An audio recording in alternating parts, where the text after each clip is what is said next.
and soil health management. So I kindly request again all the participants to occupy their seats.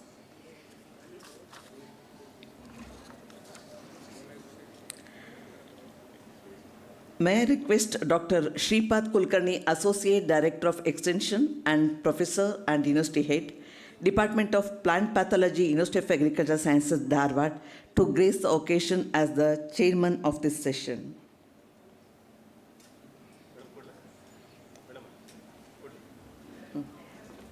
And I request Dr. D.N. Kambrikar sir to welcome Sir, Chairman sir.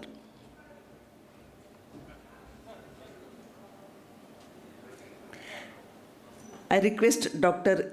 A.G. Srinivas, Professor and Head, Department of Agricultural Entomology, University of Agricultural Sciences, Raichur, to grace the occasion as the co-chairman of this session. Please, sir.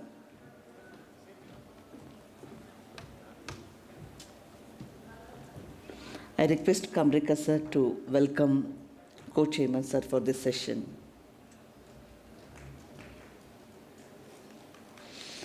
I request Dr. S.A. Biradar, Professor and Head, Institute of Organic Farming, University of Agricultural Sciences, Dharwad, and Dr. Basavaraj Engi, Associate Professor of Agronomy, Agriculture Research Station, Nippani, to be as a rapporteurs. Now we'll start with the lead talk. May I request Dr. C.R. Patil, Professor and Head, Department of Microbiology, University of Agriculture Sciences, Dharwad, for a presentation as a lead speaker on microbial technologies in organic and natural farming. Just I'll read the brief biodata. C.R. Patil, sir. Sir, few minutes. A few seconds, sir. His major achievements, he led state-funded projects worth rupees 350 plus lakh on biofertilizer technology, microbial consortia, and organic waste management. Developed 16 microbial and organic technologies promoting sustainable soil health and nutrient management. Published 38 research papers, 4 books, and 6 book chapters. Recipient of international awards in Australia and also national level in India. Established a biofertilizer production unit generating rupees 12 plus lakhs annually through technology-driven entrepreneurship. This is sir's brief biodata. I welcome you, sir, as a lead speaker. I request Manjuna, sir, to welcome, sir. Okay. Please, sir.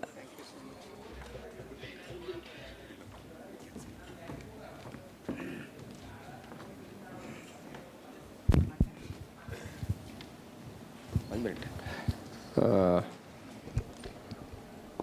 Good morning to all. I welcome you all for this theme 3, that is Advanced in Integrated Pest Management, Weed and Nutrient Management, and Organic Natural Farming, and IFS and eco-friendly Plant and Soil Health Management session. In this session, there are 2 lead talks. One is by Dr. C.R. Patil and another one by Dr. A.G. Srinivas. There are about 10 oral presentations. Now I request Dr. C.R. Patil to proceed with his lecture on microbial technologies for organic and natural farming.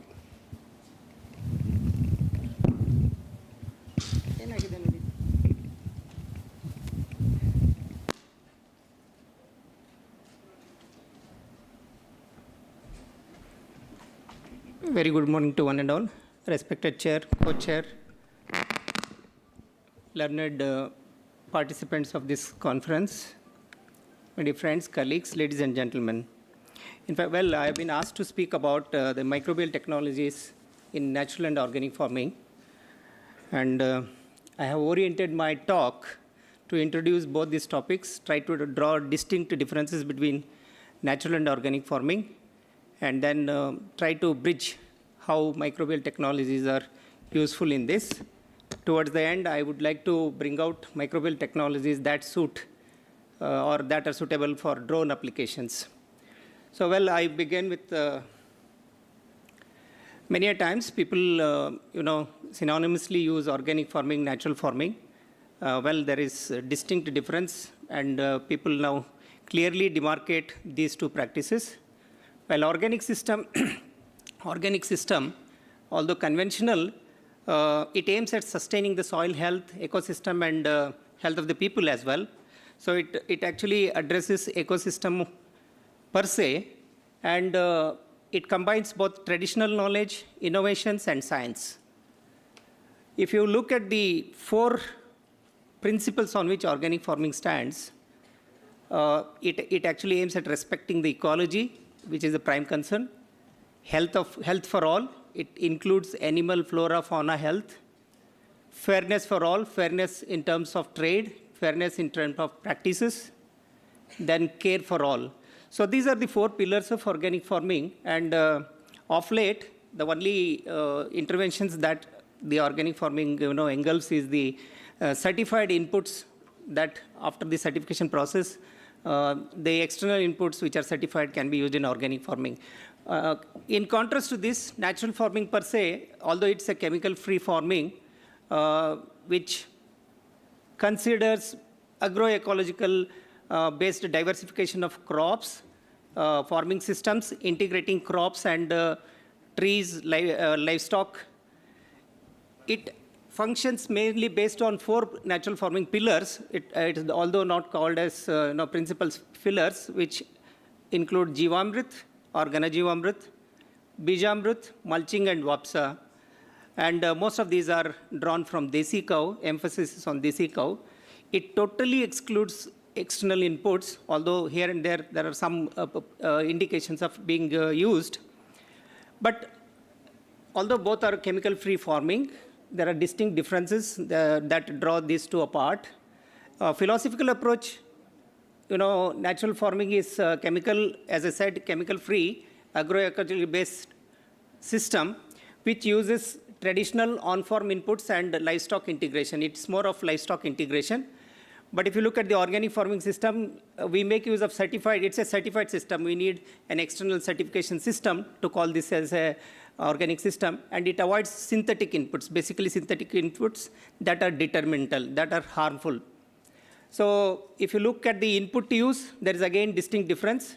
As I said, no external inputs or minimal external inputs, but in case of organic farming, it allows off-farm inputs, especially those which are called certified organic inputs.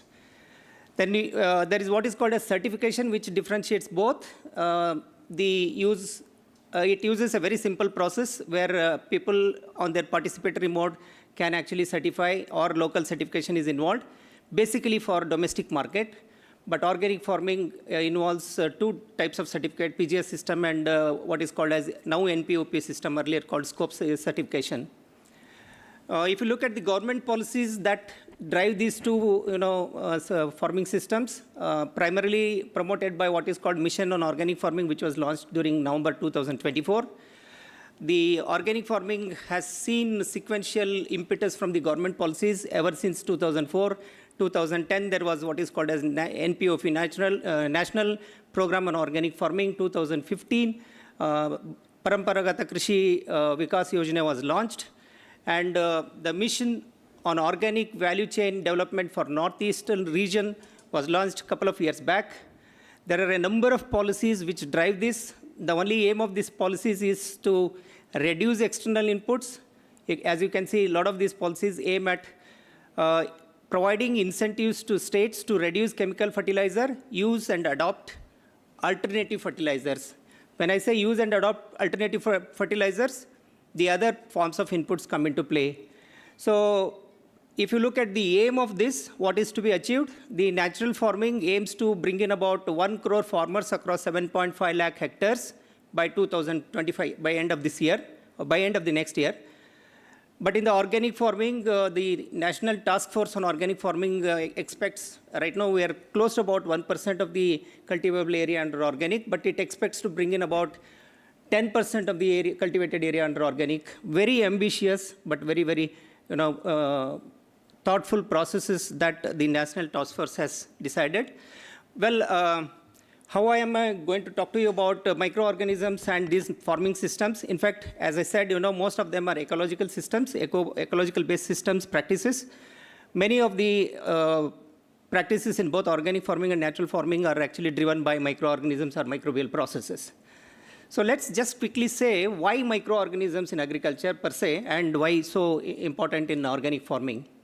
Now, if you look at the pictures, I just want to draw this point home. If you look at the pictures, these are the environments where there is no possibility of life. Sahara Desert, you don't find a blade of grass, bellowing of smoke, then the hot springs where water boils. So these are the hostile environments no other organisms can live, or life is not possible, but people have seen that there are abundant number of microorganisms in this. So what makes a microbe to survive under such adverse environmental conditions, which can be used for providing goods and services to human beings, has been the exploration of many biologists, especially microbiologists. Now, the other important aspects of microorganisms is that this is the only group of living system which falls into three strata, or three different strata in the food chain. They are primary producers, they are decomposers, and they are also, they fall in the third trophic level where they are parasites and predators. Some of the functions of microorganisms which no other organism is able to do is their occurrence ubiquitous, though many people say insects also occur in all the environments. Anaerobic way of life, only microorganisms do. Biological nitrogen fixation, which is to the extent of about 275 million tons annually, is through microbial system, much more than the industrial fixation. All nutrient geocycles, all nutrient cycles are mediated by microorganisms. Chemolithotrophy, a concept where the oxidation of inorganic salts provides the energy, is only by microorganisms. The metabolic versatility of microorganisms, literally they can actually act on any source, any carbon source, and also produce any kind of compound on this planet. Anoxygenic photosynthesis, where in absence of, where the photosynthesis takes place without producing the oxygen, is limited to microorganisms. Their ability to survive and thrive in harsh environment conditions, and they are the earliest colonizers of plant. So because of these distinct features which we don't find in any other living system, microorganisms play a very, very pivotal role in sustaining life on this planet. Another very important aspect that we can see with respect to agriculture, if you look at the biomass in soil, the colored ones that you can see, bacteria, actinomycetes, fungi, algae, protozoans together leave apart their numbers, but if you look at the biomass, they can contribute close to 1.5 to 13,000 tons, 1.5 tons to 13.8 tons of biomass in soil. A good soil can have as much as about 13 tons of biomass. What is so significant about microbial biomass, which is not seen with other biomasses? Microbial biomass inherently has got all nutrients balanced. The carbon-nitrogen ratio is 10:1. All other nutrients are available. So when a plant residue is decomposed, we normally don't get this ratio of nutrients for plant release or plant uptake. So one of the most significant part of the microbial biomass in soil is its ability to contribute to the total soil biomass. Right now, if you look at how microorganisms or what microorganisms are used in agriculture, we predominantly use microorganisms for recycling organic residues, which help in recycling of elements per se. We use decomposers. We also use nutrient mobilizers. All put together, we call them as biofertilizers. We have agents for regulating or controlling insect pests and disease-causing agents, which we normally call as biocontrol agents or biopesticides. Then we have microbial agents for second-generation biofuel productions, especially the green algae, single-cell photosynthetic organisms. We have a lot of microorganisms which are used for plant growth promotion, which are also used under what is called as, in case of natural and organic farming, for preparation of local inorganic manures or local organic manures, such as concoctions of Jivamrit, Bijamrit, where microorganisms are involved. Of late, microorganisms are also being employed for bioremediation of degraded soils. So we find all these groups of organisms being used in agriculture. But if you look at the grouping, so microorganisms fall into three distinct groups of inputs: biofertilizers, biopesticides, and biostimulants. Biostimulants, which was actually carved out in the year 2023. Okay, I'm not going to go in detail about this, but remember there are microorganisms which can be used. After the enforcement of this law, which is a new group of inputs covered under fertilizer control order, the total number of biostimulants in India which were commercialized was 8,000. And after the enforcement, suddenly the number has come down to 1,200, which means that there must be a compliance to this regulation. So this is a new group of inputs covered under fertilizer control order, and it can be, which a biostimulant can be a substance or a microorganism or a combination of both, whose primary function when applied to plants, seeds or rhizosphere is to stimulate physiological processes in plants, enhance its growth and yield. So a lot of microorganisms are also used as biostimulants. I just wanted you to understand there are a number of biostimulants that farmers can actually produce at their own field on-farm production.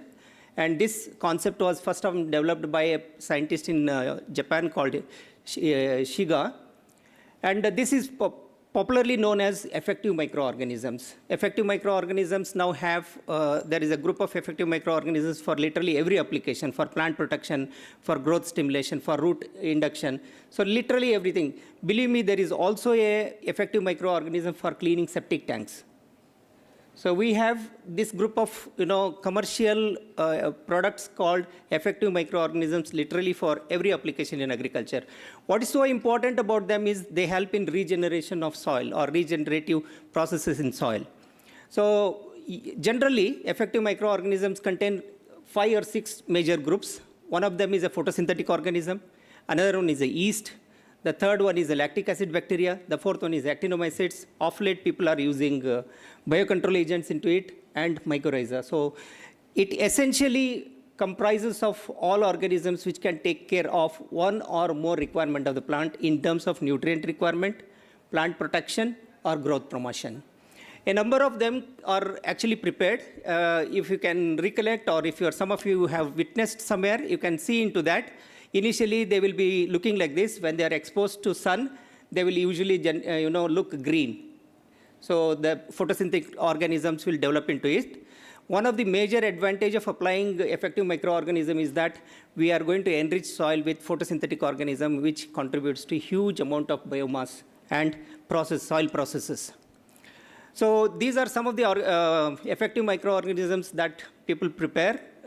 Except for that bulkiness, they are very, very effective as important inputs in both organic and natural farming. Just wanted to draw a point of microbial system here. All of them are produced through microbial systems. Wherever we use jaggery, banana, honey, we make the yeast plays an important role. Wherever we use milk products like curd, milk, buttermilk, lactobacillus or lactic acid bacteria play an important role. So both of them are known to produce many vital products for life. So just wanted to tell that these are common practices which we per se believe that they are being used, but they're all microbial processes. Second most important thing is that they can be prepared and applied. Right now they are bulky, but nevertheless a day might come when we look at the principles of these inputs and apply them through other mechanisms. What I just wanted to tell you was wherever we use soil, we actually incorporate the photosynthetic organisms, actinomycetes and other things. Wherever we use, as I said, milk and milk products, lactobacillus is inoculated. Whenever we use jaggery, the fruits, we inoculate yeast into it. Well, biopesticides, there are a lot of microorganisms which are also biopesticides. The most effective group of microorganisms, but control, this is regulated under a different law, which is called Insecticide Act. The Central Insecticide Act, Insecticide Board and Registration Committee actually takes care of the legal aspects of this. I'm not going to talk to you about the entire process here, but most of the microbial processes have standards because of the law under which they are covered. The third group is yeah, just tell me, sir. Fast, how much time do I have? Okay, I will wind up. The other group is the biofertilizers, which is basically nutrient mobilizers. What do? They actually contribute a good amount of nutrient. If you go to substitute through chemical fertilizer, they will be substituting enormous amount of chemical fertilizers. Literally, there is a biofertilizer, a nitrogen fixing biofertilizer for any system that you talk about, right from cereals to pulses to plants in the wetland cultivation. So we have biofertilizers like nitrogen fixers, P solubilizers, P mobilizers. Some of them are very, very essential. Once they are inoculated, they take care of the plant throughout the life of the plant and mobilize a number of nutrients. Right now, these are covered under fertilizer control order, and we have 11 products under biofertilizer which are legally covered. And what do we get from biofertilizer is a substantial amount of nutrient. Now we have biofertilizer which are called NPK consortia or multiple nutrient providers as consortial mode. So essentially they provide a good amount of nutrients which can substitute for chemical fertilizer as the task force of the organic farming envisages. They are basically applied as seed treatment best, and limited quantity or lower quantity is required. Wherever possible, it can be used as seedling dip, where there is an amenity for mechanized application. I'll just talk to you about that slightly later. Then whenever it has to be applied to the farm or the soil, it is usually mixed with 200 to 250 kg of FOM and then uniformly applied in furrows or around the basins. A lot of these biofertilizers, which are also carrier-based, now have a wonderful product, essentially because the carrier has got a very strict control measures. The carrier is less than 100 microns, so it can easily be used as a spray. So only thing you will have to sieve it before passing through before spraying it, it has to be sieved. There are a number of places where the application is very difficult, especially in case of sugarcane, potato, where large quantity of seeds is to be applied. And this particular biofertilizer applied to sugarcane has got a promise of supplying about 150 to 180 kg nitrogen per hectare per season. And it is recommended both as seed and set treatment, therefore can be thought of in application through drones. Well, we have a product called compost culture, which has 4 lignocellulosic fungi, and this is used at the rate of 1 to 1.5 kg per ton. And when effectively used, this can actually turn down the entire biomass into a useful compost in about 12 weeks. Some of the pictures showing the effect of these organisms on the residue. And it is usually applied, as I said, at the rate of 1 ton per kg in a layer by layer or in a thorough waste, on a thorough waste application. Normally, when it is done layer by layer, you can see wherever it is applied, you find excellent growth of this and converting the residue to compost. So there are some challenges that, in fact, I'm coming to the last part of my presentation. See, there are challenges with the biofertilizer availability. Besides availability, other things, there are definitely difficulty in application. For example, crops like sugarcane, potato, although there is a bit of mechanization to dip them and apply, but it is still very, very tedious and very, very costly. There are some areas where you can't move into the field and you have to apply. As I said, in case of sugarcane, a spray is also recommended. So if the sugarcane plants are high, you can't enter. So these are places where spraying is not easily done, where application is a big challenge. So therefore, can be thought about using drones to apply. For example, biofertilizers to be treated to seeds in bulk, like sugarcane, potato, where you have a mechanical mixing as well as application, wherever farmers can heap them in the field, and the drones can be deployed for application that can actually help a farmer. There are certain endophytes which are repeatedly applied on the plants. For example, gluconostrobacter in case of sugarcane. It is recommended both as a seed treatment and as well as a spray for the crop. So that can be thought of as a means by application through drones. So wherever we have a huge residue to be managed, like a vast field where trash has to be managed, I think application of compost culture through drones can actually help a farmer cover quicker area, can be done even in the cooler hours. There is also a possibility of applying biofertilizers when we transplant through transplanters or mechanized transplanting is done. So where biofertilizer application through drones or through mechanized system will be definitely beneficial. Some of these biofertilizers and biopesticides that are developed, and we have a license to produce this, and in fact our institute has got some of the liquid formulations which are amenable for both drone application, less quantity as well as long storage. With that, I conclude my talk, sir. Thank you very much. Before I wind up, I take this opportunity to thank the chair, co-chair, the organizers for giving me an opportunity to share some of the aspects that we have been working with for the last 2 decades or so. And thank you for the opportunity. Thank you one and all. Sir.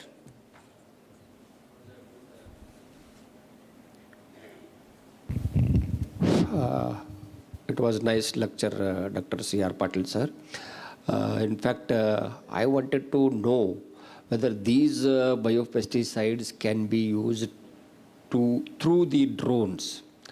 Are there some limitations to utilize them through the drones or what? Sir, worldwide, I think the newest technologies application through drones or through other systems. There was, till 2020-21, there was actually an inhibition to allow application of biopesticides through any other means except soil application because of drift. But now the knowledge, the information on application of drone, the spread, everything is so wide. In fact, worldwide people are looking for newer formulations of these suitable for application through drones. So one of the right now gap is to have a formulation that encapsulates the whole organism and allows it to be delivered on the place where it is intended rather than being drifted. That's the idea. Yes, so please. yes, there is a huge research work going on developing newer formulations for application through newer methods or innovative methods. Especially in Europe, where the countries are very small, when they utilize these biopesticides in one country, that maybe where there are chances of these pesticides becoming the weeds, or they may kill some other insect, effect on the beneficial organisms. So many other things are happening. Sir, Europe is one continent where you cannot push technologies very easily. They are very rigid about, especially organic and this kind of natural technology, very, very rigid. In fact, their rules are very strict. But nevertheless, there are situations where thousands of hectares have to be sprayed, which are very difficult manually. I think in another few days, you should be seeing the maize attacked by fall larvae. You should actually see a technology brought out for application of this through drones. I'm sure this is available. Looking at the area covered and the crop, I think there is huge possibility, huge scope to develop formulations suited for this application. Maybe we have to develop some. I am very confident about potatoes where they are heaped in the place where they have to be transplanted, and sugarcane where they are heaped. They need a kind of technology like this to apply. That is one thing, and we may have to develop some formulations. Formulations are important, which cannot be used because for these the tools. spray is at a higher pressure and higher clogging is the another atomization. That's the reason why. Okay, you have any questions? No, it's okay. Thank you very much, Dr. C.R. Patil, sir. Yes. Before I call upon Dr. A.G. Thank you, one and all. A.G. Srinivas, I would like to know who are all the oral presenters present here in the auditorium. I call upon, I just want to know, Dr. Sachin is there here, then Naveen, then Reshma is here, then Sharan Basappa, yes, then Naveen is here, okay, Chandrasekhar CP, okay, then Ratnakala, okay, Putani is here, okay, then Vikshita, okay, except one Reshma, all others are there. Just because I wanted to know to adjust the timings, I now call upon Dr. A.G. Srinivas, who is the head of Department of Plant Pathology. Before he starts his entomology, before he starts his talk, I just request Madam to just read out his brief biodata. Okay, thank you, sir. Dr. A.G. Srinivas, sir, his major achievements are guided 15 MSc and 10 PhD students, organized several national and international training programs and conferences, recipient of 12 plus prestigious awards, including Dr. S.S. Mishra Lifetime Achievement Award in 2020 and Dr. M. Puttarudaya Memorial National Award in 2023. Led major research projects funded by DST, RKBY, and SBI Foundation on pest management and climate resilience.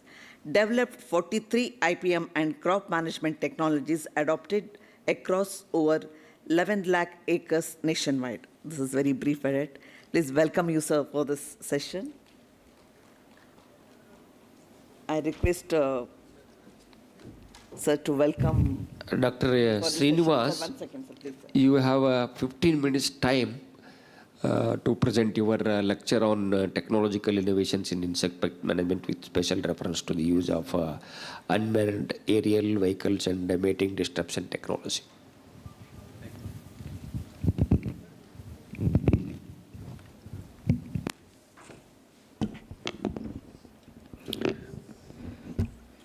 ಮಾತಾಡಿದ್ದೇನಾ? ಎಲ್ಲರಿಗೂ ನಮಸ್ಕಾರ. Good morning all. So ಖುಷಿ ಅನಿಸುತ್ತೆ ಮತ್ತೊಮ್ಮೆ, ಹೌದಲ್ವಾ? ತವ್ರ ಮನೆಗೆ ಬಂದಾಗ ಅನಿಸುತ್ತೆ. ಸರಿ. So I welcome you all for my presentation on the technological innovation in insect pest management with special reference to application of drones or use of drones and as well as mating deception technology.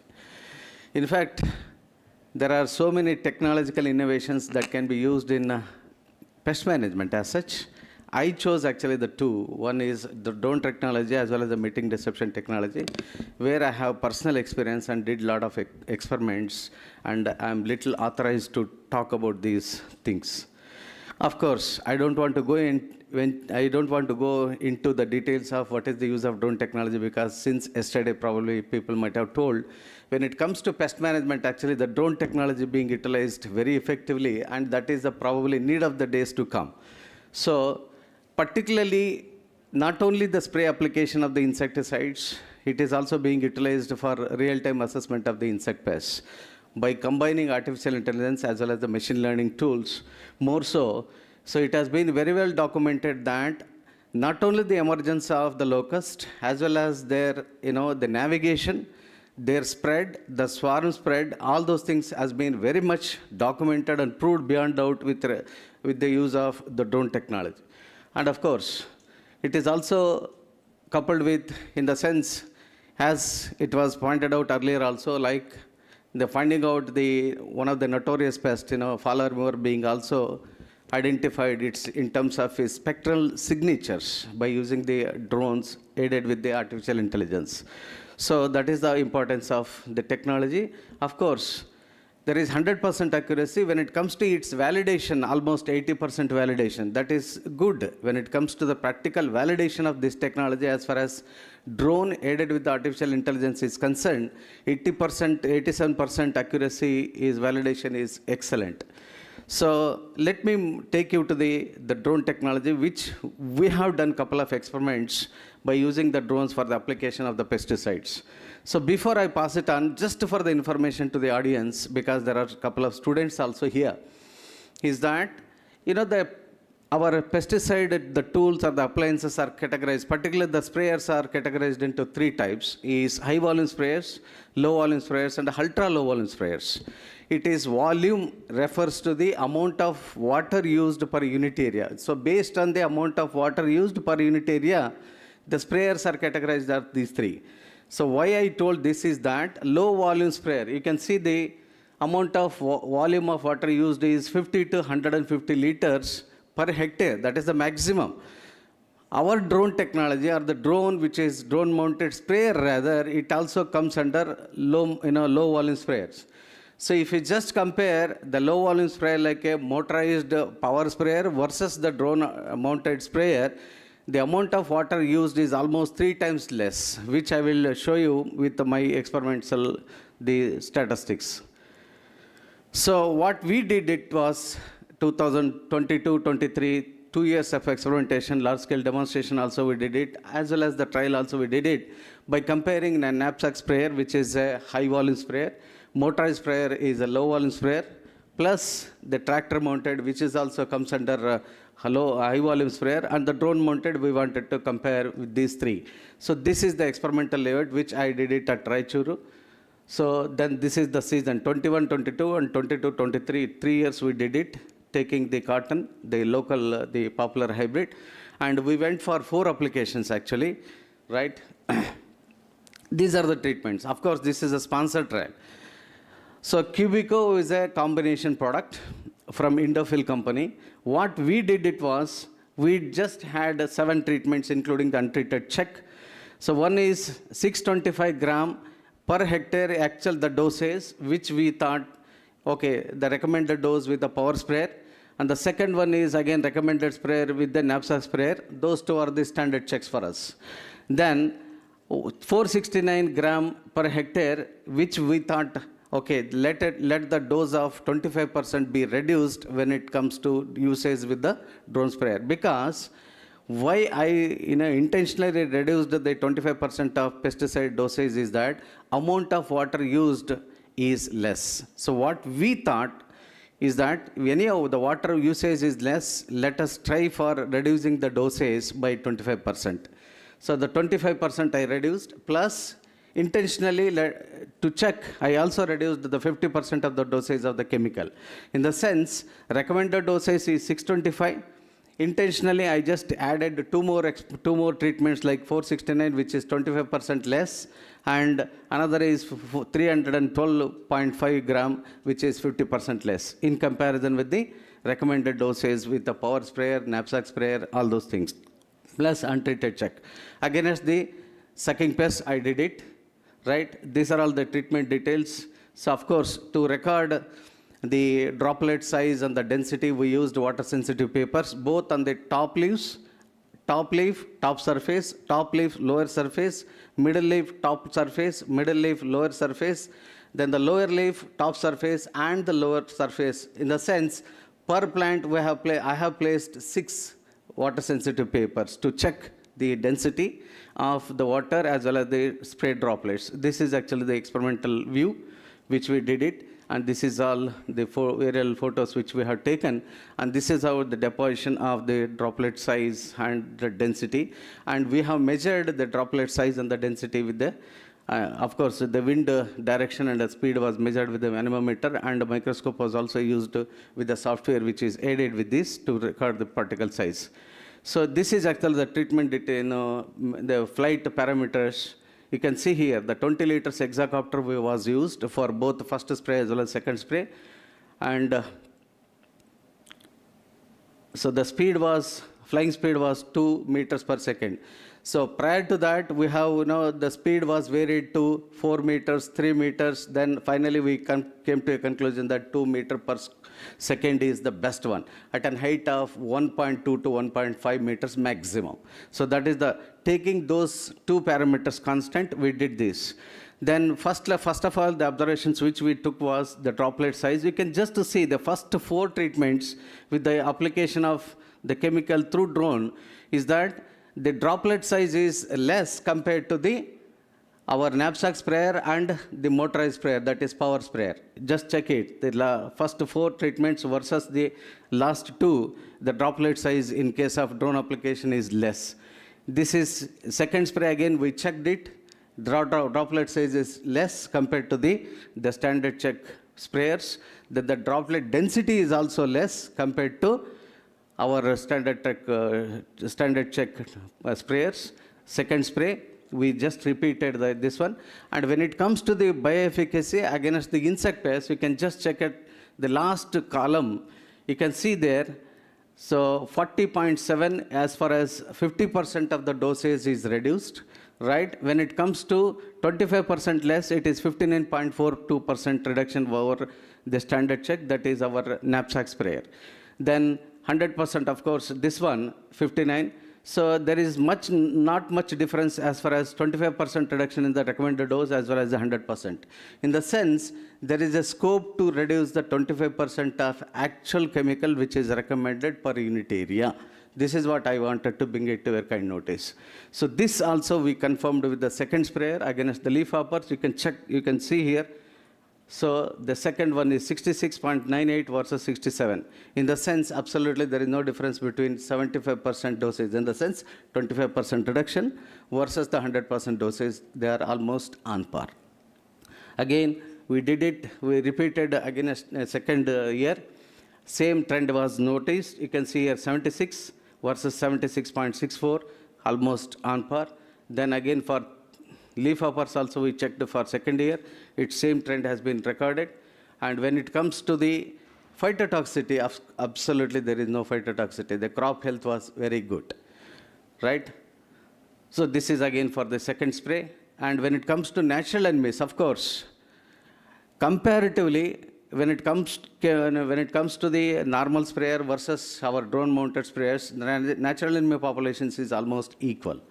So that's what the trend is in case of the second spray and the second season also. Then when it comes to the drift, also we just checked it from treated area to the non-target area, almost the 3 meters the drift was noticed. That's what the result is. You can see here in the second spray also, the first season we have checked it. So 3 meters up to 3 meters, the non-cropped area, the drift was noticed. So same it is repeated in the second season also. This is actually the final result. Let me come to the net returns. You can see here, so the 25% reduction with the drone-mounted sprayer, it has yielded 2.6 versus 2.57. So what I mean to convince this body is that there is a scope because there is a reduction in the volume of water used. Why can't we reduce the dosage of pesticide to at least 25%? That is going to reduce the cost of pesticide by 25%, the pollution, etc., by 25%. Of course, add to this in-depth studies I have given it to my students now. So as far as the plant health, soil health, and air, the quality, everything I am going to document with the PhD students this year. So this is the crop, the condition, right? These are the drone-mounted sprayers. We used it. This is the team which visited and they appreciated the experiments, right?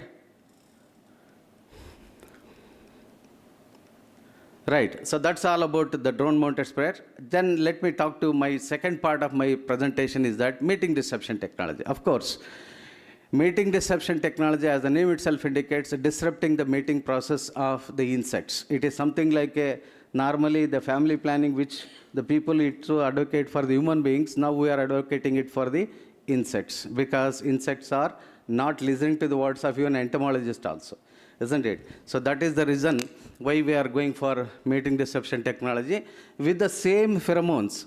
So normally what we use in the pheromone trap is a lure where the content of pheromone is 2%.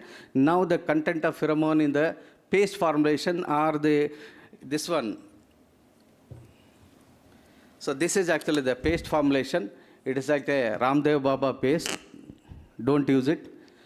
Okay, this is, it is like a agarbatti or a copper wire like. This is also PB knot or PB ropel, and this is actually the Cremit technology. Both are mating disruption technology tools, right? Normally, we used to use the pheromones for monitoring, then mass trapping and mating disruption technology. So first one is just to know the level of incidence. The second one, mass trapping, is to reduce it, not to completely manage it. So to manage the pest like a pink bollworm or dreaded pest, even the fall armyworm, brinjal shoot and foot borer, tuta, helicoverpa, yes, we have the answer through mating disruption technology. Yes, what I did it is, I showed you the two treatments here. One is Cremit technology, another is the PB0. In comparison with the IPM also we have advocated. IPM is advocated by the CSR Nagpur, which we did it. This is not a small experiment. This is done big in a larger area of 62.5 acres, almost 25 hectares block each in the farmer's field. This we have done it particularly for pink borer. I don't want to go in detail what is pink borer, how much damage it causes. So it has developed resistance. That's why neither it is being controlled with the insecticides nor being with the any traditional methods. That's the reason we went for mating disruption technology for this, because it has developed resistance to both insecticides as well as the cryotoxins. So these are all the treatments. So this particularly when it comes to this Cremit technology, 4 applications we recommend. One tube is 125 gram. This 125 gram is nothing but one tube. It has to be applied when the crop is 40 days. Once it is applied for 40 days, it will work for 30 days. In the sense, 40, 70, 100 and 130. Maximum 4 applications. And this is how it has to be applied on the terminal leaf, the tip or the junction of the leaf tip. Okay, and this is what the PB0, which I showed you this. Copper wire has to be tagged at the base of the crop when the crop is again 40 days old. Okay.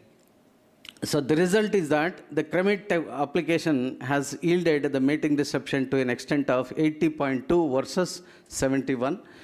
Okay. This is the, of course, the graphical representation. Then when it comes to the natural enemy, it is highly safe because it is an organic product. It is not a chemical or inorganic one. So the natural enemies are very, very safe compared to the farmer's practice. Our standard check is conventional farmer's practice, where they normally apply minimum 4 application of chemicals against pink borer. Even though they apply 4 applications of the chemicals, minimum loss that is going to be occurred is almost 3 quintals loss. Even after 4 application of chemicals, please remember. So when it comes to the net profit, you can see 99,375 versus 1,73,000, almost 20,000 rupees per hectare basis. Yes, that is the net saving towards the loss which used to be caused by the pink borer. You can see compared to farmer's practice, this is additional benefit in the sense just mere application of this technology, you can save to an extent of 20,000 rupees per hectare. So that's what. Finally, I conclude my talk by saying that these two technologies are very promising as far as area-wide pest management is concerned. Now the new concept in the pest management is area-wide pest management, for which these two technologies are wonderful, and these are the new dimensions in pest management. Thank you very much. I thank organizers for giving me the opportunity, more so for the Kamrekar. Thank you very much. Thank you, Dr. Srinivas. Any questions, Any please? questions from audience? No, I have 1 or 2 questions for you.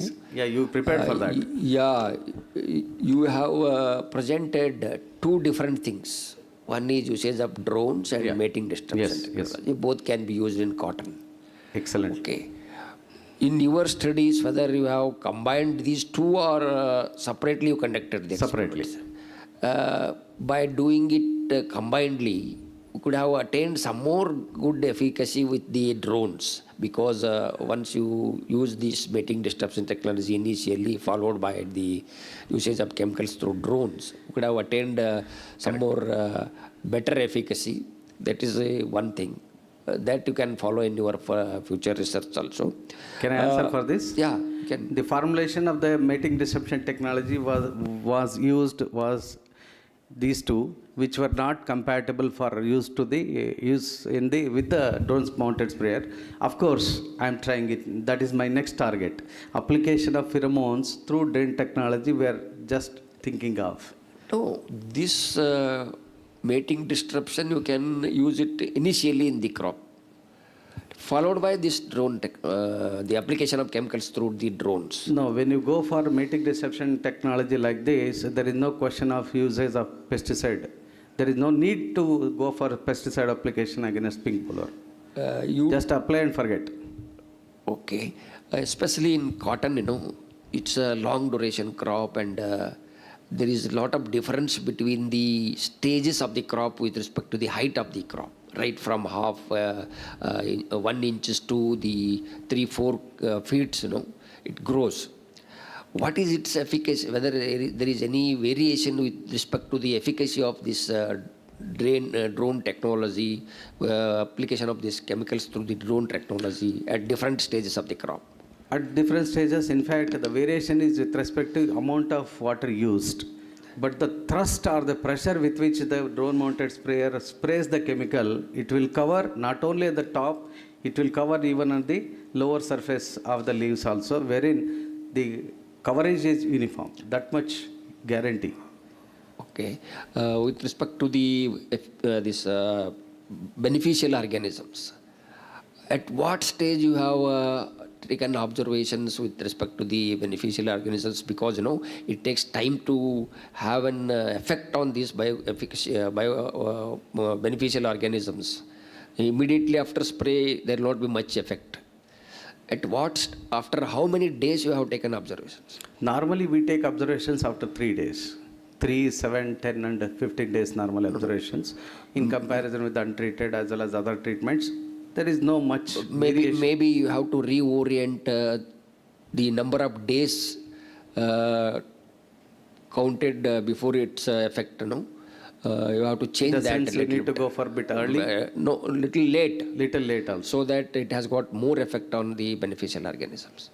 Maybe. Okay, thank you. If you any questions from the audience to Dr. Srinivas? Sir, please.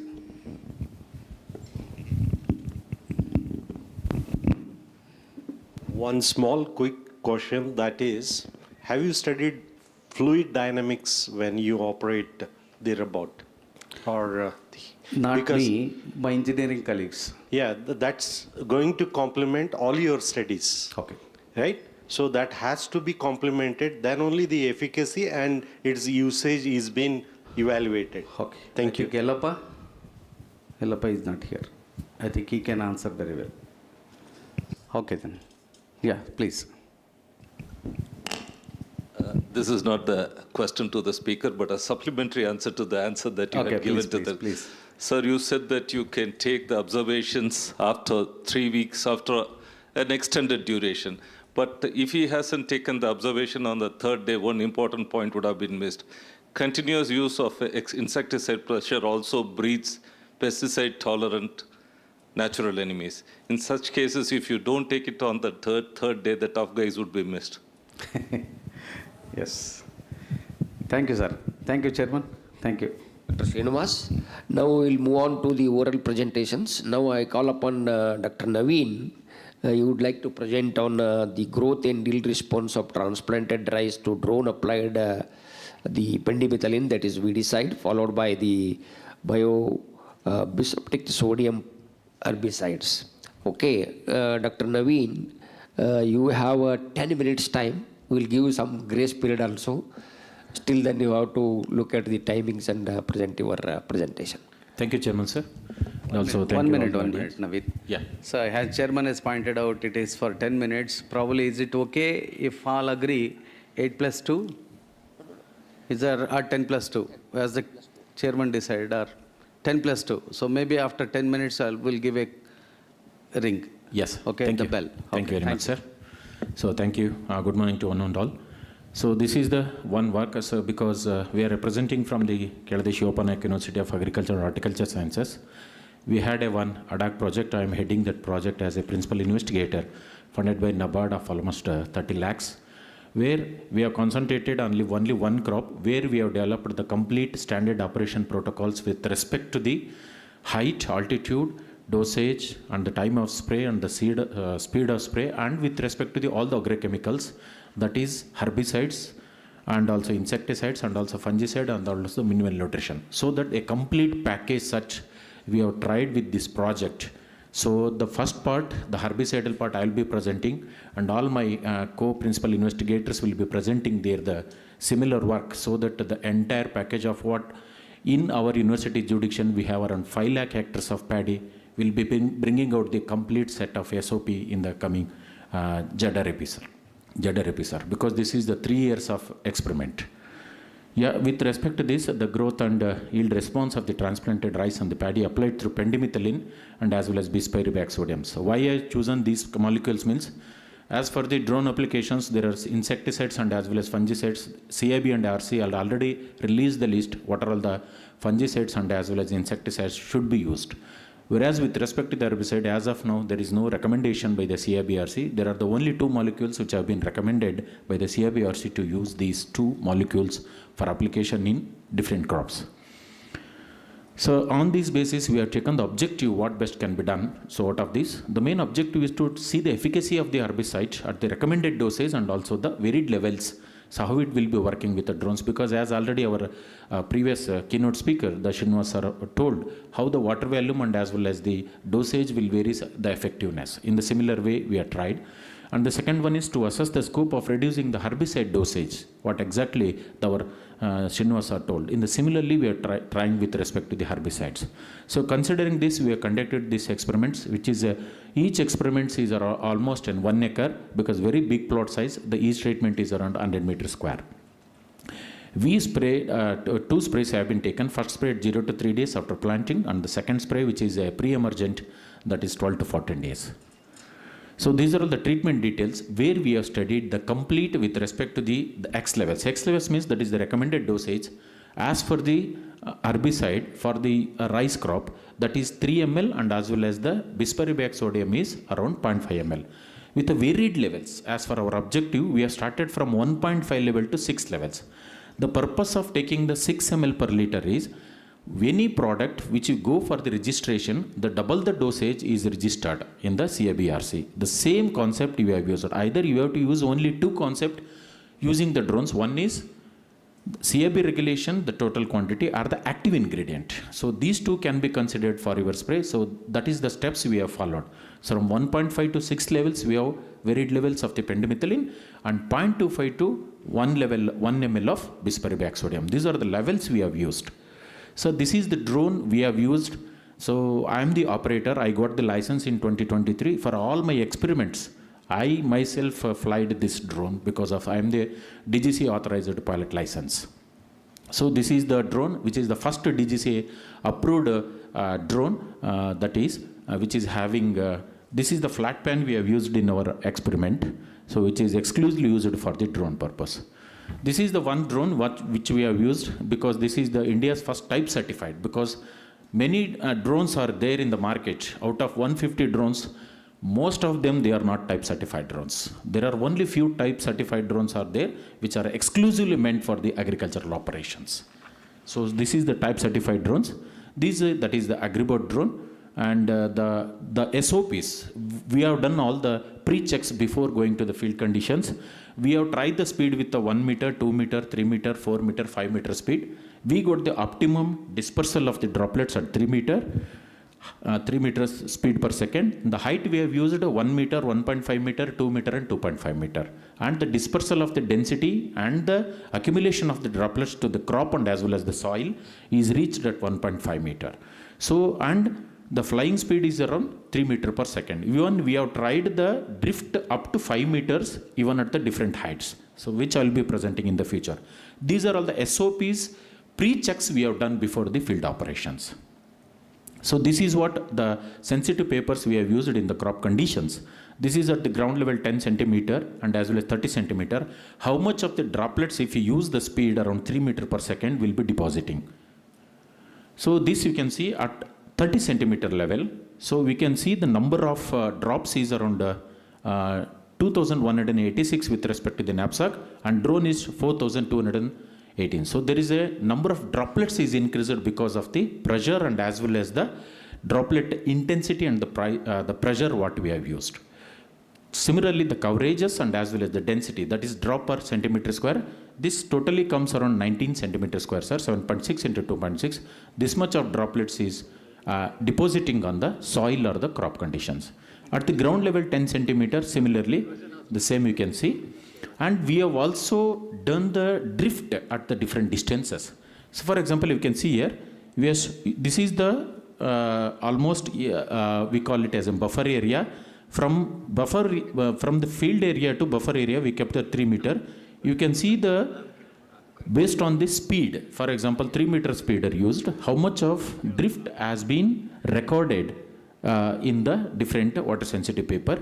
So at 2 meter, we can see only 74, at 64, and as the distances through vertically it is increasing horizontally, your droplets will going to be reduced if the speed is less than 10 miles per hour.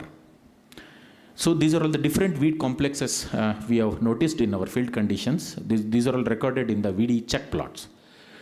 So this is myself. So I'm flying the drone itself. So we have made the different field experiments. Herbicide, we could not able to see any phytotoxicity effect at varied levels of the pendimethalin as well as the bispirobacterium sodium. So this is the weed density we have recorded. So under the early post-emergent, that is bispirobacterium sodium applied at 20 to 14 days. So again, there is no phytotoxicity has been recorded in all the 4 seasons. With respect to the weed density, with respect to the 4 seasons, that is Kharif, Rabi of 2023 to 2025, if you see the mean data, the T10 itself is 6 ml plus 1 ml of Pendi followed by bispirobacterium. T11 is recommended dosage, that is 3 ml plus 0.5 ml with respect to the 250 liters. T13 is VD check and T12 is a weed-free plot. So in this one, you can see the weed-free, it is 0 weed density, whereas T11 and T10 almost looks to be significantly on par with each other.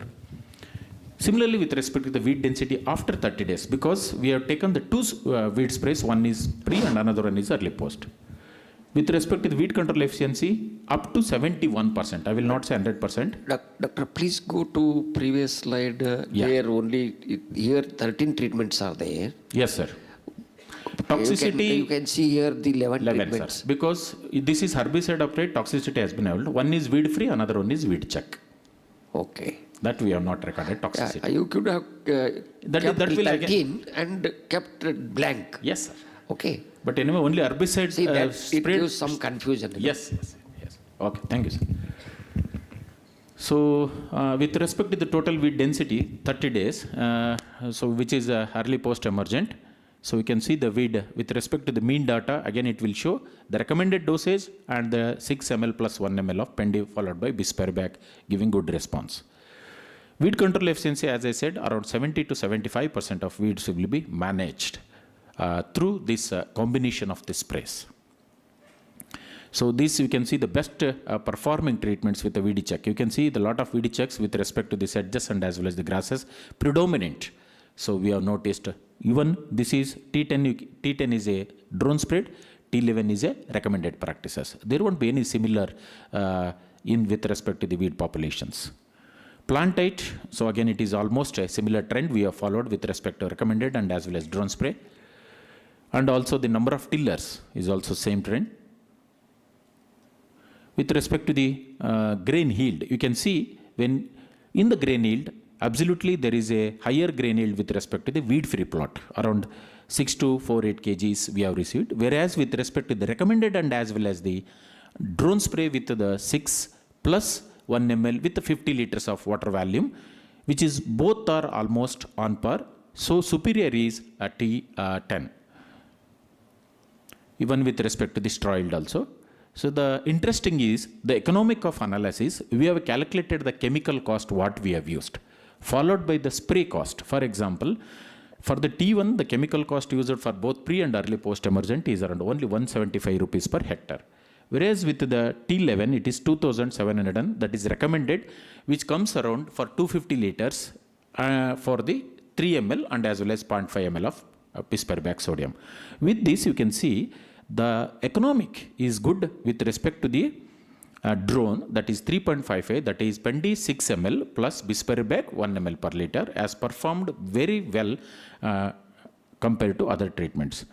So you can see even we have added the drone cost watt per hectares. Roughly it is now 500 per acre. So we have taken 1,200 per hectare operations cost. For the drone operation, takeoff, landing and the loading of the drones, it will take 25 minutes per hectare. Whereas with respect to the knapsack sprayer, it is 7 hours it will take. We have calculated manually. So then the pre and post emergent, how much of consumed herbicides and how much we have saved. Whereas in recommended, we have used almost 900 ml of pendimethalin and 150 ml of bispirobactam sodium, whereas in T10 with a drone with the 50 liters, only 300 ml and 50 ml of bispirobactam sodium. So hence, this is one of the beautiful technology where eco-friendly and as well as most effective and precise way of applications. I want to show here, so the drone. So with respect to the CIB regulation in its recent meeting, they have suggested that we need a lot of data, field submission data for approval of the herbicides in future. So because already insecticide, fungicide are already approved, no herbicides have been approved. So in this context, we are working out on this. So this is the one project we are handling. So parallelly, we are doing on all the maize, soybean, groundnut, onion crops also, sir. So that for the benefit of the farmers, so that herbicides can be adopted. So with this, I am completing my presentation. Thank you very much.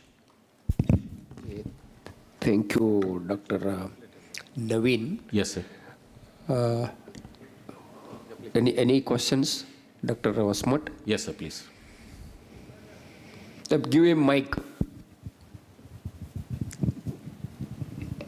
Sir ನಿನ್ನೆಯಿಂದ ಎಲ್ಲ present ಮಾಡ್ತಾ ಇದ್ದಾರೆ. ನನ್ನ question ಏನಂದರೆ, selective herbicides ಇದ್ದಾಗ, take for example 2,4-D is recommended to control weeds in maize. ಆ plot ಪಕ್ಕದಲ್ಲೇ ಒಂದು ಬ್ರಾಡ್ ಲೀವ್ಡ್ ಇರುವಂಥ ಒಂದು ಕ್ರಾಪ್ ಇದೆ ಅಂತ ತಿಳ್ಕೊರಿ. ಸೋಯಾಬೀನ್ ಇದೆನೋ ಅಥವಾ ಕೌಪಿ ಇದೆನೋ. ಈಗ ಡ್ರೋನ್ನಿಂದ ನೀವು ಏನು ಸ್ಪ್ರೇ ಮಾಡ್ತಿರಲ್ಲ, ಆ ಡ್ರಿಫ್ಟ್ ಅದ್ರ ಮೇಲೆ ಬೀಳ್ತದೆ. Already has told 5 meters. ಅಲ್ಲ, 5 meters ಹೌದು. 5 meters ಇದ್ದಾಗ ವಿಂಡ್ ಸ್ಪೀಡ್ ನಮ್ಮ ಕಂಟ್ರೋಲಲ್ಲಿ ಇರಲ್ಲ.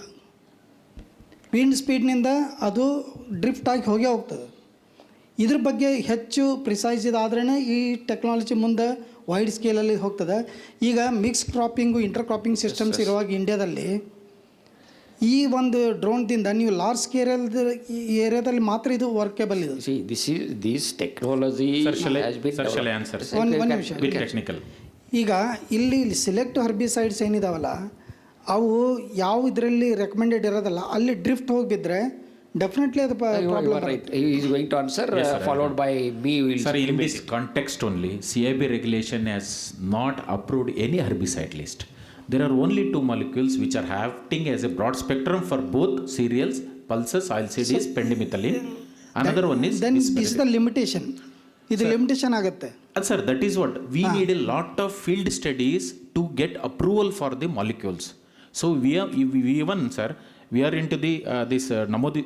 ಸರ್, ನೀವು ಏನೇ ಮಾಡ್ರಿ, ವಿಂಡ್ ಸ್ಪೀಡ್ ಏನೈತಲ್ಲ ಅದು ನಮ್ಮ ಕೈಯಲ್ಲಿ ಇರಲ್ಲ. Sir, that is what, sir, that is the problem. You have taken your sir, I will tell, sir. So we have standardized. ಈ ವಿಷಯ ಮೇಲೆ ಅಡ್ರೆಸ್ ಮಾಡಿದ್ರೆ ಈ ಟೆಕ್ನಾಲಜಿ ವಿಡಿ ಸೈಡ್ ಅಪ್ಲಿಕೇಶನ್ಗೆ ಸರಿ. this technology. 1 minute. Let Sir, me you can intervene. see here. Sir, you can see here. Naveen, I will just answer to his question. See, Dr. Vasmat, India, we are having lot of small holdings. We do understand. But this technology has been developed wherever is feasible, there you can implement it or utilize this. Sir, that it's is not what, for everybody.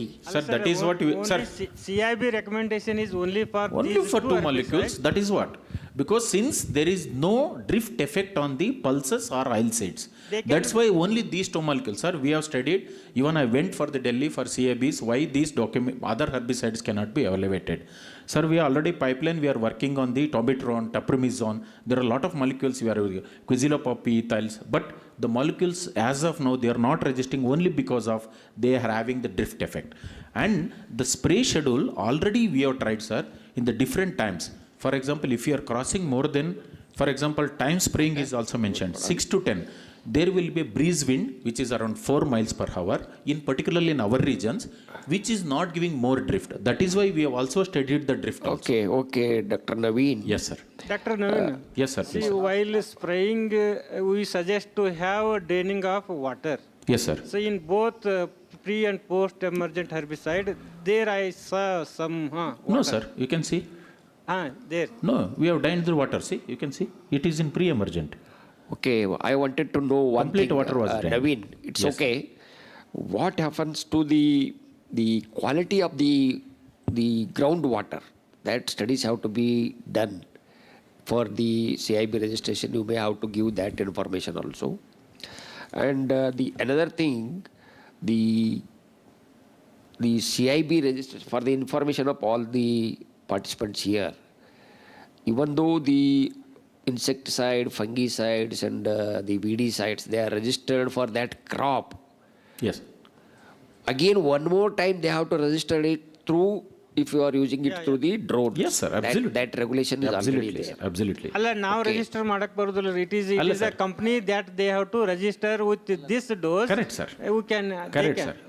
We are supporting the field trial data for them. Bioefficacy data you are giving. Yes. And it includes even the residue in the soil groundwater. Yeah. That also data is also required. Yes. Okay. Hello. The one, please. Hello. Dr. Naveen, just wanted to know, since you mentioned about the transplanted rice, so, hello? Yes, sir. See, whether it is going to differ with the direct seeded rice, because in DSR condition, there would be more problem of the weeds, isn't it? Absolutely, sir. But since our university jurisdiction having command area, Badra Canal, so we are concentrated because in our area, 5 lakh hectares of paddy is there, sir. Hardly 10,000 acres of DSR is there. So we have assured water irrigation. That's why we concentrated on this. I think in future, if any DSR location is there, sir, we can try out of this also. Whether all these things going to differ with DSR? No, sir, it won't be. Might be vary in the variables of the molecules. Because in DSR method, there will be weed complex will be more, sir, than the Definitely. the here. So there the molecule evaluations might be little bit different. Here sometime higher cases of the herbicide may also work there. It's like the contour type of paddy cultivation. Yeah. There also this technology varies. Yes, sir. Again, because the water comes from the upper contour to the lower contours, altitude is different. Together it comes to the lowest contour. Maybe it has got more effect on that. It all depends. Your technology has to be only for the plain area. So that's what, sir. Because based on our university, because command area is there, already we have recommended this, ADAC recommendation to the department. So they have already adapted this technology and most of the farmers are benefited. In our area, it is completely plain, sir, in Badra command area. Okay. You have any questions? Sir, one small Yes, sir, sir, clarification, please. sir. Sir, under which mode you operated the drone to maintain the speed? Auto mode or manual mode? Manual mode. How you managed exactly? Because continuous practice flying, because when in the PBC air hub, they have taught us for the 3 meter per second, so you fix that how much of the your throttle and as well as the speed pitch should be maintained because of the practice only. So while turning and all also Yes, you maintain yes, the yes. same speed? You are right and everything. So because of the practice. And one good thing, sir, ours is the first institution in India. We are providing the RPC, pilot license certificate from KSNUHS Shimoga. So I am the nodal officer for that One also. last Already question. 75 we have completed Naveen. the RPCs. You are in KVK. Yes, sir. What is the adaptability rate? You have been doing this work for last 3 years. Sir, in Davanagere and as well as in Shimoga, through IFCO and as well as the CRIPCO and RCF, and we have Namodidi drones of 15s in our 3 districts. Almost 10,000 hectares is now operated with this drone, sir. Okay, thank you. Thank you, have sir. any- Thank you very I much, call sir. upon Thank you. Sachin.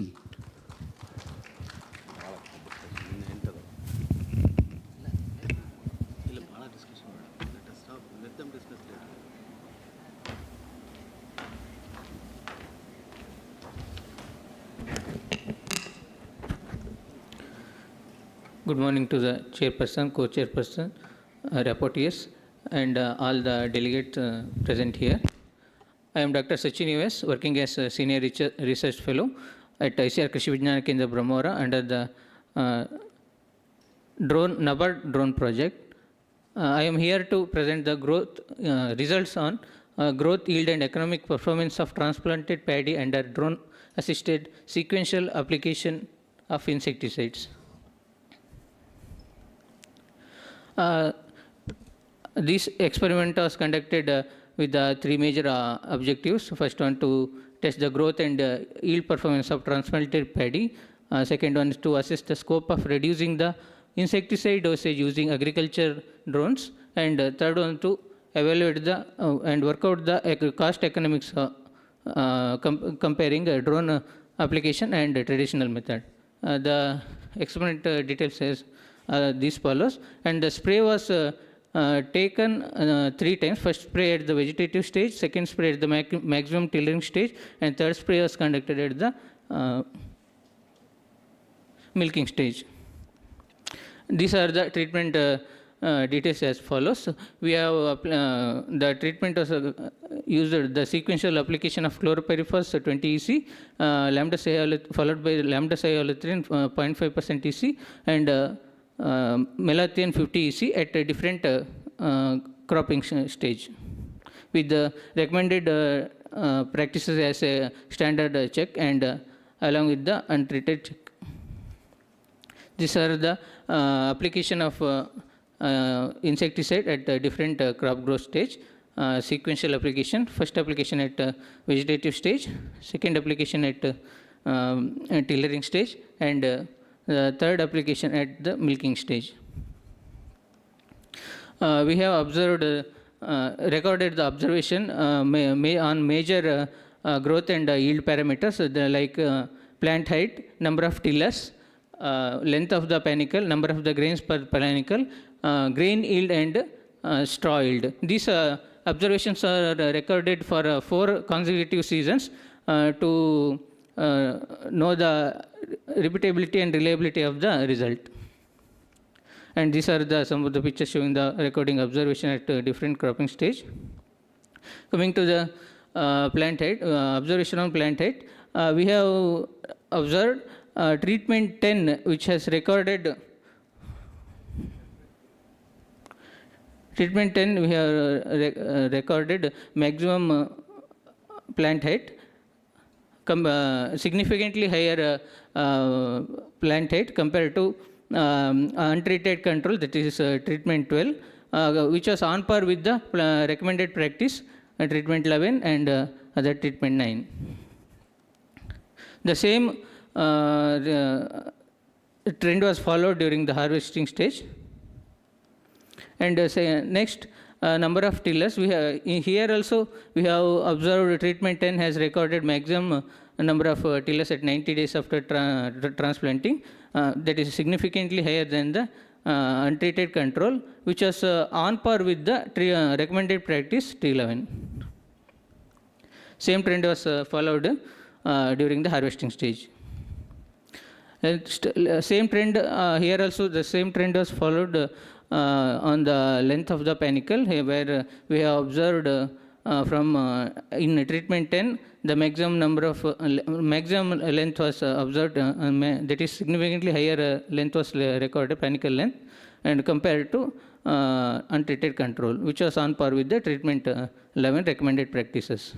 The same trend was followed in number of grains per panicle also. When we observed grain yield tons per hectare, during all the season, the maximum significantly higher grain yield was recorded in treatment 10, that is double the dose of the what is a recommended practice, that is 6.95 tons per hectare, which is significantly higher than the treatment 12, that is untreated control. Same trend was also followed in the straw yield tons per hectare. This clearly indicates the drone technology maintained significant result even in reduced pesticide, reduced insecticide, and also with the water volume. These are the treatments showing the which have recorded best among the all 12 treatment. When we have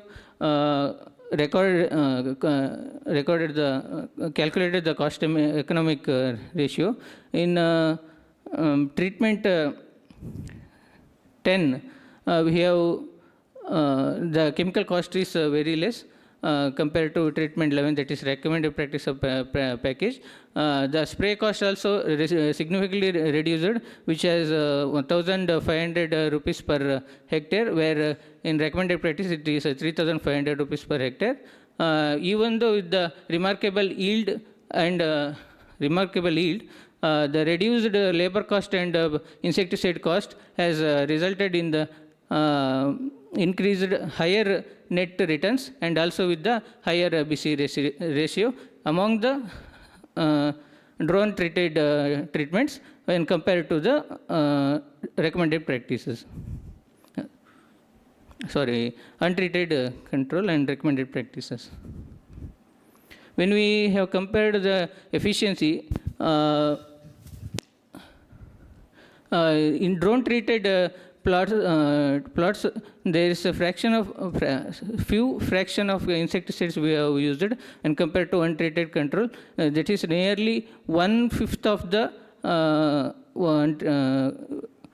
insecticide we have used compared to untreated control. Whereas in drone time required also for completing 1 hectare.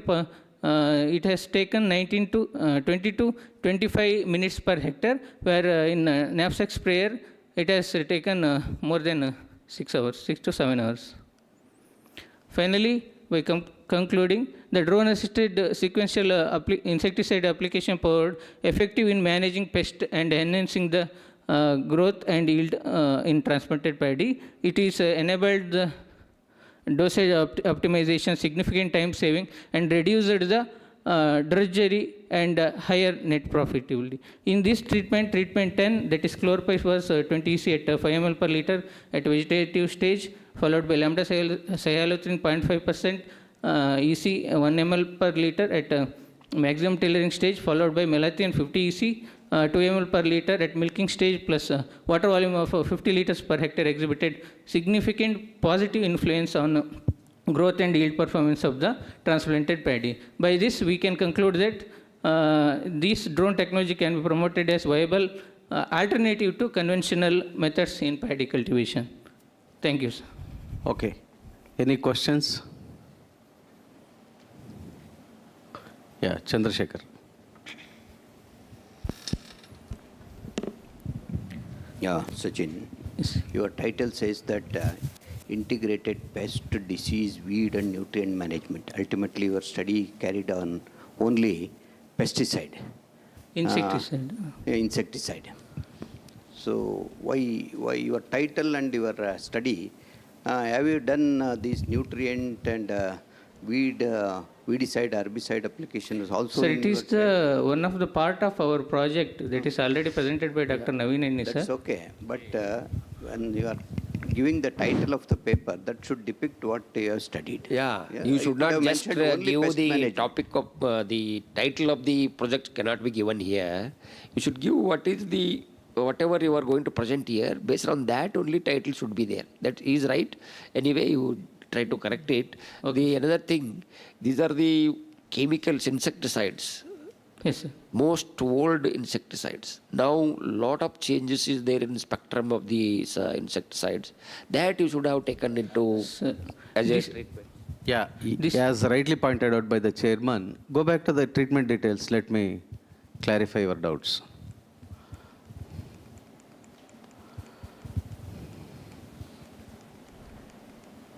Yeah. Chlorpyrifos, the very first dosage is incorrect. It is 2 ml per liter.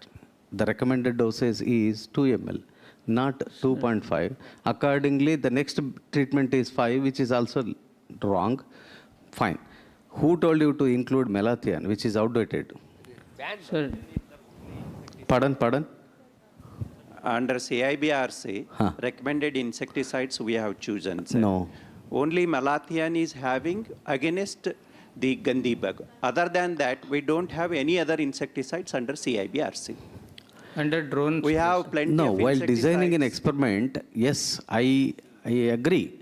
The chemicals which has been listed in the CIBRC has to be taken. It doesn't mean that the chemicals which are equally effective for the pests should not be like.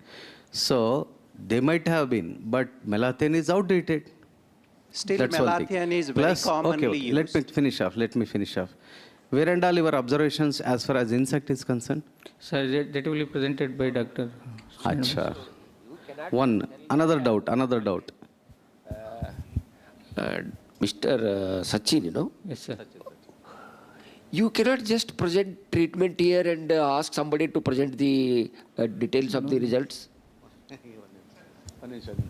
That's okay. I understood. Is that the same experiment layout by the Naveen, which you have sprayed insecticide for that? Is that right? One ನಿಮಿಷ ಹೇಳಿಪ್ಪ. Sir, for this project, we have chosen the 4 location. For herbicide, there will be separate experiment. Entomology separate, pathology separate. ಇದೆಲ್ಲಿ ಮಾಡಿದ್ದು? Is a HRS Bhavikeres. This has been done at HRS Bhavikeರೆ. For herbicide, we have taken the tail end, that is at HRS Kattalagere. For pathology, which is nearer to the dam, we have taken at HRS Honnaville. Fine.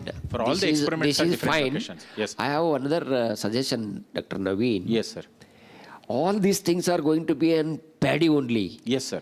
One location, at least you should have tried all this at one site and recorded what happens to the predator, parasites, the toxicity of these water.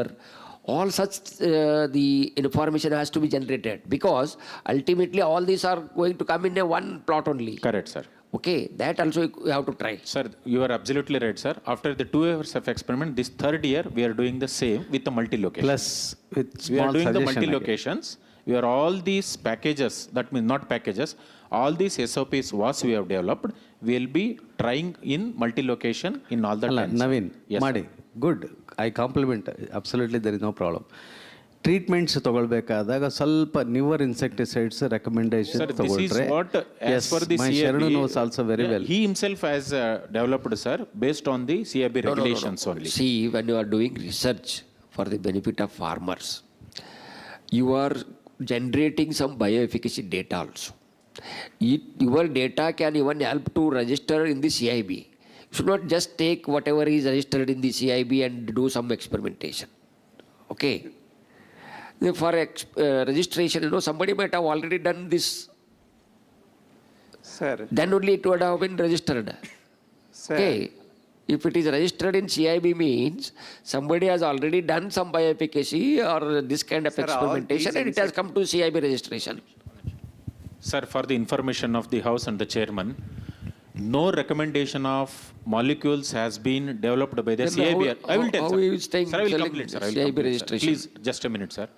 They have listed on the molecules. These are all the molecules can be used through drones. So where in our studies, we are developing the SOPs with respect to the molecule with the varied levels.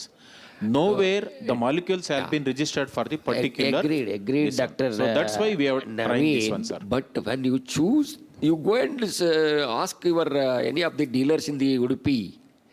They are all different only. No, sir. So many other chemicals have entered into Sir, the market now. It's my submission, sir. If you go to Udupi and Dakshina Kannada, Uttar Kannada also, they don't know the newer molecules. They want to use only chlorpyrifos, quinalphos, malathion. These 3 ಅಲ್ಲ, ಅಲ್ಲ, insecticides ನಿಮಿಷ, are very ನಿಮಿಷ. commonly used. Then please reporters take care. This technology has to be only recommended for zone 9. When you recommend also, you keep it in mind. Otherwise, you know, if you tell it to the paddy growers in Sindanur area, these chemicals will not even work also. Sir, absolutely you are right, sir. In my first presentation, why I presented is in our university jurisdiction only recommendation, which is zone 9, 10 and as well as this zone 7. We are not recommending for this zone 3, zone 4 and all other reasons. ಇಲ್ಲ ಇಲ್ಲ ಒಂದು ನಿಮಿಷ. That's what in my earlier ರೈತರು use presentation. ಮಾಡ್ತಿರ್ಬೋದು chemicals old ಇರಲಿ, fine ಇರಲಿ, but ನೀವು formulate ಮಾಡ್ಬೇಕಾದ್ರೆ ನ್ಯೂವರ್ ಇನ್ಸೆಕ್ಟಿಸೈಡ್ಸ್ ಮಾಡಿದಾಗ new chemicals are far better than the old ones ಅಂತ ಹೇಳಲಿಕ್ಕೆ ಬರ್ತದೆ ಒಂದು. ಪ್ಲಸ್ ನ್ಯೂ ಕೆಮಿಕಲ್ಸ್ ನಾವೇ ರೆಕಮೆಂಡ್ ಮಾಡಿದ್ದೀವ ಯೂನಿವರ್ಸಿಟಿ ವತಿಯಿಂದ, ಅದು ಶಿವಮೊಗ್ಗ ಇರಲಿ, ಧಾರವಾಡ ಇರಲಿ, ರಾಯಚೂರು ಇರಲಿ ಮಾಡಿದ್ದೀವ ಒಂದು. ಇನ್ನು ಕ್ಲೋರೋಪೈರಿಫಾಸಿಗೆ ಬರೋಣಂತೆ. ನಮ್ಮ ರೆಕಮೆಂಡೇಶನ್ ಏನಿದೆ? 2 ml ಇದೆ. ನೀವು ಕ್ಲೋರೋಪೈರಿಫಾಸ್ ಹಳಿದಿದೆ, ಪ್ಲಸ್ ಡೋಸೇಜ್ ಯಾರ್ದು ಹಾಕ್ಕೊಂಡಿದ್ದೀರಾ? ಸೇಬೆರ್ಸಿದು ಹಾಕ್ಕೊಂಡಿದ್ದೀರಾ. ಸೊ ನಮ್ಮ ರೆಕಮೆಂಡೇಶನ್ ಕೆಮಿಕಲ್ ಇರ್ಬೋದು ಲಿಸ್ಟಲ್ಲಿ, ಸೇಬೆರ್ಸ್ ರೆಕಮೆಂಡೇಶನ್ ಇರ್ಬೋದು, ಬಟ್ ಡೋಸೇಜ್ ಬಂದಾಗ ಅಟ್ಲೀಸ್ಟ್ ಯೂನಿವರ್ಸಿಟಿ ರೆಕಮೆಂಡೇಶನ್ ಹೇಳ್ಬೇಕಲ್ಲ. ಆ ದೃಷ್ಟಿಯಿಂದ ಬರುತ್ತೆ. So these are the things which you please take care of the things well formulating the treatments. Is that okay? Thank you Sachin. Thank you, sir. Next speaker please. Next speaker Reshma ಇಲ್ಲ. ಶರಣು ಬರ್ರಿ.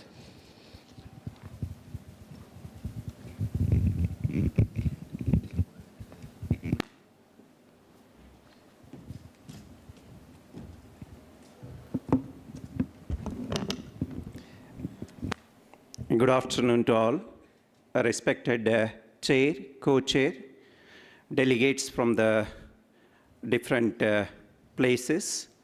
So I would like to present the evaluation of drone-based insecticide applications at recommended dose and modified doses to manage the different insect pests in the zone 9 and 10 in transplanted rice. Next slide. So, as we all know, the rice is one of the very important staple crop globally and also in India. And among the different the pesticides consuming crops, the paddy stands second with respect to the maximum consumption of the pesticides. And we are using the traditional way of spraying the insecticides by using the knapsack sprayer. That too in wetland, it is very difficult to take up the spray manually. So the use of the drone, which helps in managing the pests effectively, and we can save the time, and also we can save the environment. With this background, we formulated the experiment whether with respect to the recommended dose and variation in the recommended dose, can we manage the pest effectively? And also, what is the effect on the plant? Is there any phytotoxic effect on the plant? With that, we formulated this experiment and conducted this experiment for 4 seasons at Agricultural and Horticultural Research Station, Bavikere, Chikmagalur, and with the spacing and the plot area and other things. And we took 3 sprays. One is at the vegetative stage, and another one is at maximum tillering stage, and third stage is at milky stage. Though we selected the insecticides, but these insecticides are very commonly used in Malnad and the coastal belt of Karnataka. One is chlorpyrifos, then second one is the lambda xylothrine, and third one is malathion. Only malathion we find, that is the recommended one for the management of Gandhi bug. And these all insecticides are recommended by Central Insecticide Board and Registration Committee. These are all the treatment details. At varied levels and also at recommended dose, that is treatment 11, that is recommended dose. And we evaluated these 3 different doses, and we used 2 water levels. One is 37.5 liters per hectare, and another one is the water volume is 50 liters per hectare. And these 3 are the very important major insect pests in our region. One is leaf folder, which occurs when the crop is at tillering stage, and also we find its infestation at tillering and the vegetative stage, and at milky stage we find the infestation of Gandhi bug. And we compared the drone application with the knapsack sprayer, and at vegetative stage we took the observations 1 day before spray and 5, 10, and 15 days after spray application. Among the different treatments, lowest the mean number of leaf folder larvae was recorded in treatment 10, and the treatment 11, that is the recommended dose, we got 0.84 larvae per square meter, and in the untreated check, that is treatment 12, we recorded 8 larvae per square meter. And with respect to phytotoxicity, at varied levels of insecticidal application and also in control, we don't found any phytotoxic effect of this chlorpyrifos. And at maximum tillering stage, we applied the lambda xylothrine to manage the leaf folder and also the stem borer, that is the yellow stem borer. So here the mean number of larvae, leaf folder larvae, was almost a negligible population in treatment 10, 0.02, whereas in control it was recorded a maximum of 12.32. We can find the significant difference. And with respect to the deadhead symptom due to the yellow stem borer, of course, the population is very less 1 day before spray also, but we recorded the incidence of this yellow stem borer. In case of treatment 11, that is the deadhead was 2.98, almost 3%, whereas in control it was around 11%. Again, here, in case of lambda cyhalothrin also, we have not recorded any phytotoxic effect. And during milky stage, that a very serious pest on paddy, that is of Gandhi bug. So, again, no phytotoxic effect of this Malathion 50EC.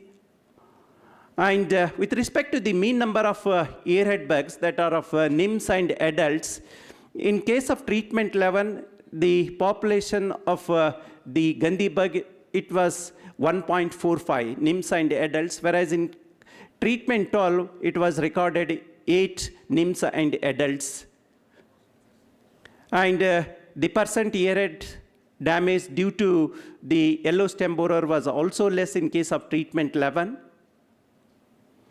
And with respect to the grain yield, the maximum grain yield of the 6.95 tons per hectare was recorded in treatment 10, and in case of treatment 11, 6.21, though they are of significantly different, whereas in case of treatment 12, it was recorded 4.52. And these are all the treatment plots performed well across the different cropping stages compared to untreated check. These are all the demonstrations we took. So coming to the conclusion, the use of drones, resources, save the time and money, no phytotoxic effects at varied levels, and reduction in pesticide load in the environment.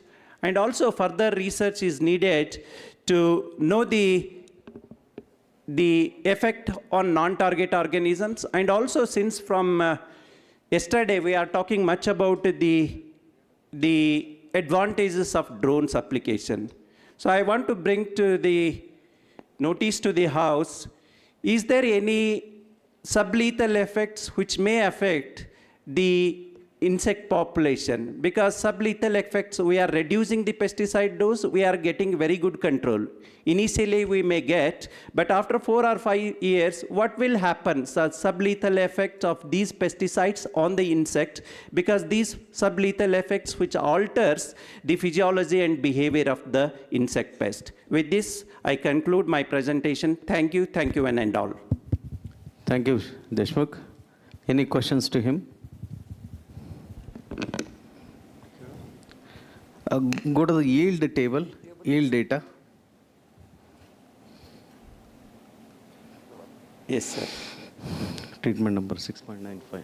What is that ton per hectare? Yes, sir, tons per hectare. 6 tons per hectare you are getting? Yes, sir. It works out, huh? JJL you have used. How many bags you are getting per acre? How many bags you are getting?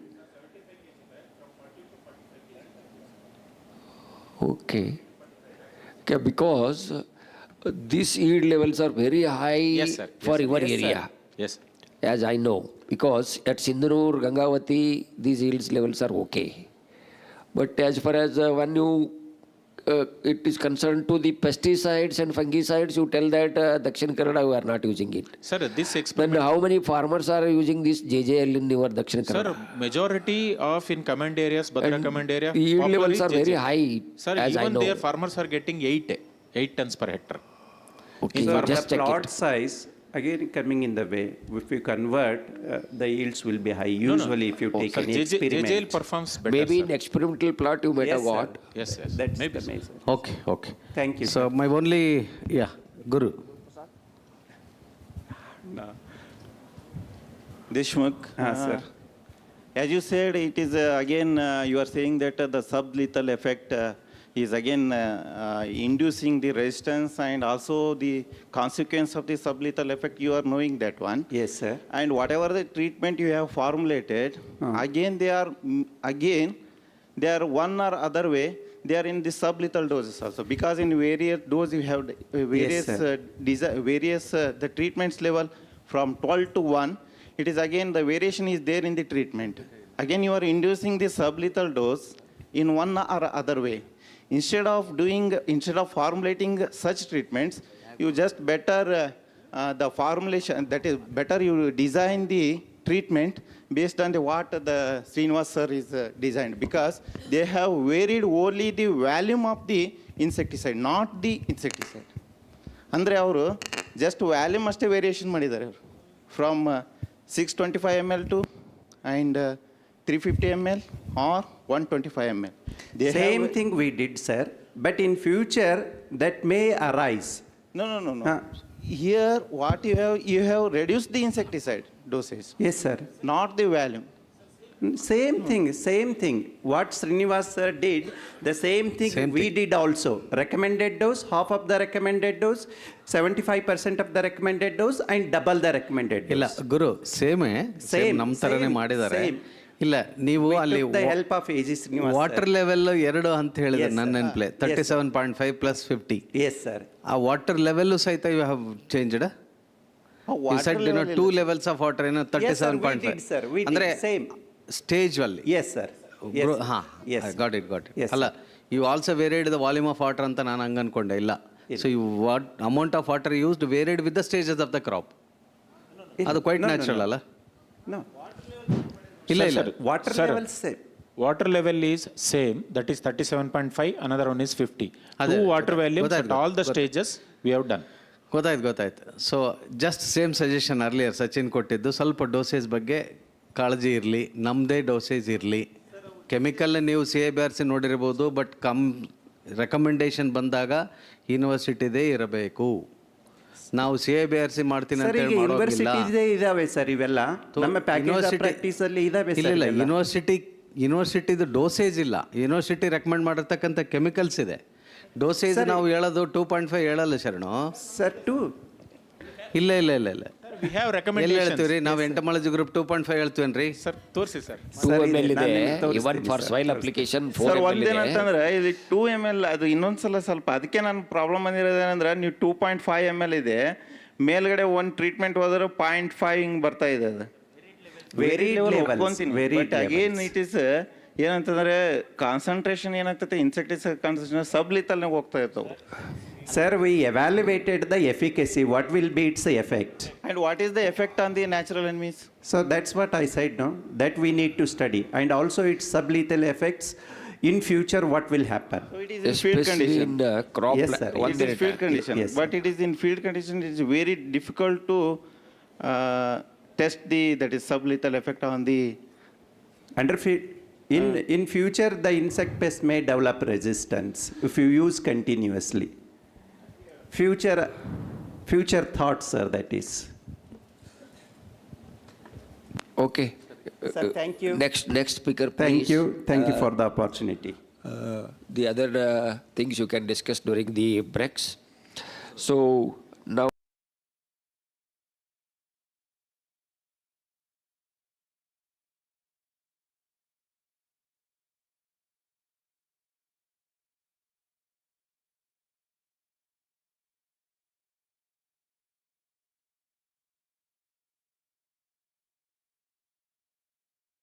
this is going to be a very good topic for discussion. Chili is one crop where a lot of pesticides are used. Yes, sir. Okay, you can continue.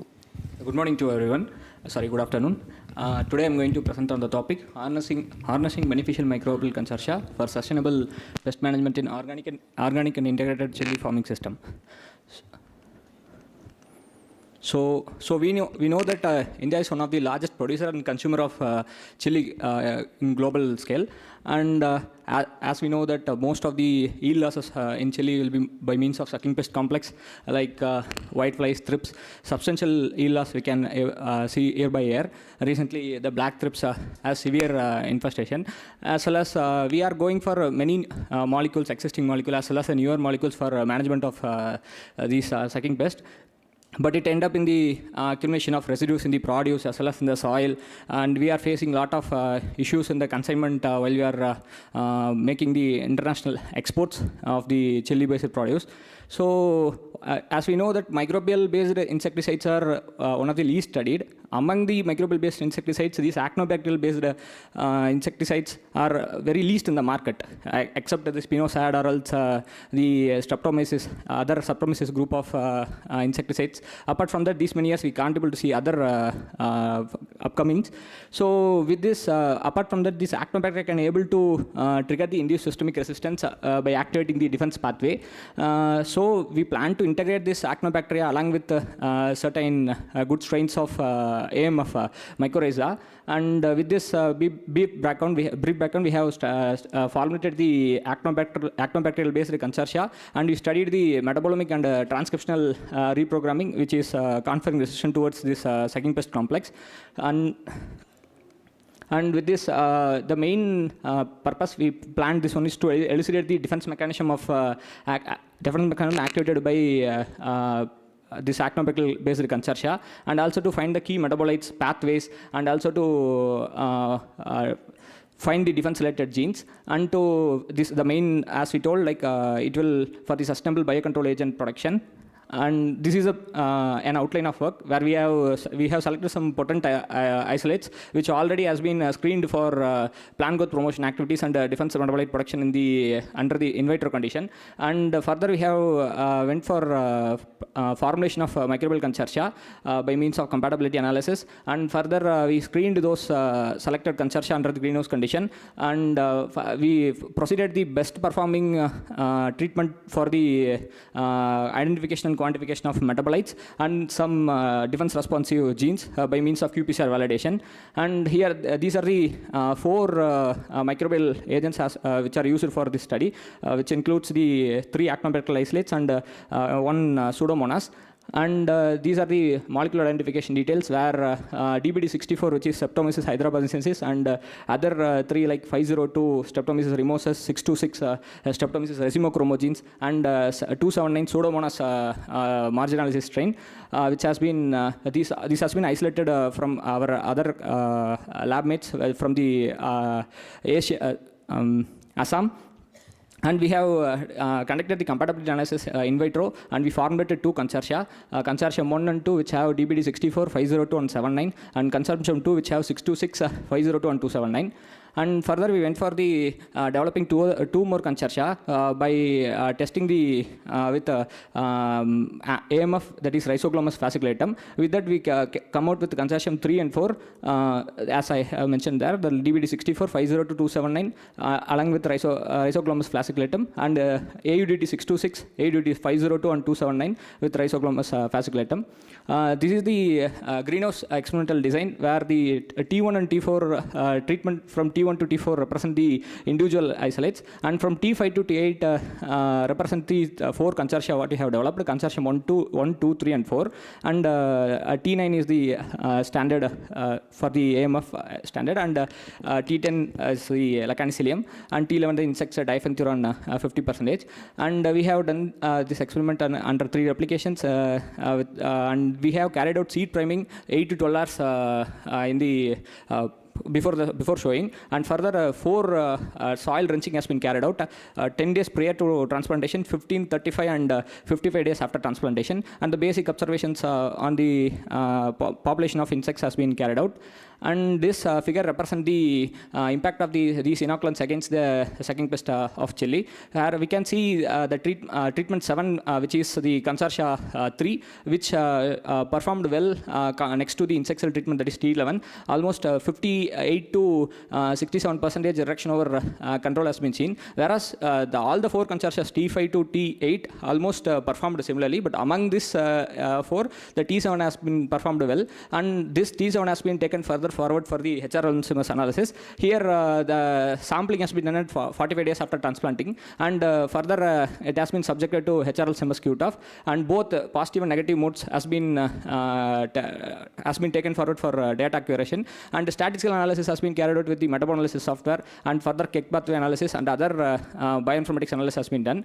And here are it is a representation of here we can see there are out of we have found almost 193 metabolites from the treated samples. Out of this one, almost 38 metabolites has been found to be significantly statistically upregulated, and this hierarchical heat map shows that we have taken 3 replications for this HLSMS analysis. Almost all the replicates shown equal reproducibility, which proves against that this accumulation of some ISR associated metabolites.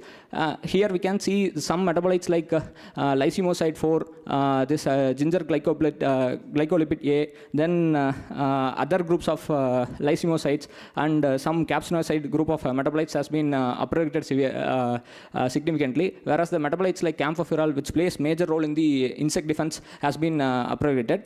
Further, the metabolite classes has been, this figure represents the different classes, where we can see almost 25% of phenylpropanoid and flavonoid group of metabolites, followed by the herbivore defense related metabolites, almost 20%. So these major group of class of metabolites plays major role in the inducing the defense while you are applying the microbial based inoculants.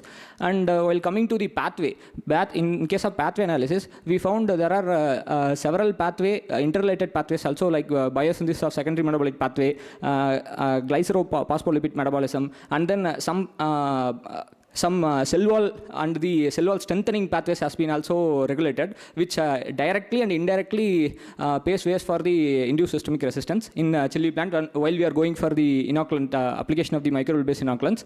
And this slide represents us that whenever these consultative treatments has been applied, there is a change in the plant membrane lipids, and also it further ends up in the boosting of productive secondary metabolites. And there are several pathways which has been diverted from the regular mechanism like plant energy and sugar pathways, which indirectly meant for the stronger stress and defense response. Overall, these treatments helps more resilient and better equipped to defend the insect pest and stress. And further, the qPCR validation has been, QRT-PCR validation has been carried out with several genes which belong to signal transduction and if secondary metabolite genes and antioxidant genes. And we have found that almost the major defense responsive genes like calomsundase, PAL, CHS, these all has been highly upregulated, which corresponds with the metabolites like camphophyrol, some antioxidants metabolites, and further the genes like LOX, they has been directly related to metabolites like lysomites and glycolipids. And the important group is this xylone gene, which is responsible for the cell wall structural modification. Whenever the insects coming and feeding, it helps to improve the resistance indirectly. And with this, I'm coming to the summary. Thank you, Dr. Naveen. Yes. You have presented whole of your thesis here instead of presenting what was your title of the presentation. And I would like to know whether you could find any phenotypic changes in the chili crop. Yes, sir. After spraying these structural changes, or especially the phenotypic changes. Phenotypically, sir. Mainly phenotypically, we can able to see that reduction in the damages, mainly crinkling, curling symptoms has been reduced, sir. And even in the fruit morphology is one we know as it's a complex disease, that a downward curling, that those symptoms are reduced wherever we have applied our consortia, sir. That photographs you should have shown. At least, because your topic is that. Actually, one slide, another question is that. One slide I kept, sir. Yeah, unfortunately, it's not coming. The presentation should be precise and related to the topic you have chosen. The another thing you have told that in organic system, Yes. it is more efficient. Yes, sir. What kind of organics you have used to raise this crop, and what variety you have used to raise this chili crop? Sir, while we're going for the greenhouse screening, sir, we used the Badgi. Our most susceptible variety has been taken in order to study, sir. But we have also conducted 2 seasons of field trials, sir, in our campus. So there we have went with Badgi Dubby. We have taken while going for mycorrhizal application before transplantation itself. We have incorporated this arbosicular mycorrhiza, sir. And further soil drenching of these actinobacterial formations, exclusively talcum-based formations, sir, that we have carried out at different intervals. That we are about to further to standardize that one, sir, because still we don't know at which point it exactly. Yes, sir. Raising crop organically itself is very tough. Very difficult, sir. Yes, sir. We can integrate as a one part in our regular integrated farming program, sir. Okay. Any other questions by the audience? Please, sir.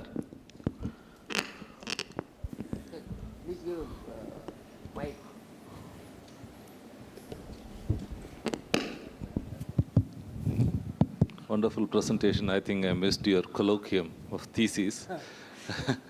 Okay, but one question I have. Yes, sir. You have always been showing that association of microbes help to enhance the defense by altering few pathways. Yes. Good, I don't disagree with that. But during the process of your work or during the process of your review, did you find anywhere a chance, or could you feel that there could be a chance wherein switching over a benefit of certain pathways would have some hindrance for the normal growth of the plant, which did not act now, but it could peak for the later part Yes, of the sir. response? That will be there. Actually, whenever we are, when the plant is... One second, I have not completed. Yes, sir. Yes, sir. Please. In such a case, is this going to be a sustaining mode which is going to go on for a longer period? Or that, I hope you got my question, yes, or that switch in the path is going to have a deleterious impact on a longer way, where we'll have to find a solution after that? Sir, actually, when plant is changing its physiology for purpose of defense, as you told, there will be certain divergence of pathways which actually required for plant growth requirement. But basically, these are PGPRs, plant growth promoters.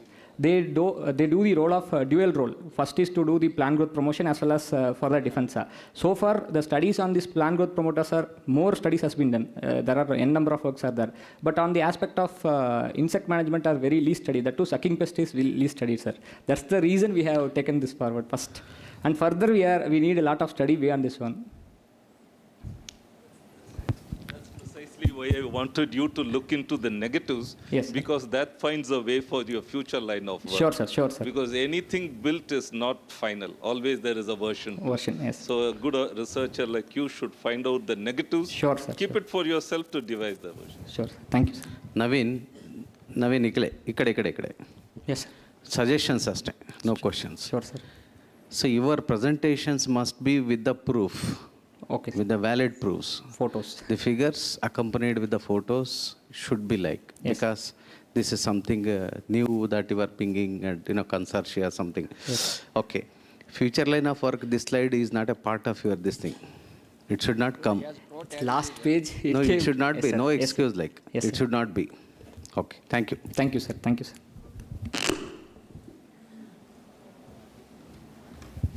Next speaker, please. Chandrasekhar.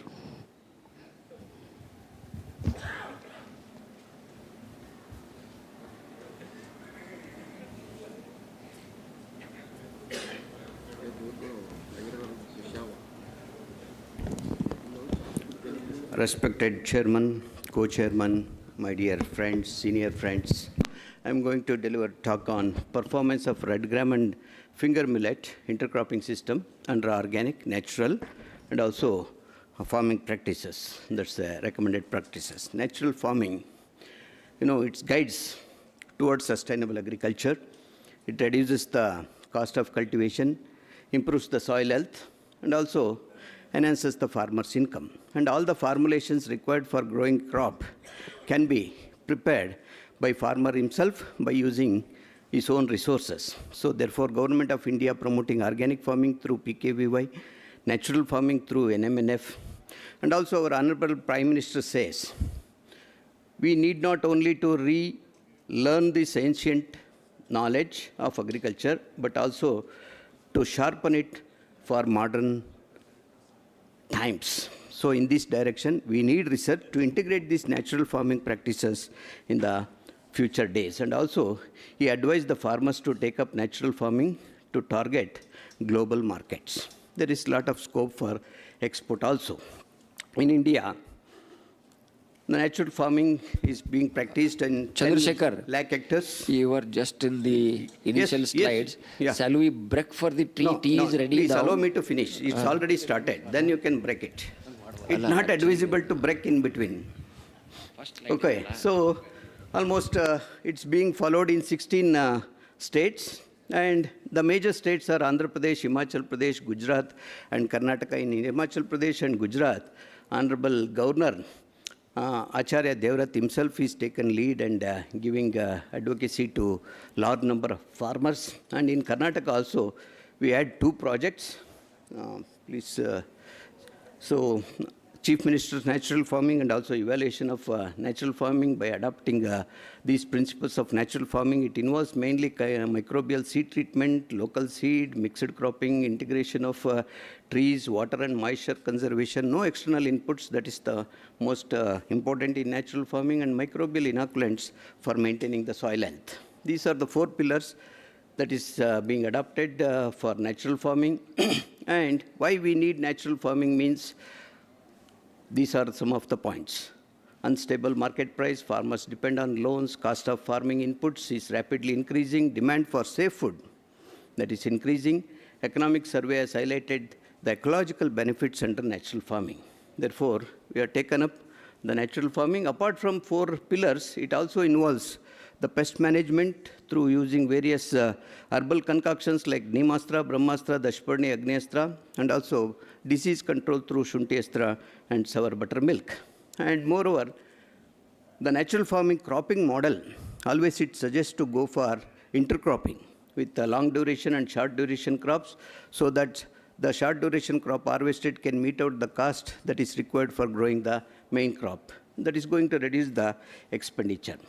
With these objectives, we formulated an experiment to evaluate comparative performance of natural, organic, and integrated farming system in these intercroppings. So major 3 farming practices are taken in large blocks. So mainly, many people asking question, what is the difference between organic and natural farming? You can see here, whatever the package is there, that is followed for RPP. And organic farming, you know, seeds are treated with biofertilizers, and also the nutrients are supplied through organic manures, and pests are controlled through biopesticides and biofungicides. Whereas in natural farming, seeds are treated with Bijamrut, nutrients supplementation through microbial concoction, Ganajivamrut, Jivamrut, soil application as well as foliar application, and pests are controlled as I already mentioned. This is the rainfall data. We observed that in 3rd year, there was a high rainfall than the normal rainfall. That also impacted certain yield aspects. Come to the yield. You see that always our RPP, because it's integrated nutrient management, also farming or crop management, that recorded highest yield. And next was organic farming, followed by the natural farming. But you can also see that yield reductions were about 14%. When the pooled data shows that as compared to RPP, but when we compared with organic farming, in natural farming there was a yield reduction of 8.5%. Similarly, in finger millet, since it's a cereal crop, nitrogen demand is more, the yield reduction was more in natural farming as compared to RPP, it was 21%, and as compared to organic farming, the yield reduction was 9%.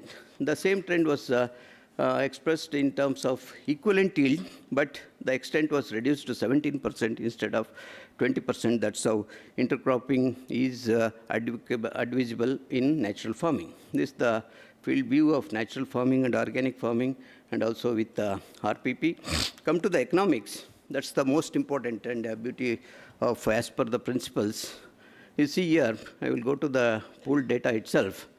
The labor cost saved in natural farming is 14% as compared to RPP and 25% as compared to organic farming. But the material cost saved was 48% and 67% as compared to organic farming. Overall cost of cultivation is saved to the extent of 51% if you compare to organic farming and 32% if you compare to our conventional farming practices. This is how, even though yield reduction was there for 10 or 20%, there is huge cost saved in terms of spending. Thereby, even without, we worked out the economics with premium price and without premium price. You can see here, without premium price, though gross return was higher with RPP, but the net return was on par with our RPP, but beneficial cost ratio was high than both the systems because less cost. When we worked out with premium price, that's further aggravated. The net returns were maximum in case of natural farming, and also benefit cost ratio was also high due to the reasons I explained, because the cost involved is less. So come to the soil health. Of course, pH and EC was not affected, but organic carbon content was increased in organic farming, followed by RPP, because here also we applied farmyard manure, but it was maintained in natural farming because it was maintained only with the mulching.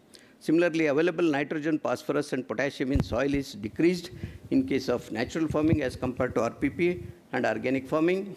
The same trend was obtained with the secondary nutrients and also the micronutrients.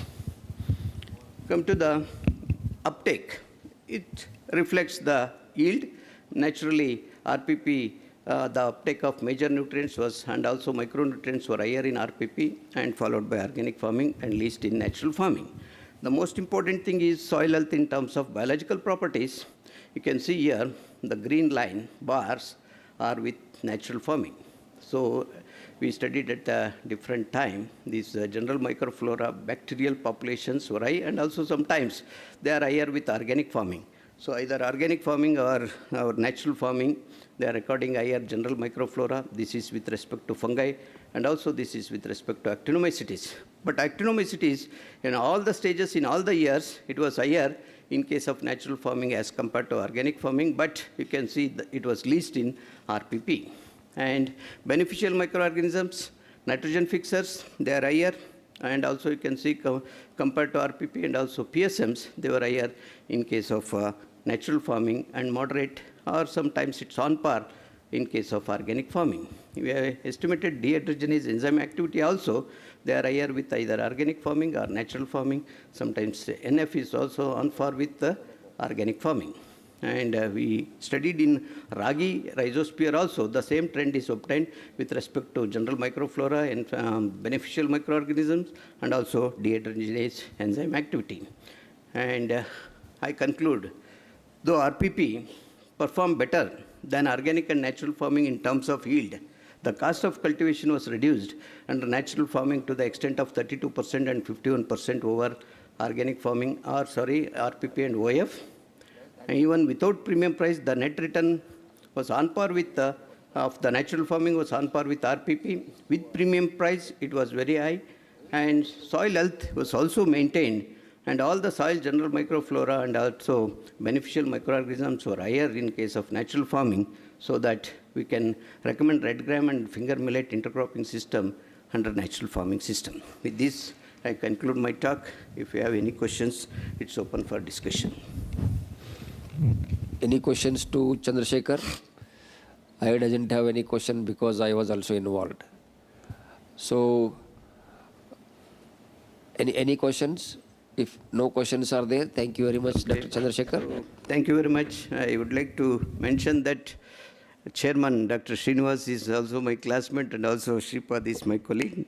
Thank you very much for giving me the opportunity to present my paper in front Now of you. we will break for tea for 5 minutes. We will reassemble here to continue with the next speakers. Reporters.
this pyruvate 1 ml per liter at 50 liters per hectare, which has given excellent with respect to the total weed density control. So this has been done for four seasons, sir. Kharif 23, Rabi 23, Kharif 24 and Rabi 24. And we are putting the weed data so that at different days, before the early post erosion, we have taken 14 days, 15 days we take up observation, 13 as well as 40. With respect to the drone application as well as recommended application, it was almost, you can look, there is a similar with respect to the weed management aspects. So that's why in weed density, the stocks are also whereas PM is at 7, whereas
speaker, Ratnakala.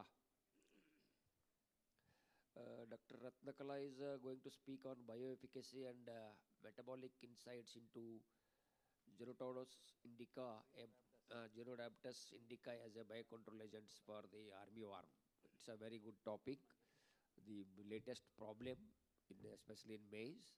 She is going to speak on the biological control of fall armyworm. Shall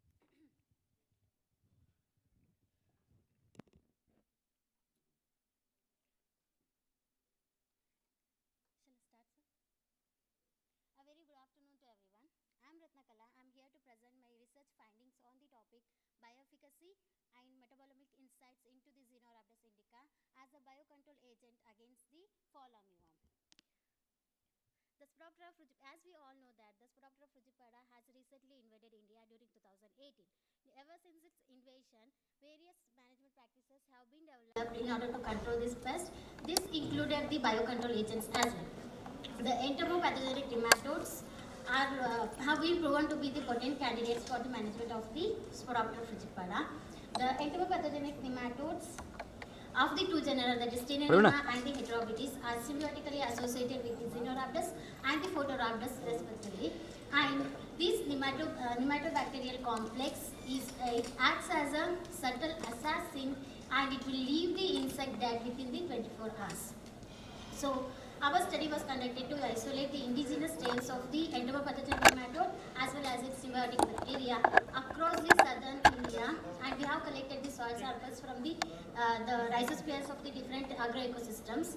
And I feel very proud to say that the soil sample collected from the rhizosphere of mahogany tree from our very own farm at the Kadwar, Bidar of the Karnataka was found to be positive for the presence of the entomopathogenic nematode that is later identified as the Stenema abbasi USD BIDS. And from this, the symbiotic bacteria was isolated by taking a day-old cadaver of the Galleria melanella, which is infested with the EPN, and a small incision was made on the last abdominal proleg, and the drop of the hemolymph which was oozing out was taken and streaked on the selective media, that is NBTA, and it was incubated in the BOD at 27 degrees Celsius for 24 to 48 hours. After 24 hours, the presence of the maroon colonies on the blue media, which is the indication of the primary phenotype, and which later after 24 hours turns into the secondary phenotype of the blue color colonies.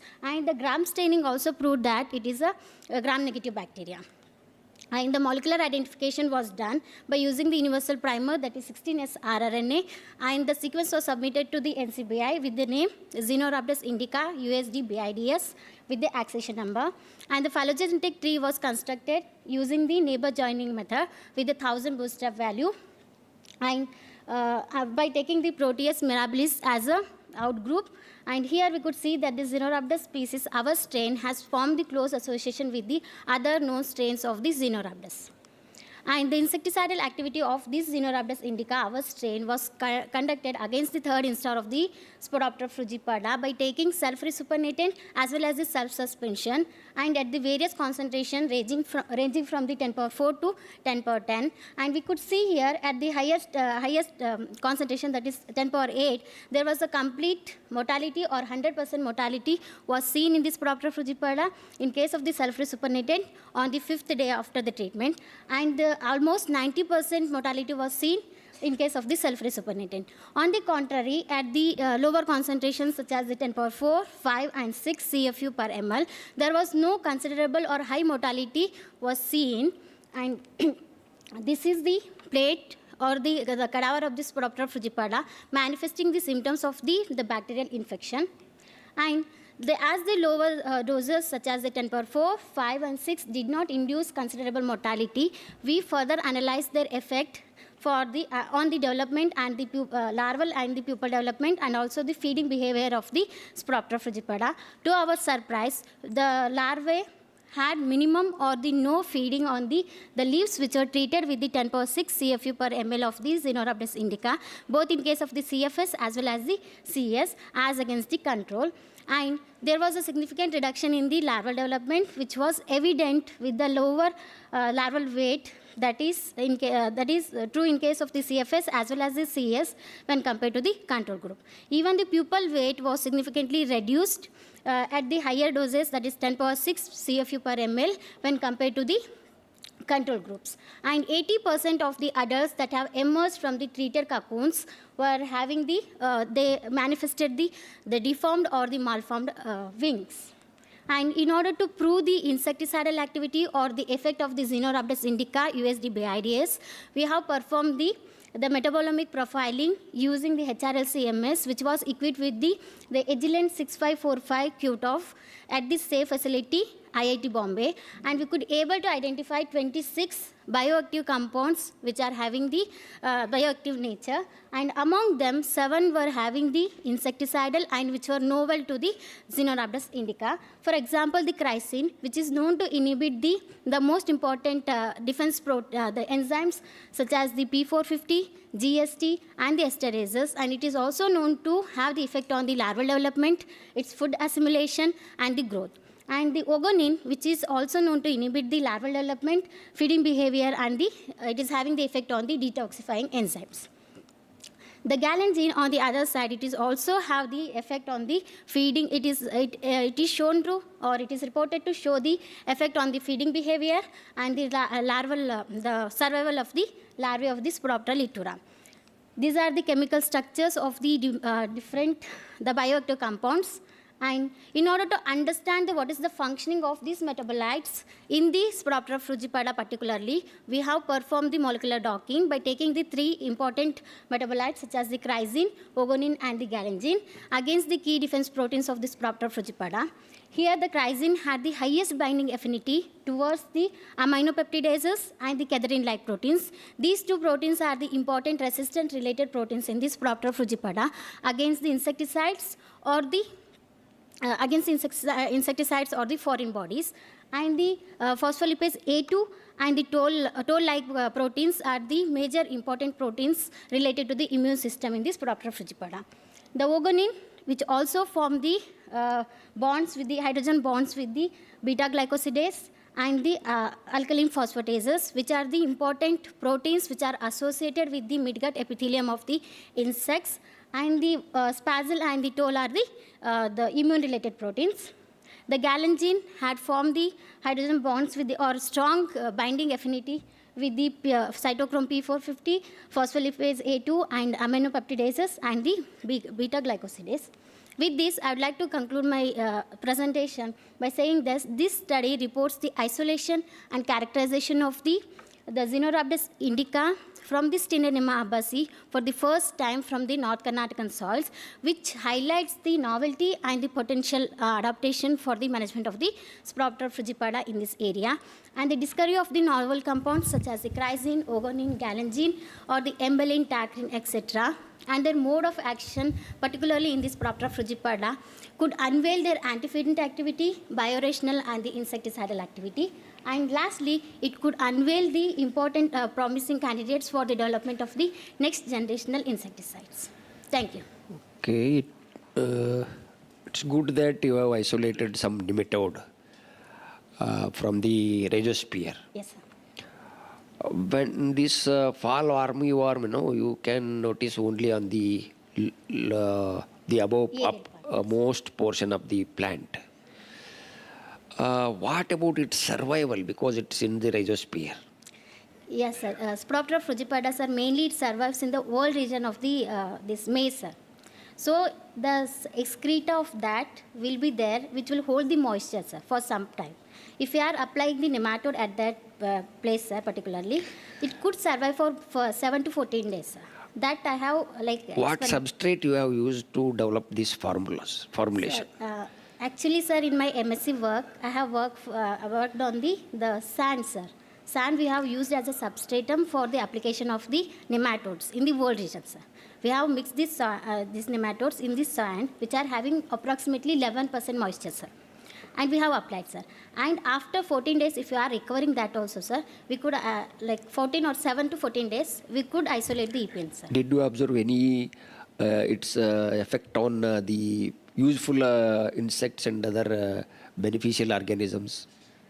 So no sir, mine was only this proper frugipeda sir. Only whole application was Okay, there, it's sir. good. Accidentally, you might have noticed its effect on ladybirds and other insects which are beneficial. No sir, I did not observe any such. Okay, you have isolated many bioactive compounds. Yes. Okay, you sent to the some institute for identification. What about their quantity? Even the other presenter also presented many hundreds of bioactive compounds. What is their quantity? That is most important for the efficacy. That column also should be there. See, otherwise, even if you take anything, so many bioactive compounds are there. It is just for the presentation. But what kind of the quantity of these bioactive compounds are there, that also influences the efficacy. Yes, sir. Okay, you look at that also. Okay. Any other questions? Any other questions from any other delegates, presenters, co-chairman? Okay, no problem. Congratulations. So, very nice study. You isolated a different strain. Have you compared with your strain with other existing strains which are available in the market? No sir, that is not included in my study sir. Actually, I have 7 more isolates sir actually. Okay. All I have done sir. This is one of them sir. Even I have not compared. If you compare even our with the metrizim existing also one. is very effective against this fall armyworm. Naturally, it is occurring. One other day, I received one photograph from the Rupa Patil. Even Nemeria is also infecting. Okay. If you include commercial one, which is heterorhabditis, I feel, which is available in the market, but you isolated Stenarnema, no? Stenarnema abaci. Okay, good. In fact, there is a culture from NBR also. So they have the promising formulations also with respect to entomopathogenic nematodes. Include that. So when you study, you should have the check of all the things like NBARs, the commercial formulation. Then only your isolated one, how far it is superior will be known. Comparing yours, always our baby is good. But comparing our baby with others will be performance. Yes. That's what suggestion. Sure, sir. Thank you. Next speaker, please.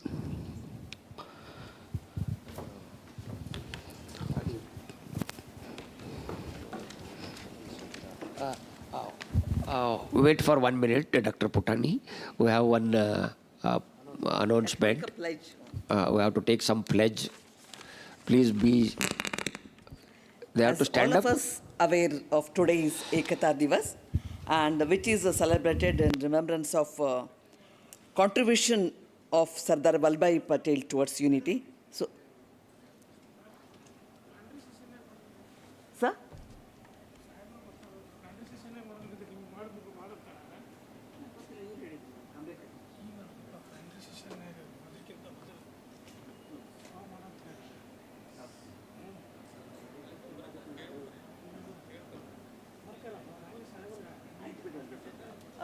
We'll start with the session. ಅದು ಪ್ಲನರಿ ಸೆಷನ್ಗಿಂತ ಮುಂಚೆ ತಗೊಂಡಿದ್ದಾರೆ.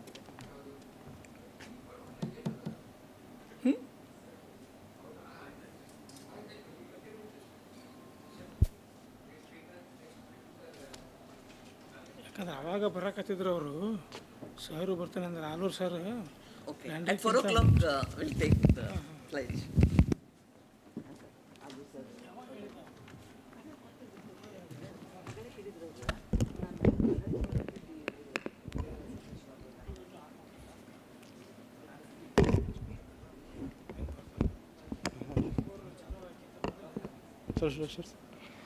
A very good afternoon to the respected chairman, co-chairman, and other dignitaries. I am Saurabh Putani, presenting my research work on effect of rhizobacteria and AM fungi on plant growth of mung bean and incidence of mung bean yellow mosaic virus. Mung bean yellow mosaic virus is one of the major biotic stress in mung bean, which causes up to 80 to 100% yield loss in mung bean at early stage of infection. It is transmitted by insect vector whitefly, Bemisia tabaci, in persistent circulative manner. Currently, whiteflies are managed by insecticidal spray, which has been not feasible due to the wide host range of the whitefly. So Rhizobacter and AM fungi is another promising approach which can be used to control the disease inside the host plant by inducing the induced systemic resistance. So the current study was formulated based on by taking the Rhizobacter from the Department of Microbiology, and efficient strains were characterized for their plant growth promoting traits, and then efficient strains were used for the to check the plant growth of mung bean in presence of mung bean yellow mosaic virus, and finally analysis of the key genes involved in plant growth promotion and defense genes by using QRT-PCR analysis. A total of 21 Rhizobacter were sourced, of which 10 were actinobacteria, 11 were bacteria, and 1 AM fungus Rhizophagus fasciculatus. Plant growth promoting traits such as nitrogen fixation, phosphate and potassium solubilization, IA production, and siderophore production was carried out under in vitro conditions. For nitrogen fixation, Pseudomonas marginalis ADP 279 had the highest nitrogen fixation of 4.13 milligram of nitrogen fixed per gram of glucose, which was significantly lower than the reference strain ACD20. Phosphate solubilization, again ADP 279 outperformed other isolates with 30.22 microgram per milligram of protein of phosphate solubilized after 7 days of incubation tricalcium phosphate medium, which was significantly higher than the reference strain Pseudomonas striata. Potassium solubilization was highest in ADP 203 and ADP 279, which were on par with the reference strain Pseudomonas striata after 7 days of incubation in Alexandro medium. IA production was highest in ACB 49, whereas siderophore production was highest in isolate ADP 203, which were both significantly superior to the reference strain Pseudomonas striata. Plate 2 is the pictorial representation of the beneficial characteristics of efficient rhizobacterial strains. After the in vitro assays, the 4 efficient strains based on the plant growth promotion traits and biocontrol capabilities, 4 efficient strains were selected, of which ADP 626 and DBT 64 were found to be incompatible with each other. So 2 inoculum consortia were identified, consortium 1 comprising of ADT 502, ADT 626 and ADP 279, whereas consortium 2 comprising of ADT 502, DBT 64 and ADP 279.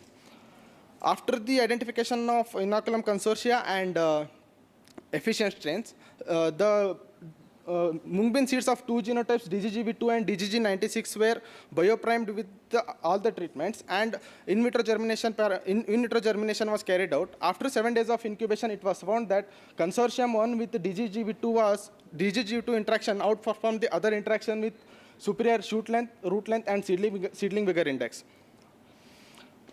Plate 4 is the pictorial representation of effect of seed biopriming with rhizobacterial strains on in vitro germination parameters of mung bean genotype DGGV2, whereas plate 4b is of DGG96. After the in vitro seed germination parameters, compatibility test between Rhizophagus fasciculatus and Rhizobacter strains was carried out, wherein it was found that the root colonization by the Rhizophagus fasciculatus alone was on par with the root colonization of Rhizophagus fasciculatus and other Rhizobacterial strains, and hence it was considered as both Rhizophagus fasciculatus and the Rhizobacterial strains were compatible with each other, and the greenhouse experiment was carried out. Greenhouse experiment was, design of the experiment was 2 factorial completely randomized design with factor 1 as 2 varieties, DGGV2 which is susceptible to MOME and DGG96 which is resistant to MOME with 11 treatments and 3 replications. Table 7 is the treatment details used for the greenhouse experiment, and symptom severity grade given by Wheeler 1969 was used to calculate the percent disease incidence and percent disease index of the MOME in both the genotypes. Percent disease incidence was low in consortium 1 treated plant with resistant genotype DGG96 across all 3 time intervals of 7, 14, 21 days post inoculation. Even in susceptible genotype DGGV2, the consortium 1 outperformed the other treatments. The similar results were observed for the percent disease index, and it can be seen by the heat map that the positive correlation between the percent disease incidence and percent disease index. Plate 6 is the pictorial representation of growth of mung bean influenced by the inoculation of Rhizobacter and AMF at 60 days after sowing. Plant nutrient content analysis was carried out after 60 days of sowing, wherein consortium 1 with DGG96 again had the better plant nutrient content of N, P, K, whereas even in susceptible genotype DGGV2, Consortium 1 outperformed the other treatments. So Consortium 1 was selected for the QRT-PCR analysis with pathogen inoculated control and the healthy treatments. Total of 9 genes were selected for the QRT-PCR analysis, which included disease-resistant protein, 3 RNA genes, argonate, RDR, and RNA helicase. Heat shock proteins, 2 transcription factors which are involved in both the jasmonate and ethylene pathways of WRKY, NAC transcription factors, and 2 plant growth promoting genes, cytochrome P450 and oxygen responsive factor. Plate 8 is the gel image of integrity of RNA isolated to trizol reagent. And after the RNA was isolated, it was converted to cDNA and it was confirmed using the PCR amplification of the housekeeping gene beta-actin.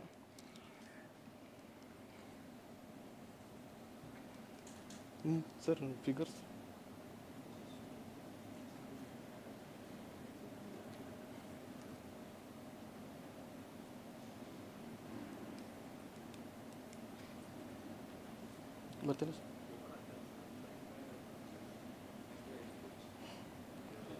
It's okay, sir. I'll explain this one. Figure 3 represents the heat map correlation of the gene expressed in consortium and pathogen inoculated treatment across with all the different genes. The RNA genes such as RNA helicase, argonate, and RDA were highly expressed in the consortium 1 treated plants in the DGG96, whereas they were upregulated more in the DGGV susceptible genotype DGGV2. The interesting finding was the heat shock protein which act as the molecular chaperone for the virus replication within the host plant was downregulated in the consortium treated plants, whereas it was upregulated in this pathogen inoculated treatment. The 2 transcription factor, WRKY and NAC transcription factor, as earlier I have said, they are involved in majority of the jasmonate and ethylene pathways, were highly upregulated in the consortium treated plants than the pathogen inoculated treatments. With this, I'd like to conclude my research that research with efficient PG pair strains with multiple beneficial traits were identified and characterized. Synergetic potential between Rhizophagous fasciculatus and Rhizobacteria enhanced the mung bean growth and disease tolerance against MOME. Consortium 1 was identified as the best treatment with better seed germination, seedling vigor, plant nutrient content, and marked reduction of MOME incidence severity in DGGV2 and DGG96. And QRT-PCR analysis revealed that upregulation of J and SR related transcription factors, modulation of RNA and DRP genes indicating activation of induced systemic resistance, and downregulation of heat shock protein 70 suggesting the reduced viral exploitation. Thank you. It's in vitro studies, you know. Yes, sir. Okay, you go to that pots experimentation. You look at the plant stand, and see, they're all dried. It's at harvest stage, sir. No, even then. Look at the top type one is of the plants. Susceptible genotype, sir. That is. So, yellow mosaic is not at all observed here. Did you find any yellow mosaic there in pots? All these pots? Yes, it is there, sir. None of the pots are having yellow mosaic virus. But See, when you study or present anything, it should be very clear. Okay. You should have given the in tabular form what was the incidence in different treatments. Not just saying that this has happened, that has happened. No, sir. This incidence had. Yeah, you look at that. Look there. You have shown 26, the 50%, 40% incidence. Whether you notice that in your pots? Yes, sir. Since I had taken. No, you look at the pots. Okay. Always your data should be reflected in the photographs. Okay. I taken images from the. Okay, anyway, I have not included. when you give any topic for the presentation, don't bring everything out of your thesis and present here. Yes. Okay, thank you. Any questions from the audience? Okay, thank you. Now I call upon. What is the reason for the incompatibility seen among the within the bacterial strains? Sir, bacteria tend to produce secondary metabolites, sir, which especially actinobacteria, they produce antibiotics, sir, which inhibit the growth of other microorganisms, sir. And then will it be the same if you look in vitro in vivo conditions, like if you inoculate with the plants? Will be the same response had been studied or like? No, sir, we have not studied that, sir, actually. Thank you. Okay, thank you, Putani. So next speaker is Vikshita.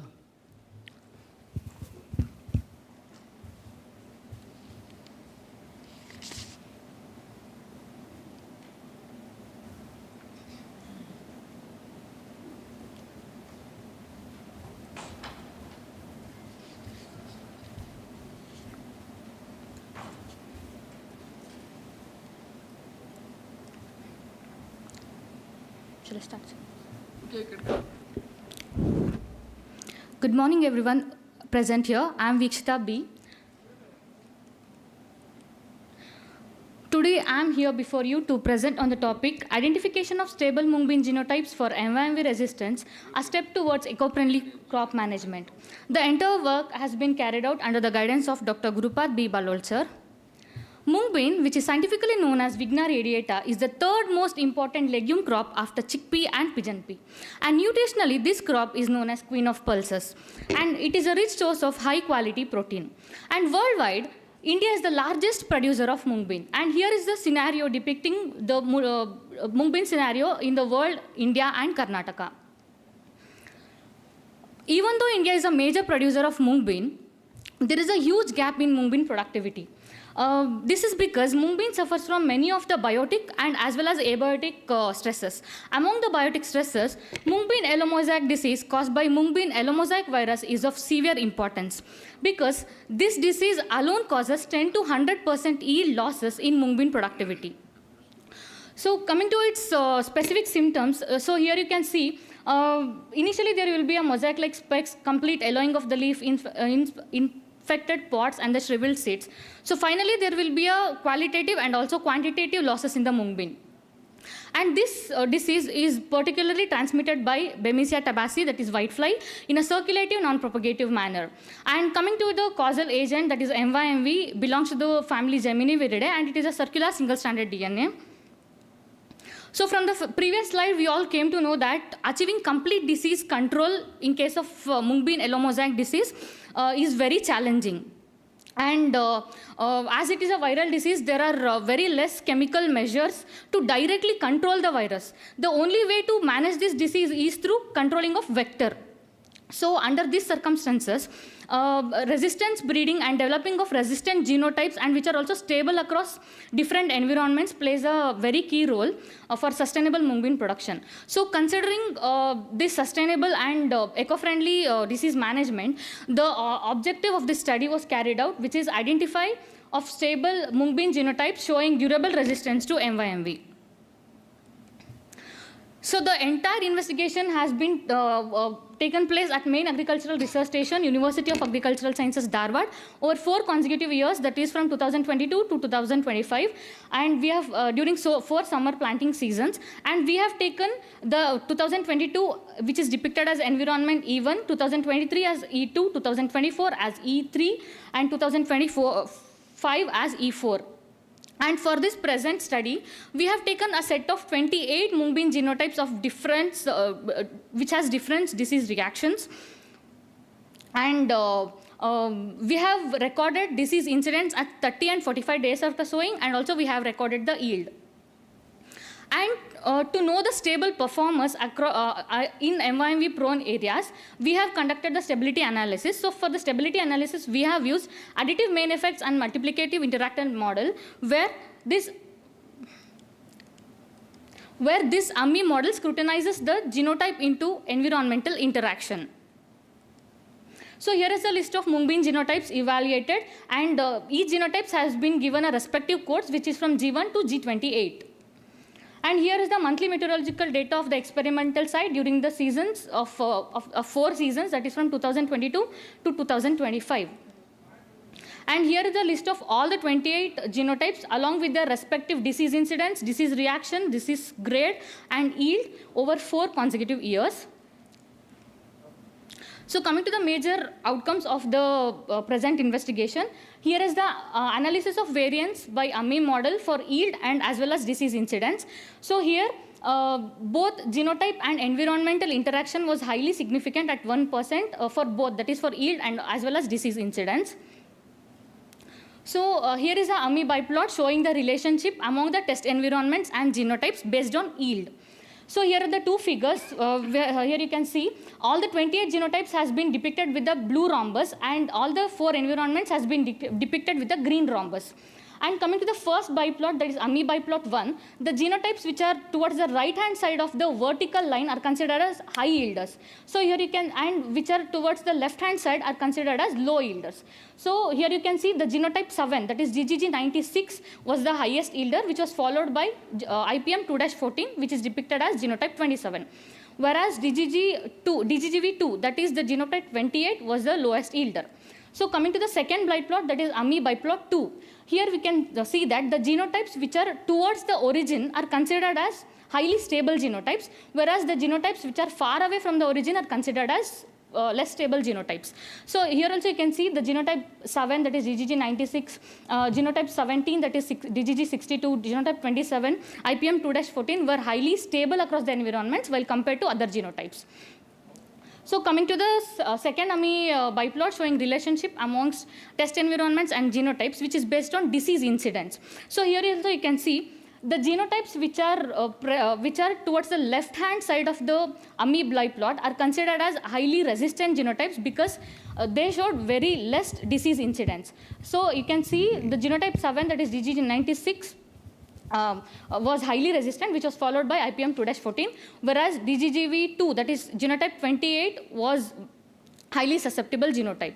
And the genotypes which are towards the origin are considered as highly stable genotypes. And we can say that genotype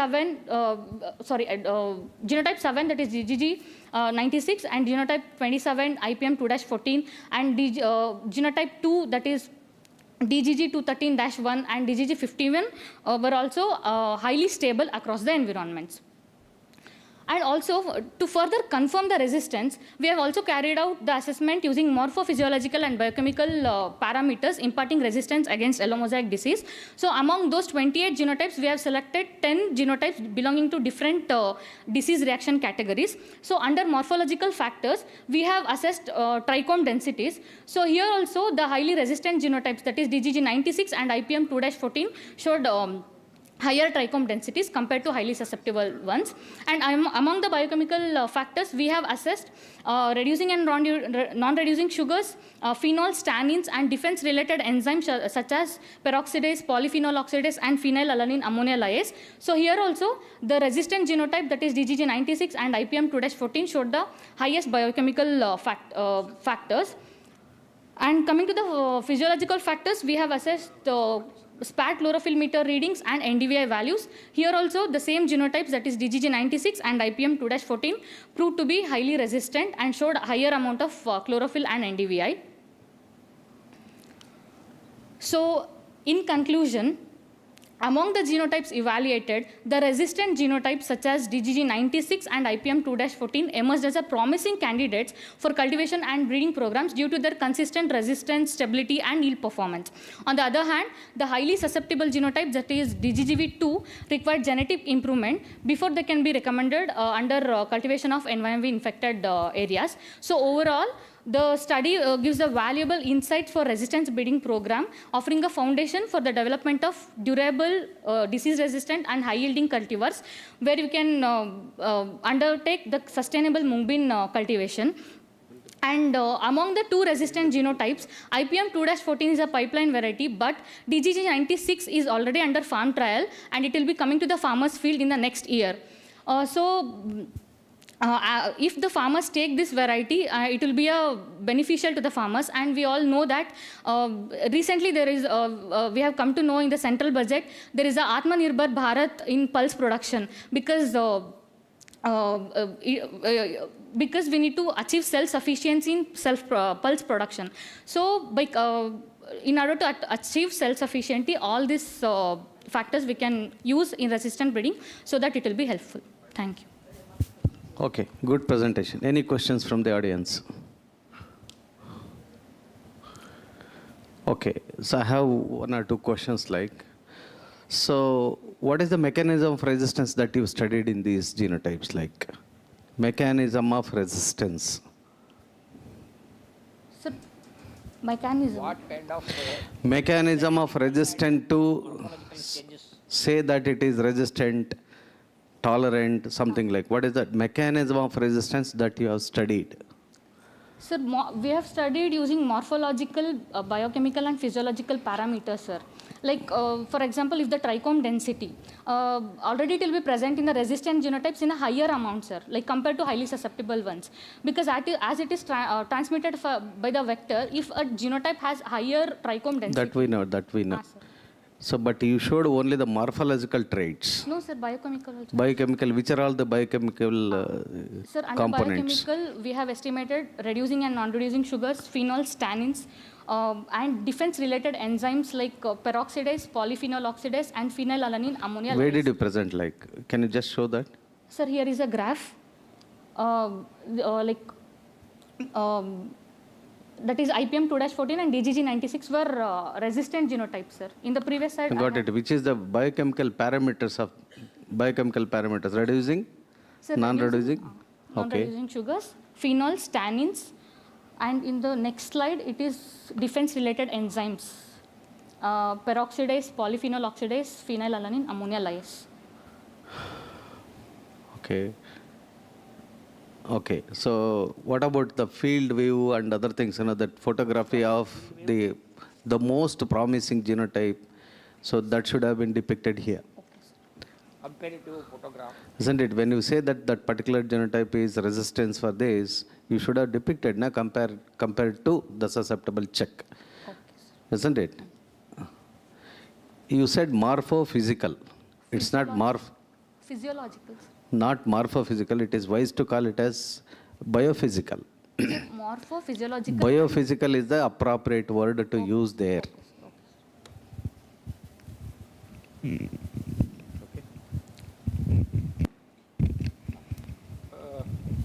Any questions to her?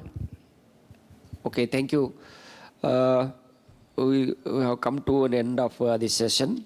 Totally, there were 2 lead talks in this session, one by Dr. C.R. Patil and another one by Dr. A.G. Srinivas.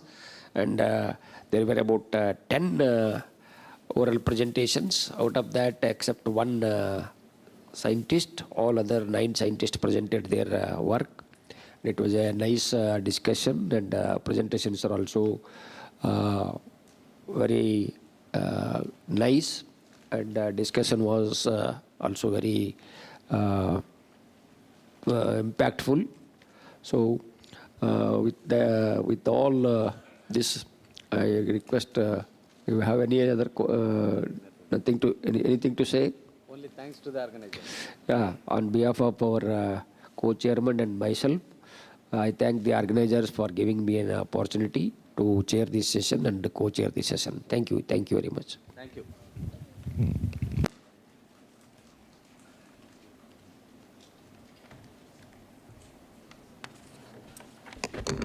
I request Dr. G. Somanagoda, Organizing Secretary, to honor the chairman and co-chairman and also the lead speaker by presenting a memento. Please, sir.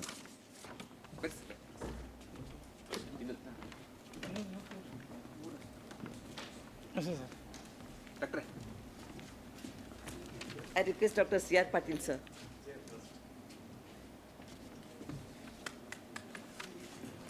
Please.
Okay.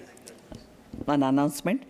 Posters evaluation is going on. So please, who are there to present the posters, please move on to that hall, and following by lunch. And sharp at 2 o'clock, we are starting the session on theme 4. And the certificates are ready in the registration counter. In the lunch, you can collect your certificates. Thank you.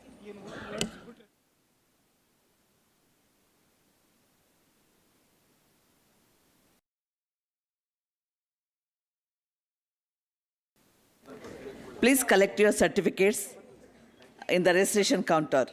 Now it's available.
Afternoon all.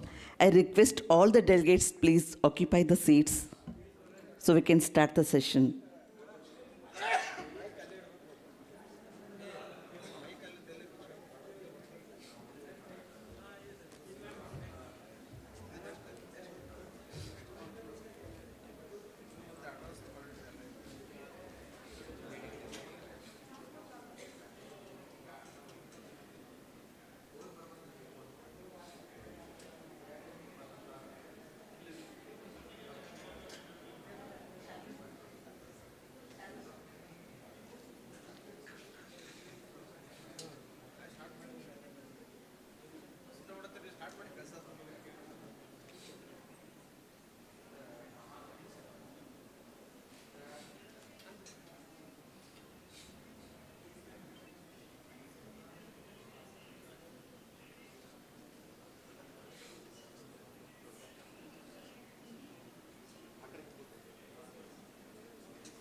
I request all the delegates and participants to shift the middle row.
Students wait ಮಾಡಕತ್ತೀವಿ ಅಂದ್ರೆ ಇಲ್ಲ ಅಂತ ಹೇಳೋದು ಇಲ್ಲ ನಂದ್ರಲ್ಲಿ ಇತ್ತಲ್ಲ ಹಂಗಾಗಿ ನಾನು confuse ಮಾಡ್ಕೊಂಡೆ ಆಮೇಲೆ ಚೇಂಜ್ ಮಾಡಿರ್ಬೇಕು ನನಗೆ ಗೊತ್ತಿದ್ರು ಇವ್ರು ಯಾರ ಹೆಸರಿದೆ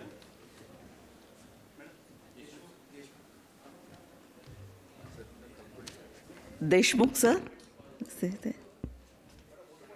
okay okay sir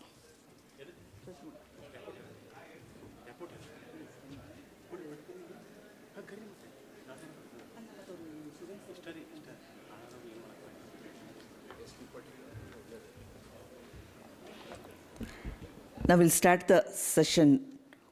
Theme fourth is on nanotechnology and biotechnology in agriculture, integration of breeding with precision agriculture and artificial intelligence. May I request Dr. S.M. Shivprasad, Dean, Outreach Indian Institute of Technology, Dharwad, to grace the occasion as the chairman for the session 4. Please, sir. I request Dr. K. Shubharan, Principal Scientist and Head, Genomic Resources, ICR, National Bureau of Agriculture, Insect Resources, Bangalore, to grace the occasion as a co-chairman of this session. Please, sir.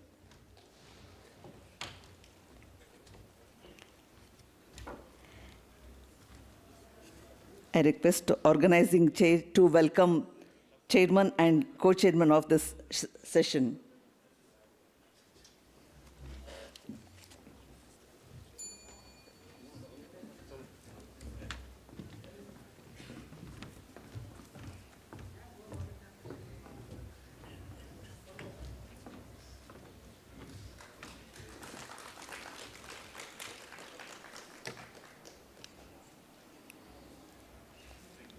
Shivaprasad sir biodata ಹಾಕ್ರಿ.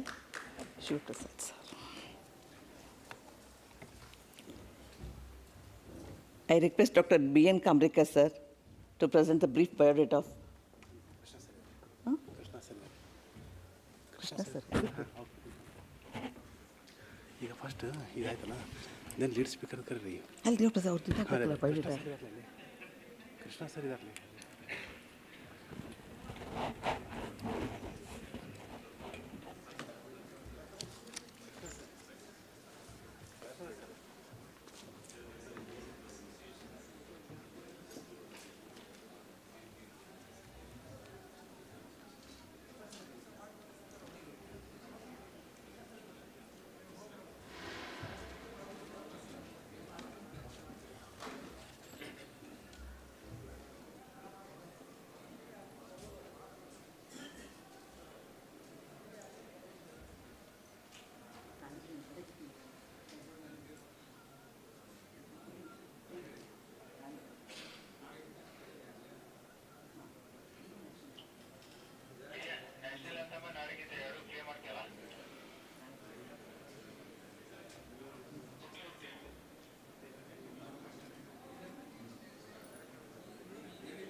It's okay, it's okay.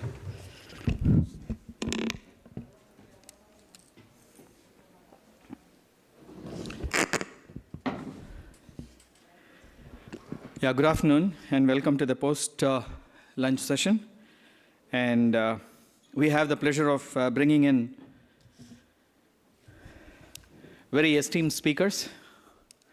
And sir, I consider this both as a privilege and an honor to welcome both of you. We've been interacting at various levels, although I am not a nanotechnologist by specialization, but I've had the pleasure of talking to you on various other matters, except nanotechnology probably. But then, today I have the pleasure also of bringing to you the path taken by Professor Shivaprasad today and before to reach to the current position of the Dean at the Indian Institute of Technology, Dharwad. On a personal note, I don't see his brother. He happens to be the brother of, not happens to be, he is the brother of Mr. Uday Shankar, or Engineer Uday Shankar, who was serving our university some time back. And I'll just go through quickly the biodata. Before coming here to Dharwad, he was at the National Physical Laboratory, New Delhi, for almost 2 decades, and was then later senior scientist and professor at the very famous Jawaharlal Nehru Center for Advanced Scientific Research. And I may add at this particular time that he was working and is almost the right-hand man of Professor and Dr. C.N.R. Rao. And that should tell you who he is. I don't think I need to read the biodata further to understand what sort of a person he is, but then I'll complete the formality. He later joined, after his retirement, he was later posted to as the director of the Karnataka State Higher Education Academy, Dharwad, for almost 6 years. Later on, he moved to IIT Dharwad. He has a PhD in solid state physics from the neighboring university, that's Karnataka University, Dharwad. That was followed by a postdoctoral research at IIT Delhi and the University of Sussex in the year. And later, he was also awarded the honorary doctorate, DSc, from VSK University, Bellary, and is currently an honorary fellow of the Karnataka Science Technology Academy. He's also a visiting scientist in NIST and the Rutgers University, USA, University of Ulm in Germany, and the Tohoku University in Japan. He's a recipient of several awards, including the Young Scientist Award from the President of India, the Dr. Raja Ramana Senior Scientist from our own government of Karnataka. He's been awarded the medal lecture. So he was also awarded the medal lecture at Lucknow, the Superconductivity and Material Science Award from Patiala, the Distinguished Lectureship Medal from IIT Mumbai by the Materials Research Society of India. His research interests are on thin films, surfaces and intersurfaces of metals, semiconductors, and non-structured wide band gap semiconductors. He has published over 286 research articles in international journals, 23 research articles in national journals, and delivered almost 700 odd research talks, 232 invited educational talks in international fora. He's completed several research projects running over 200 crores and has authored or edited 3 books. As the director of Higher Education Academy, he promoted the higher education by designing and implementing training for teachers, principals, office staff, and other students. He was also the principal investigator of a project that was funded by the World Health Organization, where his objective was to develop a health and wellness index for higher education institutions of India. He has been India's representative to the International Unit for Vacuum Science Technology Applications, USA, the World's Materials Research Institution Forum, Japan, the Europe-India Cooperation on Nanotechnology, Finland, Indo-Brazil Cooperation for Science, and has been on the advisory of the Bharat Electronics Limited for the night vision device development for the DRDO, Research Council member of the DMSRDE, that's at Kanpur, and Smart Materials Research of the CISOL Research Foundation, Lucknow. He is also the Vice President of the Materials Research Society of India. He is also a member of the Karnataka government's policy on R&D and nanotechnology, drafting committees of the Vision Group of Science and Technology of the government of Karnataka. He is on the management board of our neighboring medical university of the SDM and visiting professor at the KLE Tech University, Hubli, and is the academic council member of the JSS Technology University at Mysore. And I'm sure, I do not know how many of you have watched yesterday's match between India and Australia, and I'm sure Professor Shiv Prasad would have watched it, and he would have watched it. I do not know how many of you enjoyed it, because he's a very, very avid cricket player, and he has represented even the Sussex County and DDCA leagues in cricket. Apart from having interest in music and singing, probably.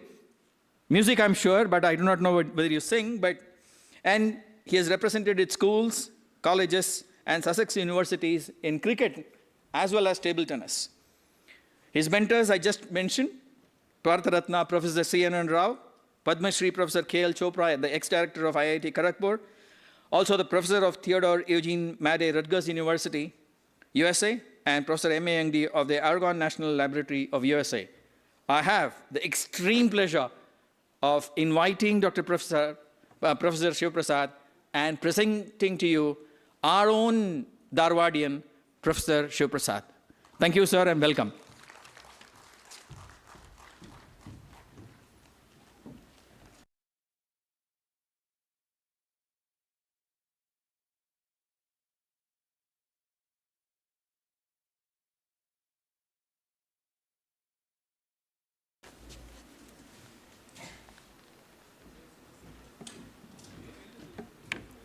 The pointer is this.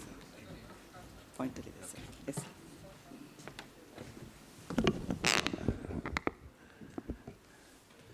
Okay ಎಲ್ಲರಿಗೂ ನಮಸ್ಕಾರ. ಅವರೆಲ್ಲ ಸುಳ್ಳು ಹೇಳಿದರೆ ಅದನ್ನೆಲ್ಲ ನಂಬೇಡ್ರಿ.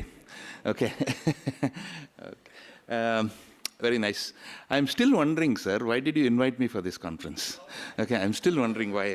How am I relevant to this conference? I am still wondering. Probably you want to teach me something more, and this is an opportunity for me to listen to a few talks and see what it is. Fortunately, the session, I mean, it's called as nanotechnology and agriculture, etc. So, you know, maybe one more reason is there. He knows that every married man is already an agriculturist, because he has achieved the culture of agreeing to his wife. So in that sense, yes, I'm an agriculturist. Okay, I'm an agriculturist, so I'm here. So I thought just after lunch, it's very difficult to listen to anybody, right? It is true. So I thought this talk, I'll sort of make it like an infotainment rather than a serious talk. So because I'm not competent enough to give a serious talk on this particular talk.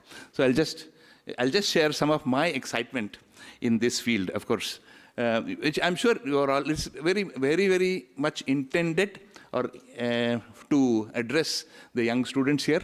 Hopefully, some of the students who probably want to understand what is nanotechnology, but of course now nanoscience is a common thing. So I would like to focus on nanoscience rather than nanotechnology, which is something where I'm not even showing my results because my results are something very different with semiconductors and other things. But I'll just tell you some of the important things. Usually I was trying to ask sir how long I should speak. And usually I don't ask such question. Right? Because I usually speak until half of the people are sleeping, right? So which may sometimes happen in 5 minutes, or sometimes it may take a few hours. I don't know. Let's see. It's your resilience which matters, right? So let's continue what I want to say. So I'm trying to tell you this story, the new story of small things which we ignored, and now which has become terribly, terribly important. So I'll tell you the story of how the emergence of the nanoscience basically in some sense. This is evolution of man. During the evolution, we saw that somebody started using a stone to make as a weapon or a tool, and then we called it as a stone age. Then it became a iron age, the ceramic age, the semiconductor age, the plastic age, and now a lot of garbage. Everything is happening because of technology. Okay, technology is making all this happen. But something very amazing is happening now, which you are all sure, that in the next 10, 15 years, whatever we are doing now, the way we are doing now, will not exist. I'm very much convinced about that, because of the emergence of 3 amazingly disruptive technologies coming together. Many technologies have come separately, but each of these are so disruptive, but they've come together now, which I think are called as nanotechnology, first one, and the second is biotechnology, and the third is artificial intelligence. Right? The combination of these 3, they're all about 20, 30 years old. Okay, they are all emerged a few years ago, but artificial intelligence has moved faster because of its nature. Okay, but biotechnology and nanotechnology are more related to research, so they are a little bit creeping towards success. But let me assure you, nanotechnology and biotechnology are much, much larger than artificial intelligence. And more than that, the combination of these 3 is going to be deadly. And now with the discovery or the invention of quantum computing, the power of quantum computing is going to be a real life changer. So I always worry whether India is ready for this change. I'm worried about this, whether our educational institutions, our individuals, our students, our teachers are actually ready for the kind of change which is going to happen in the next 10, 15 years. I think it's a matter of concern. I think we should all address this together. Anyway, coming back to this one. So now we call this, what's happening is a nano age. The age of the small, right? What is so important about this nano age is something what I'll discuss with you. This is all, you'll keep seeing these slides, where all you can think of, you can apply nano. I'm not going to read each of them once because it's not clear. Second is that it's not necessary. In every field you can think of, including agriculture, you can see here, agriculture and food is a major development. I'm sure you have heard talks, and probably you'll also hear nice talks from my friend Subharan, who has done many, and he has taken nanotechnology from the labs to the industry, I think, which is amazing. That's why I'm a great admirer of him. He's a fan of him. And Ishwar Murthy, who work together, who is my colleague. Okay, so just say, you can apply literally nanoscience for everything, anything you can think of. And why? We'll talk about that. Okay, I mean, if people talk about size. Okay, people talk nanotechnology means anything below 100 nanometers is nanoscience, nanotechnology. That's not true. But just to get an idea for the common man, about anything smaller than 100 nanometers, you know that 0.1 nanometers is 1 atom, right? So you can see about 100 nanometers is where probably a virus comes. 100 nanometer size. So anything below that is generally considered as nanoscience, but that's not the right definition, as I'll talk about a little bit later. This is beginning of how it happened. Though there are history, in history there are many things about nanotechnology. People did use nanotechnology without knowing that they were using nanotechnology. Okay, it worked somehow, but they didn't know what it was. But the interesting thing happened when Alan Hibbs, he was a mathematician. Okay, he and Richard Feynman, one of the greatest physicists of the world, Richard Feynman, were good friends. They used to go to a bar every day in the evening to have some drinks and have very interesting discussions. And most of the time, interesting discussions come in the bar itself. You know that, right? So very important. So they were in the bar, and suddenly Alan Hibbs' grandmother falls sick, and she has to be. Doctor says she has to be operated. In those days, I'm talking about 1940s, 50s. In the 1950s, she has to be operated. And operated, he was worried. He loved his grandmother so much that he came and expressed it after a couple of drinks to Richard Feynman, saying that I feel so sad that my grandmother has to be operated. She has to be cut open. He said, just for fun, he said that I wish there were tiny surgeons whom you could swallow, and they would go inside and do the surgery and come out. Okay, just as a matter of fun. That Richard Feynman took it very seriously. Okay, he said, yes, why not? It can be done. We can do something extremely tiny, and which we can tell them what to do, and they'll go and come and do it. Okay, so he started thinking. Now you know that there are nanobots, okay, tiny machines which can go inside the body and do several things. But it's just the beginning of the story. I think there's a much larger story which is awaiting all of us. So this started happening. Then that famous Richard Feynman statement, he said that there's plenty of room at the bottom. Means there is amazing new things which are happening in the bottom, and it will happen because of nanoscience. Then he said the way to, I mean, he was a theoretical physicist, he was not an experimentalist, but he said that I can understand things at the tiny level by using quantum mechanics. If I don't use quantum mechanics, I cannot understand particles which are very tiny. So it's because quantum mechanics had matured by the time, okay, and now we know it's gone so much ahead. Now we saw last 2 years of Nobel Prize going for this field, in physics at least. And then you see that he said that it's matured so much that we can explain many things when things become very tiny. Because, I'm sure somewhere in PUC or something, somewhere you must have all read that every particle has a wave associated. It's called as a de Broglie wave. And very tiny, but the wave is so small that for large people like us, okay, at least large 100 kilo person like me, okay, it's very, very tiny. You can't see it. But when you go to particles which are very, very tiny, they behave like not as particles, but they behave as waves. Okay, so there is a wave-particle duality, which I'm sure you have come across somewhere. So that is the interesting point about nanoscience. It is not just about the size. That they become waves is very interesting.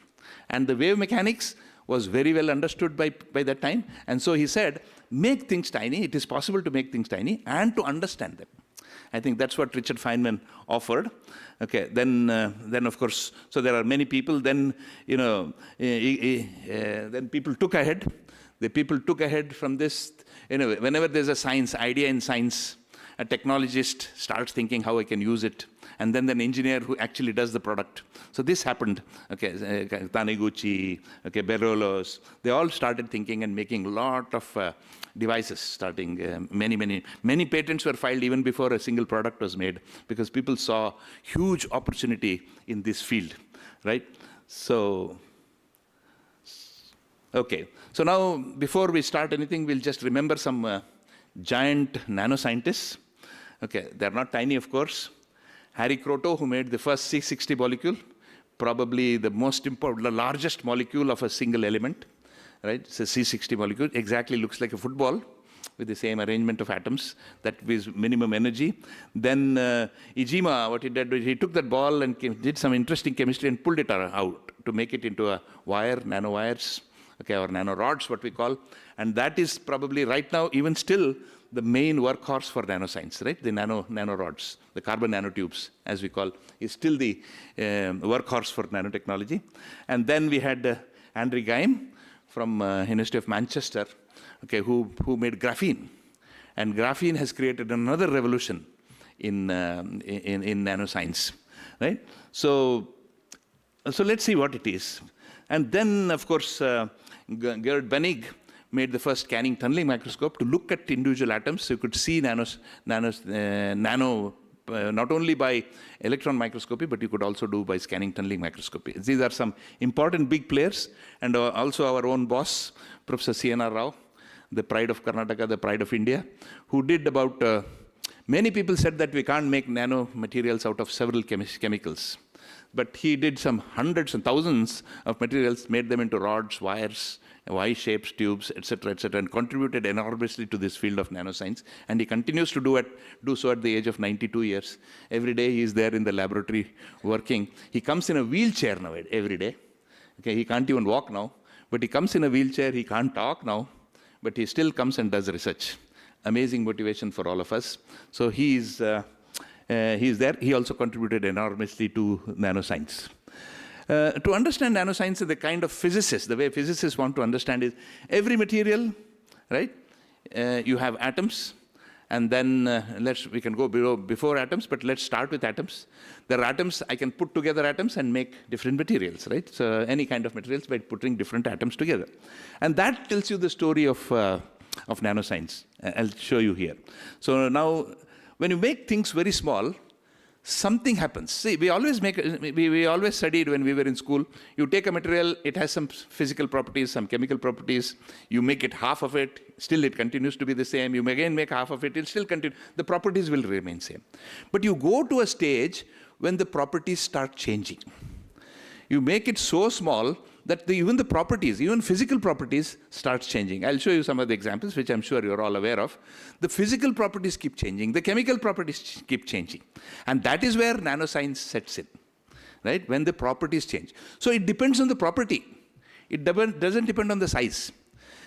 For a particular property, okay, the length scales considered, you attain those length scales by making it very tiny of the property, of the length scale of the property, then that particular material at that size becomes nanoscience for that particular property. Right? So it's not a general thing that you make it small, everything works. Okay? It is size dependent, the properties become size dependent. I think that is the interesting thing. I take this copper piece, for example, make it very, very small, the properties change. Right? And then, of course, it's like, you can approach this by two ways. You can make it small by the top-down approach, means you take something and break it into very tiny particles, or the bottom-up approach, when you go on accumulating atoms together and create a nano-size material of different size and shapes. Okay, so this is what you could do. So property change when materials go into the nano dimension. Okay, I think that is the key. The property. So the size. I mean, one thing what students have to remember is the size where it undergoes that particular property change is where the onset of nanoscience is. It's not that anything which is small, it becomes a nanomaterial. No, it's not that, like that. Okay, we'll see that later. Okay, so now I just wanted to tell you, I have an atom. Inside an atom, there is a nucleus and electrons revolving around. Let's take one atom with 2 electrons here in this particular case. 2 electrons going in a particular orbit. That means they have a certain energy. So I'll put this bottom line, you can see here. In the bottom, I have two electrons in a rod. You may not see it, don't worry about it. But there is a certain energy, there are 2 electrons in that particular energy. So this is where the house of electrons, means the electrons are roaming around in that house. Then there is corresponding, there is another place where the 2 electrons can roam around. The house, the roads for electrons. Okay, we call that as unoccupied states. Occupied states, but they have a particular road there. So you create an energy level for that. Now I add 2 atoms, 3 atoms, 4 atoms. The Pauli's exclusion principle, which we studied in chemistry long ago, tells us that I cannot put all the electrons in one energy level. So I have to go on increasing the number of energy levels or states. So what happens, just like in your house, we have a couple of husband and wife, one room is good enough, but then you start having more and more children, you need a bigger house, more bedrooms, etc. Similarly, the house of these electrons goes on increasing, and of course, same thing happens to the roads. When the roads becomes crowded, you broaden the road, right? So same thing happens when you go on accumulating atoms together, then the energy required, it becomes broader, and the energy required for the roads also becomes broader. So this goes on increasing, it goes on increasing like that. So eventually, it saturates somewhere. When it reaches the Avogadro's number, right? The Avogadro's number, it gets saturated. So very interestingly, you see here, this is what was studied, right? We did not know something very interesting. See, the left side, we studied about atoms, we studied about molecules. We call that atomic physics or molecular physics and or chemistry, whatever you want to call. Okay, that is there. And then we studied on the right side, which is the bulk. It means it has saturated. That means we studied it as a bulk property. Right? What was ignored is what happened in between. Right? So you look, the main characteristic of any material is its properties which come because of the electrons, especially the valence electrons. The electrons on the top, because they can participate in different interactions.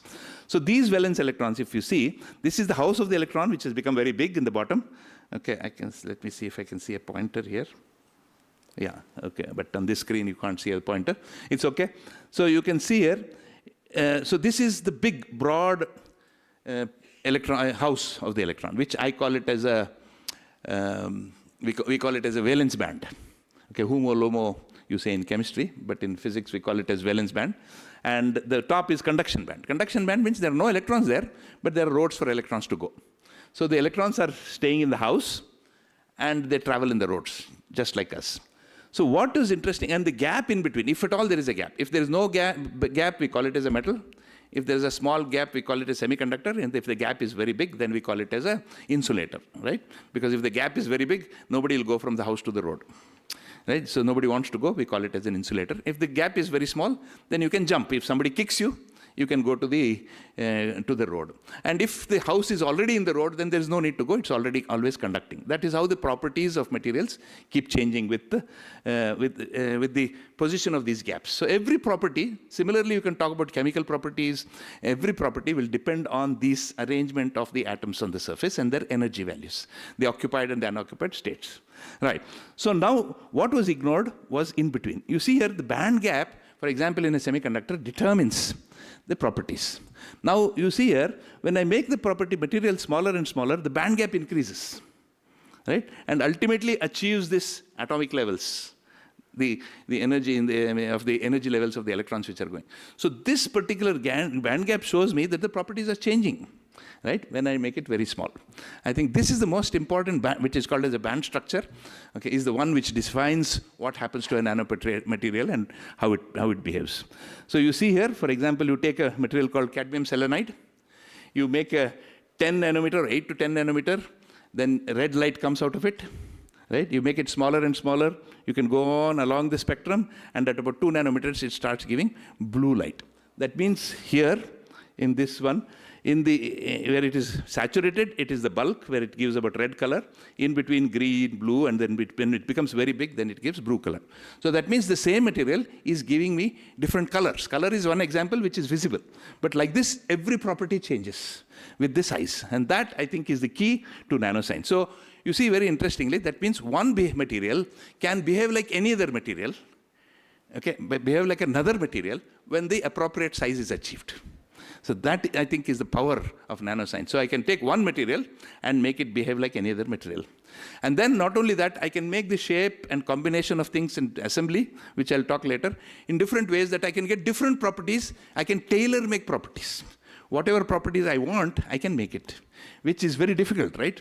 If you give a matrimonial and you ask for a wife who has these characters, and the wife asks for these characters, very difficult to find every character in your wife, and she also finds it difficult to find in you, right? But in case of nanoscience, it is possible.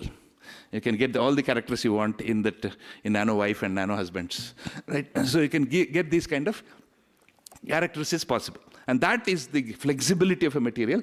To think of anything, you can make it in nanoscience. Ideally, I'm not telling that it's always possible, but you think that my material should behave like this. It should be very light, it should be very conducting, it should be that, this, it should have this color, that color. I can take any material and make it into it, theoretically, right? It is possible to do that. I think that flexibility makes what nanoscience is very interesting.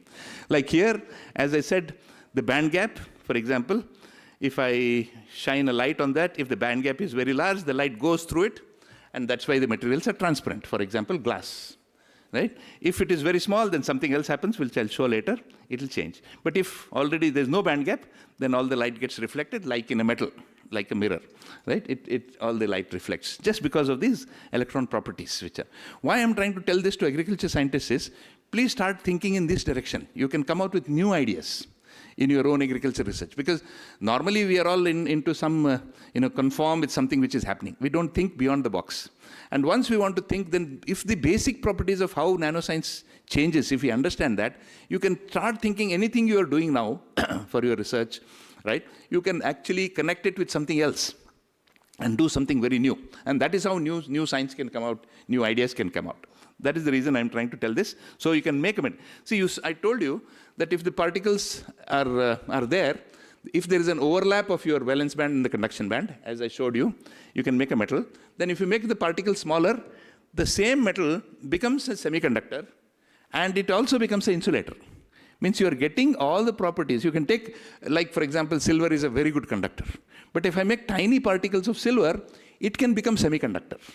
You don't need silicon to become a semiconductor. You can create silver semiconductors. Then you can also create a silver insulator, right, by increasing the band gap. I think this is the power of nanoscience, right? So let me see. Okay, so this is one example in semiconductors, very popularly used. There is this house here where the electron is sitting in the house, and that is the road there. It doesn't go on its own, but if somebody kicks the electron, right?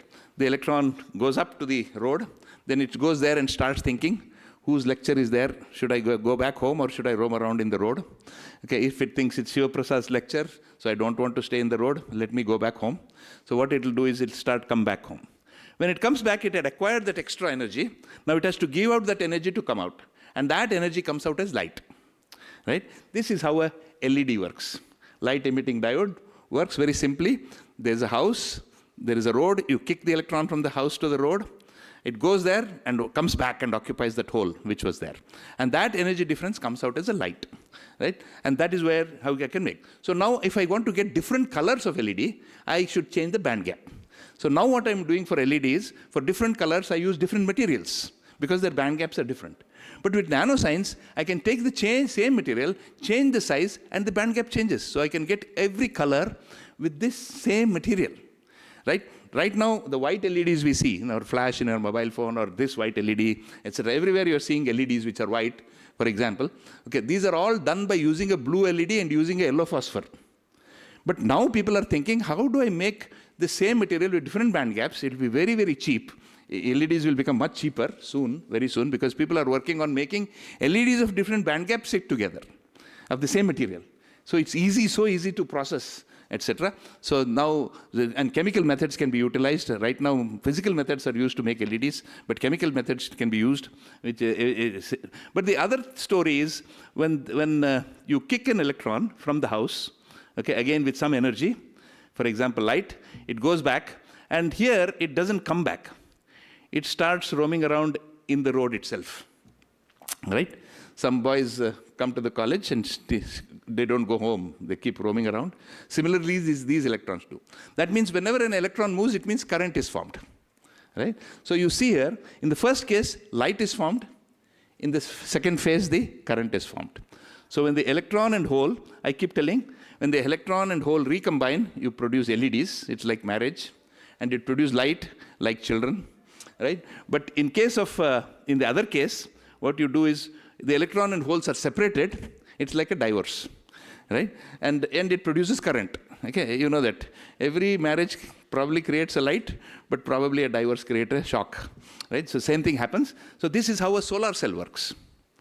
It's a very simple difference between a LED and a solar cell. If the electron comes back, it's an LED. If it doesn't come back, it stays there only, then it's a solar cell. Okay?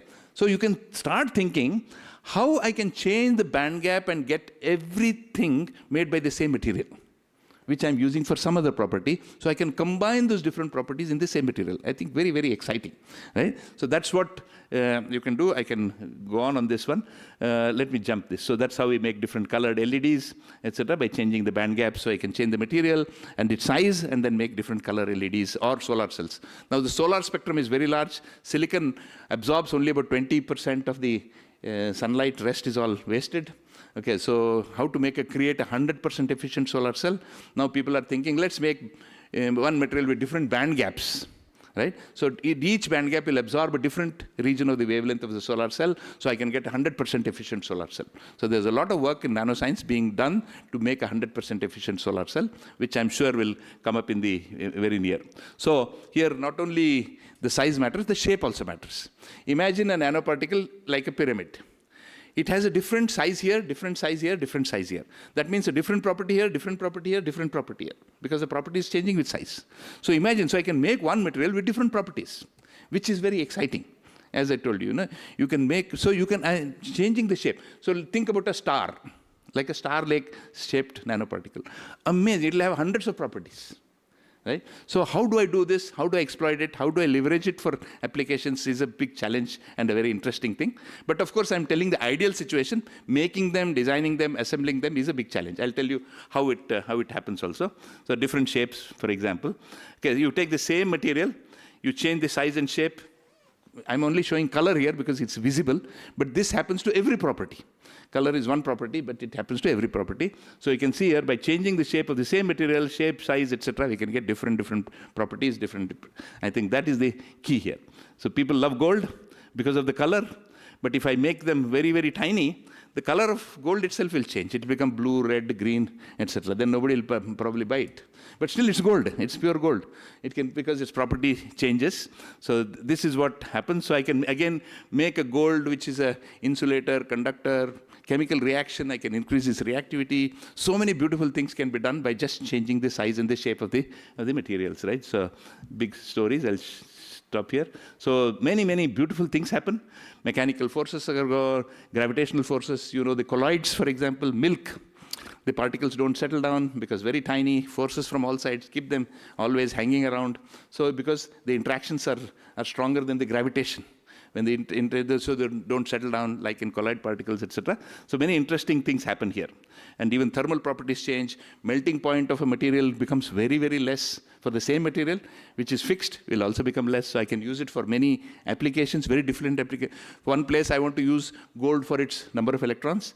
I can use that. Then at the same time, I want to use it as a transparent material. It becomes transparent, still have that property. So I can have one gold particle made with proper shape and size, which will give different properties you want. Okay, I think that is the power. Of course, we all know this. These things happened many places. Samurai, it was used. Nanotech. This science was used by many people in the ancient times, but they didn't know how they made it. For example, the samurai sword was very famous. Whoever has the better weapon has always conquered this world. Right? The Japanese conquered the whole of East Asia because of the samurai sword. They had a very interesting sword, very sharp sword, very long sword, and very light sword. Okay, so they could fight very easily compared to others. People who have gone to Rajasthan will see there is a big sword only the king could carry. Nobody else could hold it. So it is not useful to fight in a war. It's nice to make something like that. But here you could make swords. That's how they became very champions. And when you look at the transmission electron microscope of that, they had a process of making it which made it flat. The same thing with the iron pillar in Delhi, which is not rusted at all for hundreds of years. Without knowing, they put some carbon into it, and so it became a steel rather than an iron. And once it became steel, the corrosion was reduced, and that's how it's still there. Okay, so many things are examples are like, that chocolate, we all eat chocolates, we all eat chewing gums, but we have not, at least I have not eaten a chocolate chewing gum. Okay, now, because only in the nano form will chocolate join with the gum. Otherwise, they don't form bonds. So this is now some companies have made choco bars which have got chocolate chewing gums, which is possible, again, because reactivity changes, etc. Anyway, so like this, we can go on changing the properties, used for very interesting medical. So I have a cadmium selenide with different band gap. That means it gives me different kind of light, color of light. So I can map it from outside and find out where are the tumors, where are the different properties of the body, etc. So many different applications are there. You can find this, and etc. Then targeted drugs, I'm sure. Ishwar Murthy does a lot of work on this to find out these nano drugs, targeted drugs, which have shells, which will go there and react only at the place where they want to react. they don't react and give medicine. So amount of medicine consumed becomes very less. That means the side effects of medicine becomes very, very less. And that is also now there. These are targeted drugs are done, then medicines, onion medicines. Every 3 hours you have to take some medicine for diabetes, okay, or every once in 2 days something. Here you put all the medicines in different shells. Each of them goes on dissolving, and at the right time it gives you the medicine automatically on the. So you take one medicine for 1 month, it's fine. It will release the medicine at the right time when it has to be released. So these kind of medicines are there. Okay, lab on chips are created. Again, something interesting. I think I should not take much time, so you can character, and you can make materials which are very, very strong. Okay, for example, graphene is about 200 times stronger than steel. It's one thin layer of carbon, but it has strength of more than 200. So how to leverage it for applications is something people are working. And then quantum computing uses quantum bits. Okay, you know that there is a decoherence. When you bring two particles together, there's an overlap of wave functions. The wave of one will overlap with the others. But if you use quantum particles, then the overlap is reduced. So I can store the information much more effectively, and people are trying to do this. And nanomagnets, then carbon nanotubes, and then reactions, water splitting experiments. You can use this because you can control whatever property you want to make that happen. So you have several applications like this. I'll stop here. So again, I don't know whether I was useful in any way or not. Okay, but still, thank you for patiently listening to me. It's very sad that you did not fall asleep. So otherwise, I would have stopped earlier. Thank you all very much for giving me this opportunity. I'm only hoping that young students will start thinking not only about the agriculture applications of nanoscience, but use other ideas from cross disciplines, from physics and chemistry and even mathematics, etc., and start applying it in whatever you are doing. And that will make you will come out with. I keep telling that in India, we have 11 lakh software engineers, but we don't have our own Twitter. At least first time we have not done our Twitter or Facebook or operating system or GPS, nothing is there. Now, one copy of the WhatsApp has come, okay, which we are all trying to use, but originally it's not coming because we are not thinking beyond our fields of expertise, right? We are working within that. So my intention is to inspire the young students, the next generation students, okay, to start thinking beyond whatever you are doing. And that's how you can contribute enormously, and you will also become very famous and big. Thank you all. Thank you very much for it. Yeah.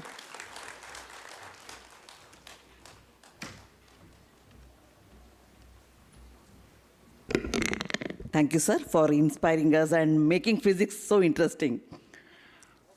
Now, I want to read the biodata of next lead talk from, he's also eminent personality. He is none other than Dr. Keshwan Shubharan. Sir completed his PhD from Tamil Nadu Agriculture University and worked on neurological of learning and memory of Drosophila melanogaster at National Center for Biological Science at DBT postdoctoral fellow, and he's visiting scientist at Department of Evolutionary Neurotechnology at Max Planck Institute of Chemical Ecology, Germany, and visiting fellowship at Chemistry and Physics of Materials Unit DST, Jawaharlal Nehru Center for Advanced Scientific Research, and he is a member for Central Team, Ministry of Agriculture and Farmers Welfare, Government of India, for assessing the aerophid mite damage in India. Research interest is delivery of semiochemicals for pest management using the nanotechnological approaches, and Sir is Fellow of Indian Society for Biocontrol Advancement and Fellow of Indian Society for Plantation Crops. Sir received many awards, only I'll read a few. That is Biotechnological Product Process Development and Commercialization Award for developing nanomatrix for delivery of semi-mechanical. And Sir commercialized technologies on nanomatrix platforms for delivery of semi-chemicals for pest management to 10 firms. And Sir recipient of ICR Lal Bahadur Shastri Young Scientist Award, and also Republic Day Award and Gold Medal for meritorious service rendered in farmers' welfare by Government of Tamil Nadu. And Sir received Dr. M. Swamayappan Award for outstanding contribution to biointensive IPM. And Sir has 2 patents granted, commercialized the technology on delivery of semiochemicals to 9 companies, and technology transfer has covered over 10,000 acres of coconut plantation and other horticulture crops, and many publications in reputed journals. This is a very brief, and I missed many awards sir has received. Sir, we are very honored to be you on this session, and sir, kindly enlighten us on the topic of nano-enabled chemical innovations for pest management. Please, sir.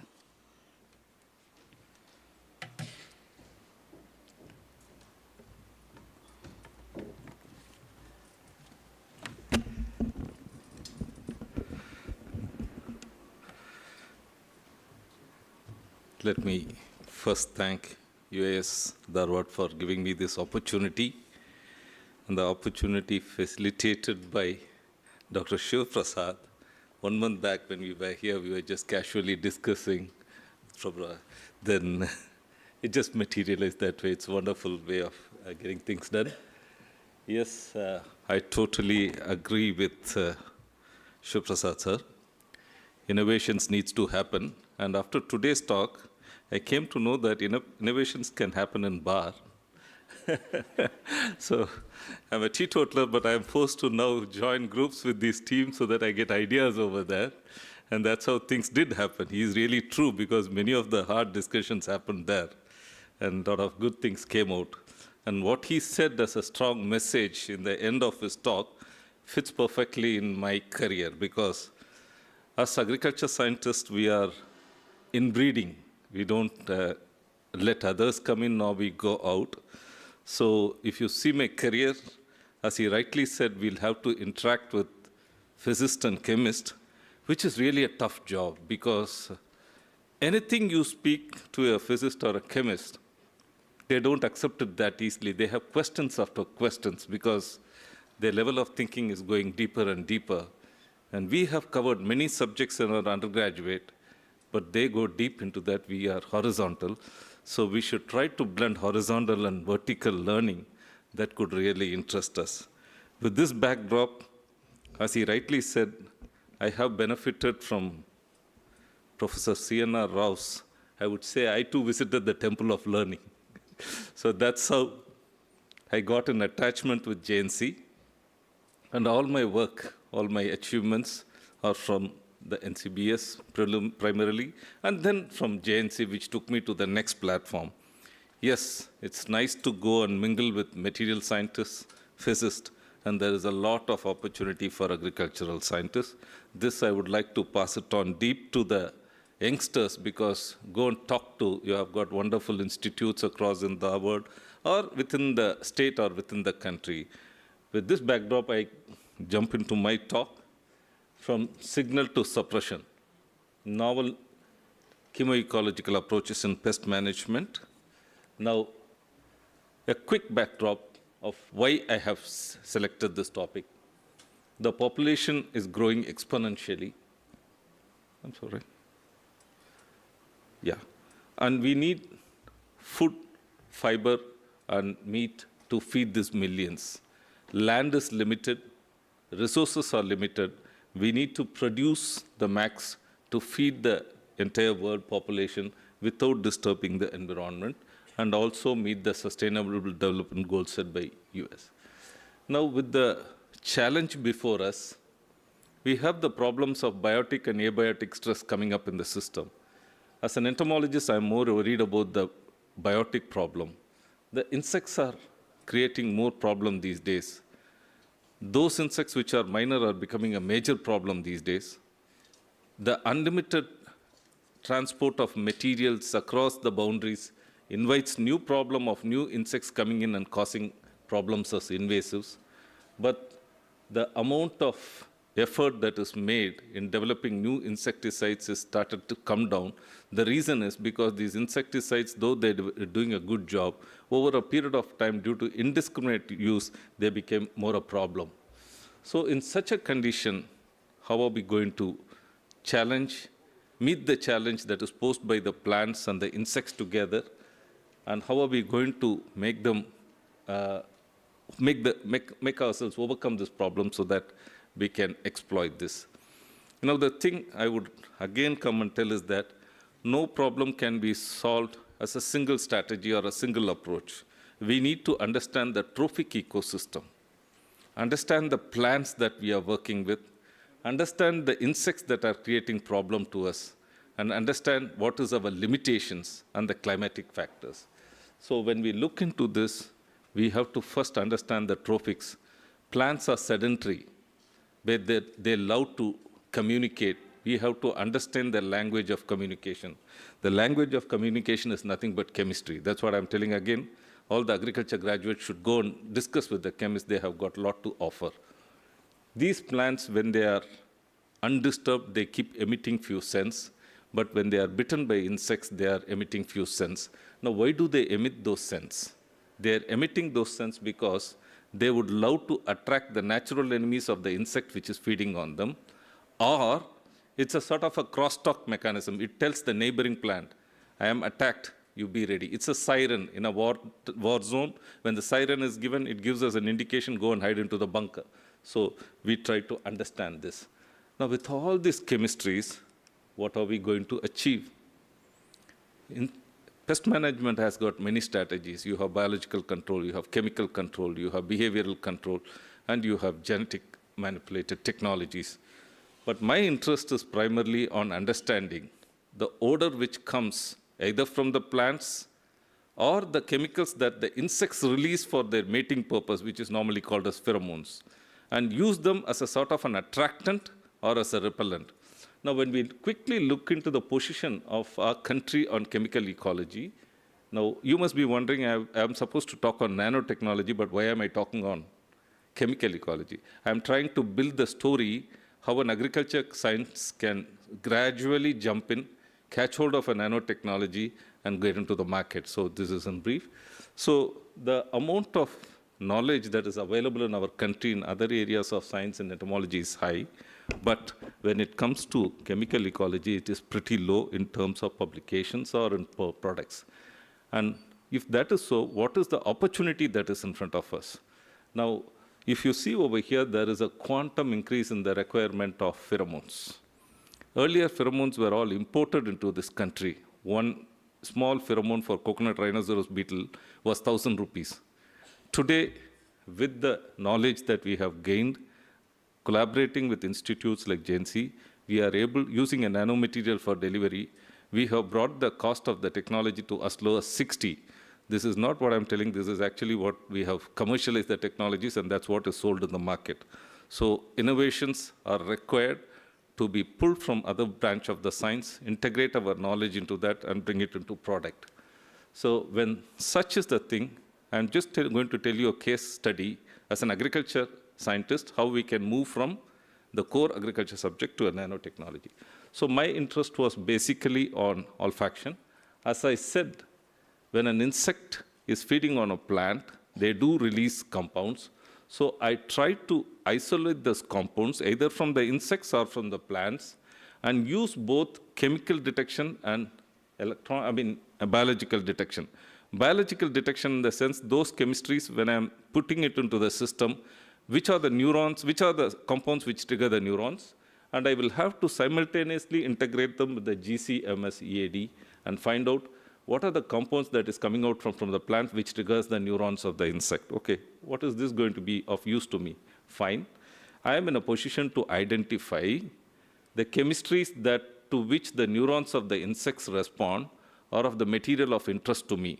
So I tried to pull out these chemistries and then do the biological assay and go deep into the neuronal system of the insect and find out what are the compounds to which it responds. This is neuronal cells.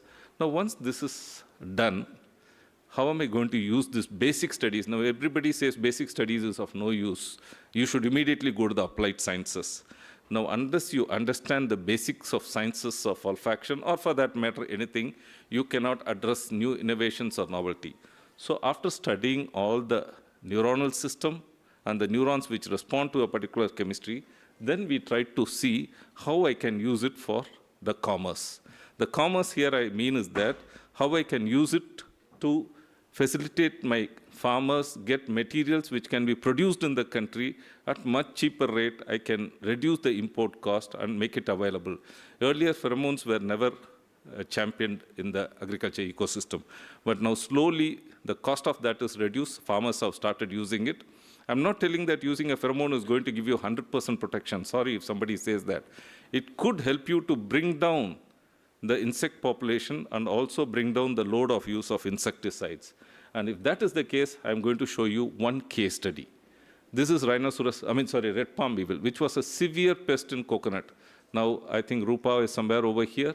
Now, she came out a couple of years back, in 2020, telling that it is becoming a more problem in Arikanet, in Malnad areas, or in many parts of northern Karnataka.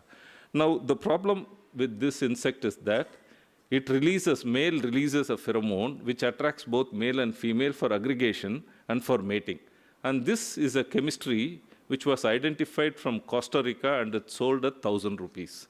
Now, what we thought that, why do we need 700 milligrams of pheromones to trap an insect which can sense the material at a nanogram? So what we thought was that, let us go back to the nanotechnology. This is where I was forced to walk in from the ICR system and knock the doors of JNC. There, I had my friend, Professor Iso, sitting. He was making a lot of these nanoporous materials. He was making a number of materials students were publishing, and he had many publications, but this material was available with him. Then I just called him over a phone one day and said, I have an idea, can we try this? He was kind enough to tell me, start immediately.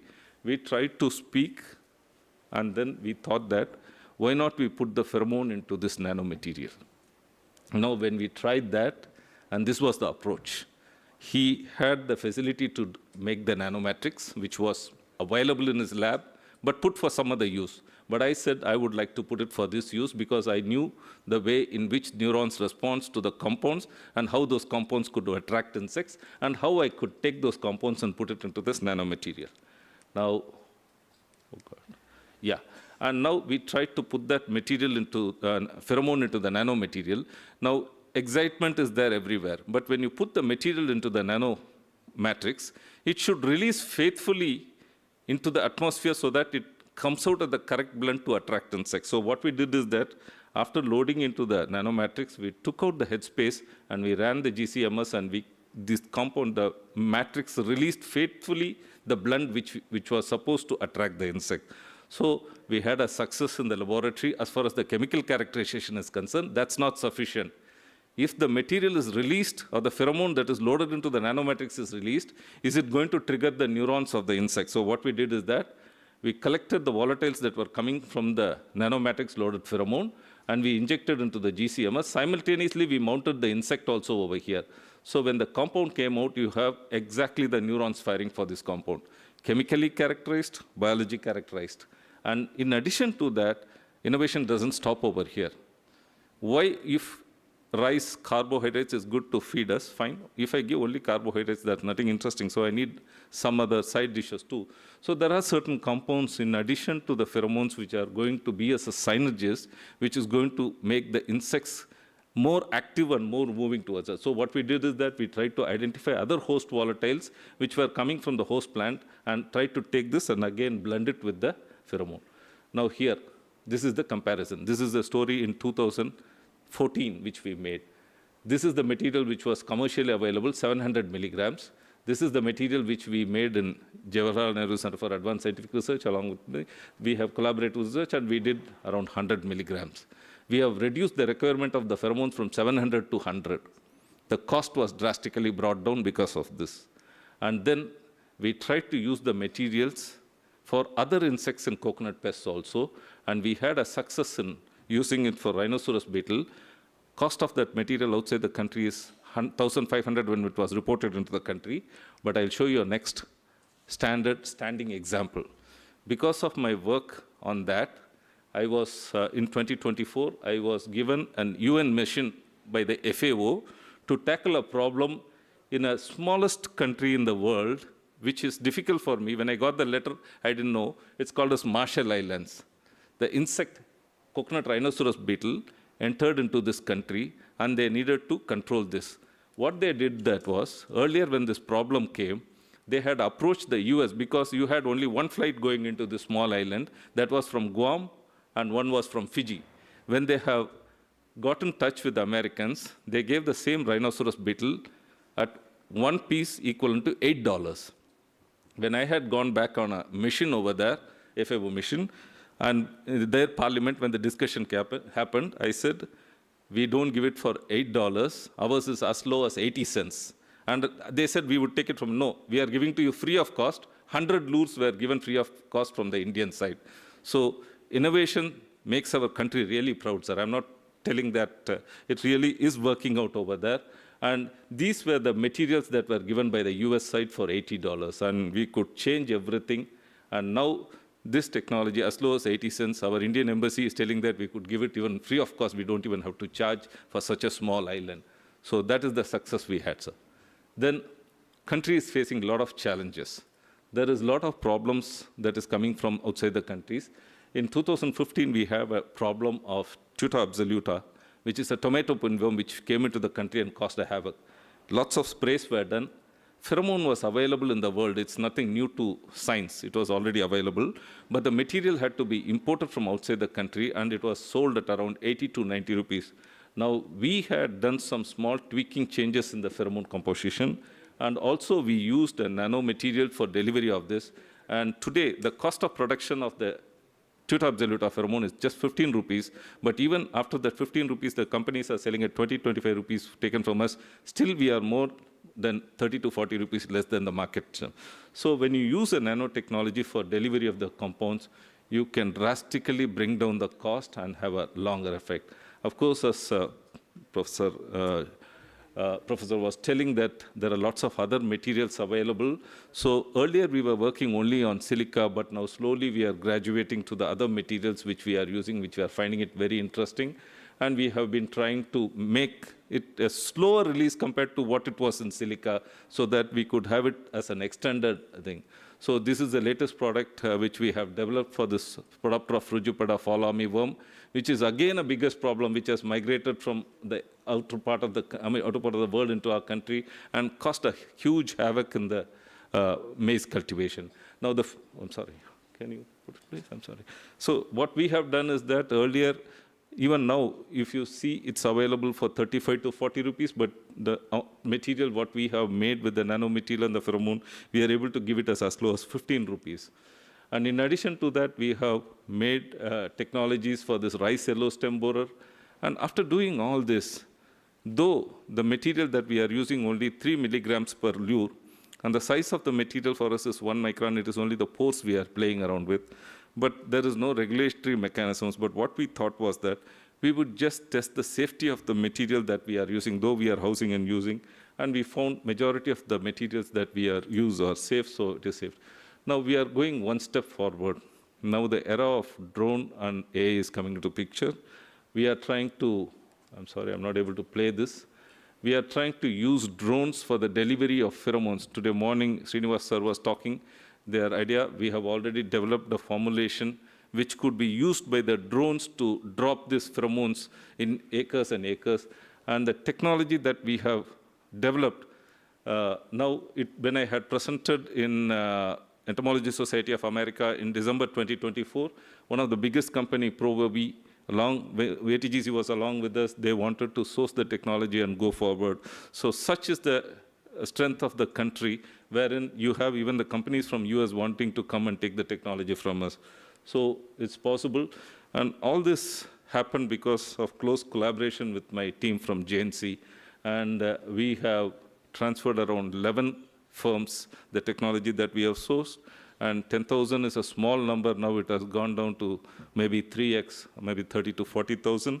And the advantage here is that what was an imported technology could be made into a native technology or domestic technology, and the cost could be drastically reduced. And I really enjoyed studying. I did not study nanotechnology in books, but I studied by hearing to the team from JNC. Of course, during the lunch breaks or during my visit to that place, a lot of discussions happen, ideas come. And I would really like to thank my parent organization, ICAR, Department of Biotechnology, for funding all of the collaborative research which we have been taken.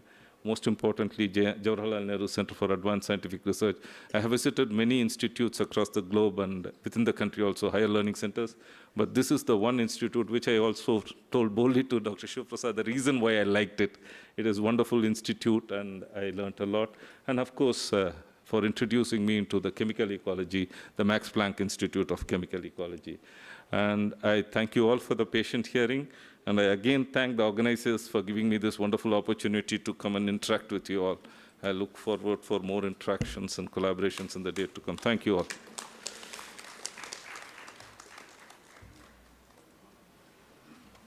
Questions, if any, I would love to take.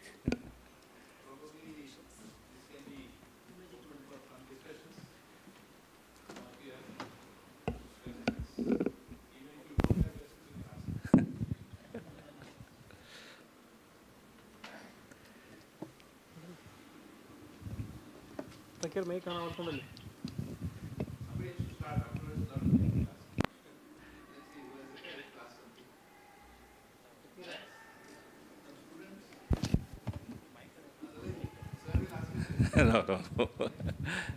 Good. Namaste, sir. Yes, please. How application of pheromone through drone technology is successful, sir? Oh, drone, I'm going to see, as Professor Srinivas was telling, he was planning to use mating disruption technology. So in pheromone, you have monitoring 5 leaves per acre, mass trapping 15 leaves per acre. But when you increase the source point of these pheromones across the places, you flood the entire field with the pheromone released by the female sex pheromone. Whether it is target specific, sir? No, it's just target specific. So what happens is that when you have to place it in 400 points, okay, if it's a small fragmented agriculture, 400 you can keep. But think of a time when the whole place is going for planting under a rainfed ecosystem. You have the same thing, and you have a problem coming across, and you want drone to release. So you can put the droplets easily. Unfortunately, the video was not playing, otherwise I would have shown you. It drops the dollops of your pheromone and keeps going. So the whole area is flooded with the smell, and the male is not able to identify the female, so the mating doesn't happen. Makes the job easy. Thank you, sir.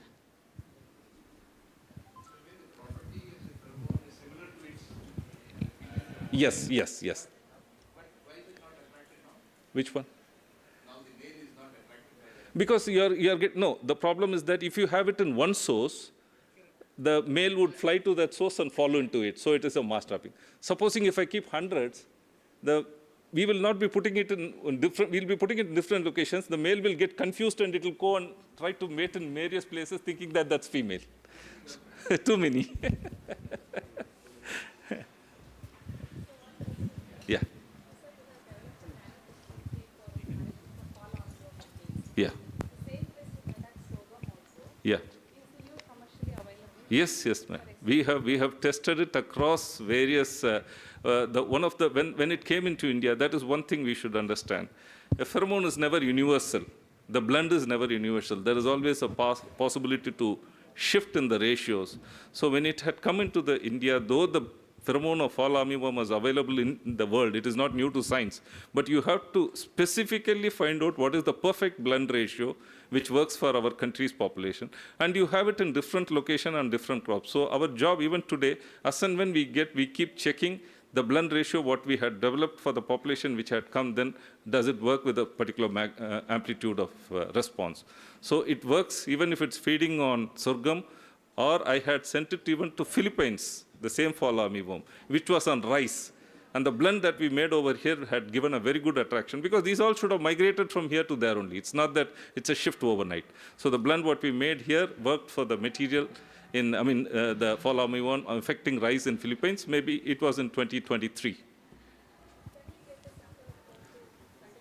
Sure, you can take it. It's not a problem. We have given, the person sitting next to you has taken hundreds and hundreds from me. Provided you are a state or a central department. Sure. Yeah.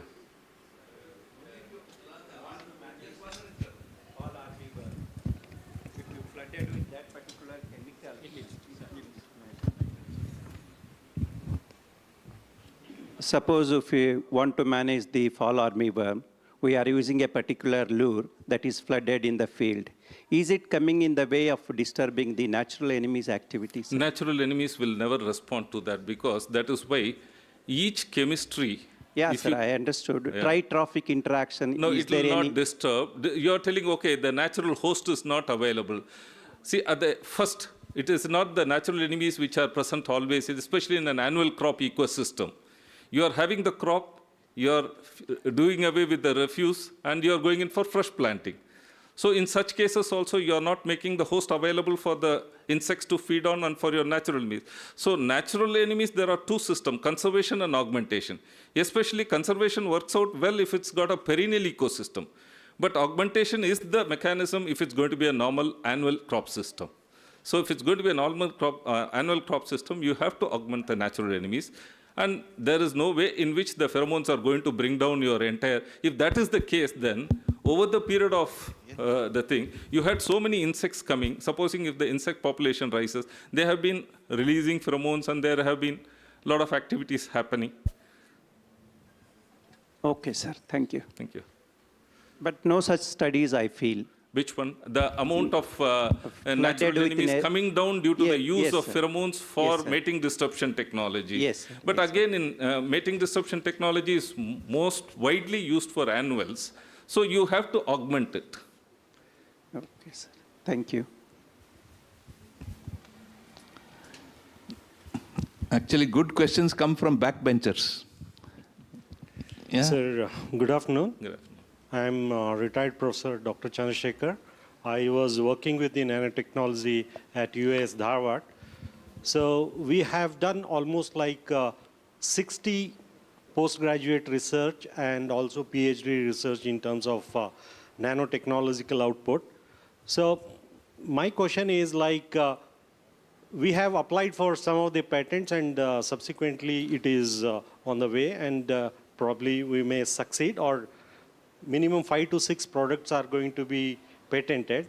One is where we lack is the commercialization of these products. It is not like we have gone in for biofortification, zinc, and some products in case of the wheat, control of insect pest in case of some of the cotton, then the important diseases where we have worked with copper nanoparticles and some other combination of different nanoparticles. But where we would like to know is like we want to commercialize these products. And really we are stuck for last 4 to 5 years since I have retired. The younger generation is going to take forward. Can you guide the university in terms of getting these materials commercialized? Yes.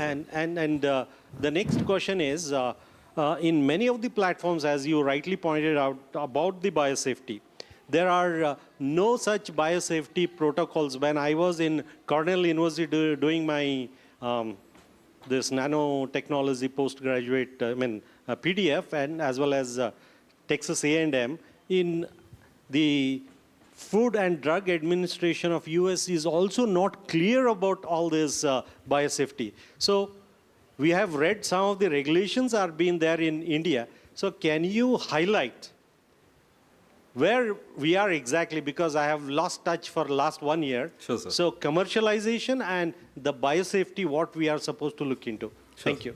I think I took a lot of time. No problem. Your 2 questions are a very valid questions. I would, it's wonderful to answer your question because it's a very practical question.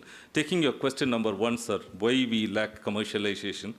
Industry doesn't trust the academicians, sir, that easily. They're very smart because they invest their capital. So they don't trust academicians. So the way in which we gain trust, let me be very honest, whenever we wanted to do a tech transfer, first thing is that we at least have 4 sittings. But the thing is that even if you have 10 sittings, they are not convinced. First thing they would ask the economics. So you have to spell out the economics, whether they stand. Still then they don't trust you because we are wonderful in speaking. Then we have to give them the test samples, sir, which in many cases institute doesn't allow and they ask for MT and all those things. Luckily in our case it's easy because it's not a biological material, we could give it as synthetic. So they take it and they test it, and if it's working fine and then they trust the cost of production, COP, what we have told, and they would do their calculation. If they are convinced, they will surely take it, sir. First, trust building is very difficult with an industry. It's in some cases it's easy, some cases it's not, because they are going to invest huge capital. And to your second question on the guidelines, yes, DBT brought out some guidelines, but one thing, sir, academicians also should be smart enough how to escape the regulatory. So we read everything. So when we developed first our product, we have to read the regulatory mechanism that is existing, try to overcome that and make materials that suits to skip away the regulatory requirements. So little bit of the help of my team from JNC was useful, and we had a lot of discussions. Now we don't fit into any of the nano regulations.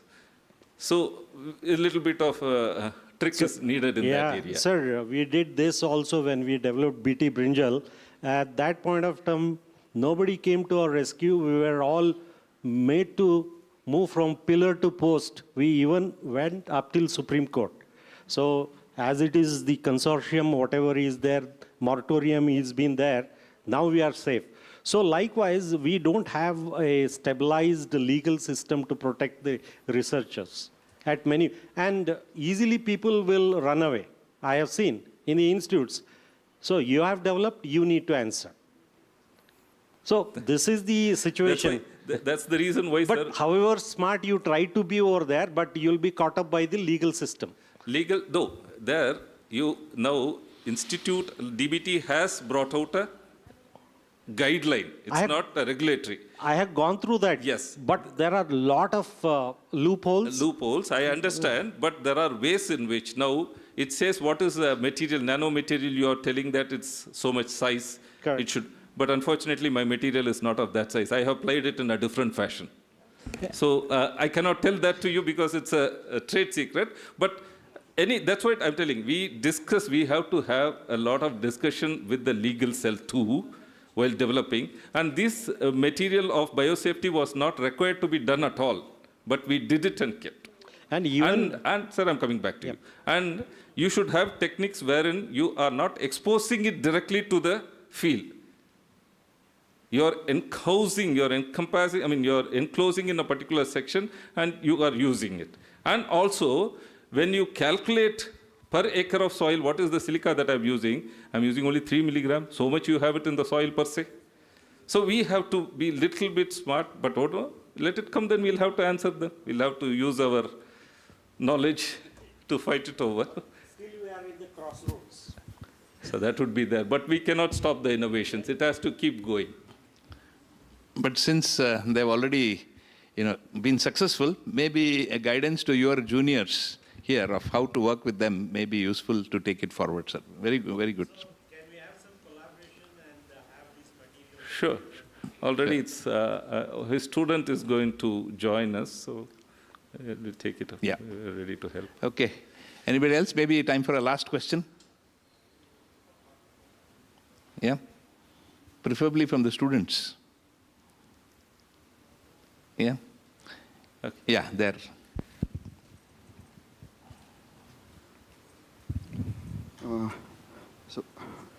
So this is a question I think the first speaker can respond to this. So we have we are using urea as a source of nitrogen, right? So how it is different? Urea itself is a molecule which is 10 in nature. So where does that nano urea has the role? Yeah. Can you answer? I can't answer. I'll have to call Professor Ishwar. No, the first speaker... maybe with little knowledge that I have. Srinivas sir can please... I will try to intervene, and if I'm not clear, then maybe you can help. Your question is how the nano urea is going to be helpful in terms of this one. I am not an agronomist, nor have I developed a nano urea, but at least based on the readings that I have done and based on the other areas of the materials which we are also working on insecticides delivery.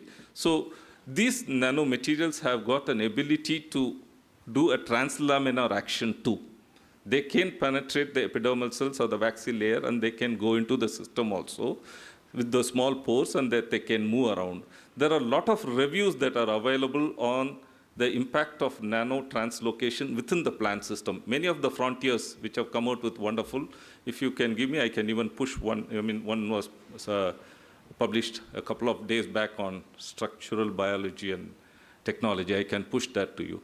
Certainly, they have an ability to have a translaminar action, or if it is in the soil, they are able to, because they are so small, they are able to enter into the pores and go into the system. But here, an important thing is that the material that you are using, the moment you say nanomaterial, if you see, open up the research articles that is coming out from the academia, they will only talk about metal organo materials, either silver or gold.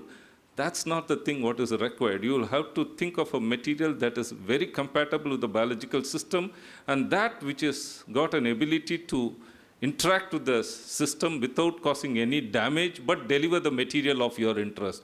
So you can dope these nanomaterials into the active ingredients into the nanomaterials, or make the particle itself into the nano size so that it can easily move across the translaminar or into the system.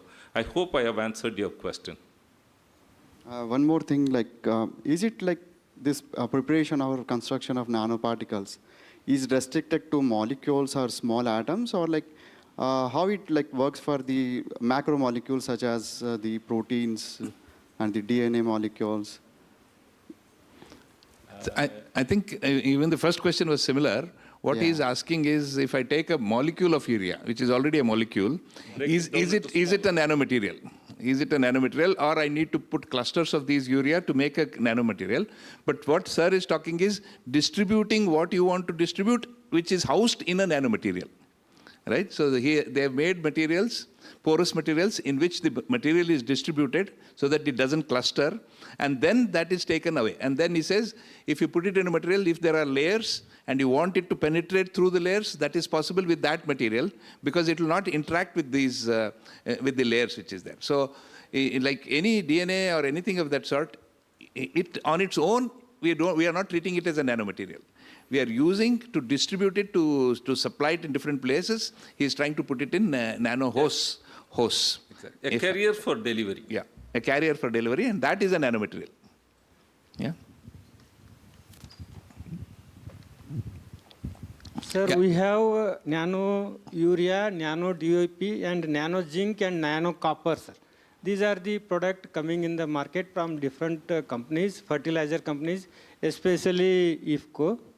And they claim that 500 ml of nano urea bottle, liquid bottle, is equivalent to 1 bag of urea, which is having around 24 kg of urea, 24 kg of nitrogen.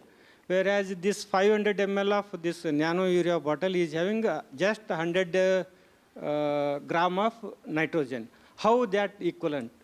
I am not here. It can be 100% efficient. I appreciate your question. I am not here to refute the claims of IFCO, not try to answer the question with the limited knowledge, because I have not worked in that area. Okay. How much is the material that they have suggested that it could go into the system and compensate for 20 to 200, how it has compensated? I cannot answer this question because I have not worked in that area. Maybe if you are an agronomist, you may have to do the reading to find out. No, it has been thrown in all the crops. It has been disproved, sir, and we are unable to replace that much. It can supplement. We cannot. I think I can just try to give a logic. Okay, I don't exactly understand that. See, it's like taking antibiotics, right? You need very little antibiotics at the place of the infection, right? But we don't know how much will actually reach there. And that's why we take a lot of 500 mg 3 times a day for 5 days, right? So ultimately, only a very, very small amount reaches there and solves the problem. Similarly, in the conventional distribution of urea or any other thing, okay, what we did, fertilizers or pesticides or anything, we sprayed everywhere and we didn't know where it goes. So we had to do that. But now with nanomaterials, you can actually target it to go to a particular place. And that is why a small amount is good enough to do the job of the large amount. That is one of the advantages. Probably that's what you are talking about. Yeah. Yes, sir. For micronutrient, it is okay. Yeah. For the macronutrients, it may not be 100% efficient. I don't know. We don't have the expertise So for we that. have not worked in that area, so I think I'd be an unfit person to answer or take that call. Yeah. Huh. It is something like when nano-urea is being produced, the particle size due to agglutination, what we have tested from the samples from the market, it goes up till 10,000 nanometers, the particles. But once it is being prepared, it is within the range of 1 to 100. But however, when we say it is a scientific method to categorize it, but really all these nanoparticles, what you get from the commercialized products, they are to be brought to the nano level, which doesn't happen. So that's why we get all these variations in different types of results, in different crops, the time of spray, and the amount of spray. That's why it is not a comprehensive material what we get for the spray at this point of time. Probably when we get into much more precise things, this will also be with the nano area, how to get it to 100 or 500 nanometers, that technology we are yet to receive. This is the reason why we have difference in application, result, every system that is happening in nano. Okay. I think with wonderful discussions, very interesting, probably it'll excite more internal discussions as well as collaborations with Dr. Subbaharan. Okay, I thank, on behalf of all of you, I thank Subbaharan for a wonderful talk, very simply done, very nice. Thank you very much. Thank you. Okay, now I think, I don't know how to take it forward. There are supposed to be three oral presentations from three candidates, right? So, am I right? Yes. Okay, three presentations. So, the first one, okay, I can request, it's about approximately 10 minutes. But the talk can be small, but the discussions can be longer, because discussions are more useful than the talks. So, I would say that, can I request Pratibha Hugar from the Department of Plant Pathology, College of Agriculture, University of Agricultural Sciences, Dharwad, who will be talking on rapid detection technique for the identification of Xanthomonas campestris PV, okay, excuse me for my ignorance, campestris causing black rot of cabbage. Can I have the pleasure of inviting Pratibha Hugar, please? Other two speakers, if you have talk, I hope you have already loaded into the system. Okay, it will make it easier. Here, okay. Welcome, Pratibha, and all the best for your presentation, yeah? Wait, the mic is not on. Maybe switch it on. Yeah. Good afternoon, everyone. I am Pratibha Hugar. I'll be presenting about the topic called rapid detection technique for Xanthomonas campestris, Pathover campestris, causing black rot of cabbage. Black rot of cabbage caused by Xanthomonas campestris, Pathover campestris is the most destructive disease of cabbage and other cruciferous vegetables, which is primarily seed-borne in nature, as well as it is a soil-borne pathogen. And it severely affects the quality and yield loss of the crop, and which causes the yield loss up to 50 to 60%. Which is very high, and it is one of the most important destructive disease of cabbage. And as you can see here, they see in the image, they are the pictorial representation, which causes V-shaped chlorotic lesions. As I have already said, it is a seed-borne disease which survives up to 3 years in the plant, in the seeds. So there is a need of early and accurate detection system. So instead of relying on traditional techniques which require a lot of time, by the time we go for detection, there will be already rapid spread and lot of yield loss can occur. So instead of relying on such techniques, we can go for new advanced biotechnological approaches, molecular detection techniques like PCR or LAMP. So the molecular detection technique should be sensitive, rapid, reliable, specific, and which should require the minimum equipment also. In case of PCR, as you can see, as everyone knows that we require a equipment called thermocycler. Thermocycler which needs different temperatures. But in case of LAMP, which I am going to say now, which is a very novel technique, which is called loop-mediated isothermal amplification. As this says the whole meaning of the LAMP, which is that in that But in isothermal temperature only, using the water bath, we can go for amplification of the DNA and we can detect the disease. And in case of PCR, we will go for we need gel electrophoresis unit, which requires a lot of time to see the bands also. But in case of lamp, soon after we take it from the isothermal water bath, we can see the color change and we can detect whether the pathogen is there or not, which is very rapid in nature. So why do we need lamp assay when there are so many molecular detections? So why do we need this? Because as I have told, it is isothermal in nature because of the strand displacement activity of BST DNA polymerase, and it is also highly specific and sensitive, and we can use it on the field itself, because in case of PCR we need to isolate the DNA, but in case of lamp we can either use the DNA or we can use the crude sample also. And since the requirement is very less, we only need water bath. We can even use dry bath also, and we can carry it to field, and it is field deployable also, and it is very rapid in nature, like 30 to 60 minutes. And it can be used in phytosanitary agencies and plant quarantine stations as well.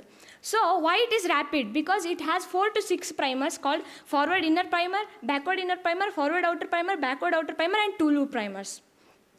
In our study, we went for the collection of the sample, disease sample, backrod, and then we went for the isolation of the pathogen and then purified, then isolated the DNA. After isolating the DNA, we went for molecular confirmation using PCR-specific primers, where it amplified at 855 base pairs. After confirming the pathogen, we went for our lamp assay, where we designed the pathogens, where we designed the primers targeting the region SCTC and ZOP-AV genes, which are present in XCC, and where they are mainly present in type 3 secretion system, which is very in most of the bacteria, it is the most reliable gene where we have to design the primers. And I designed 6 primers using the Primer Explorer V5, and then which were validated using SnapGene.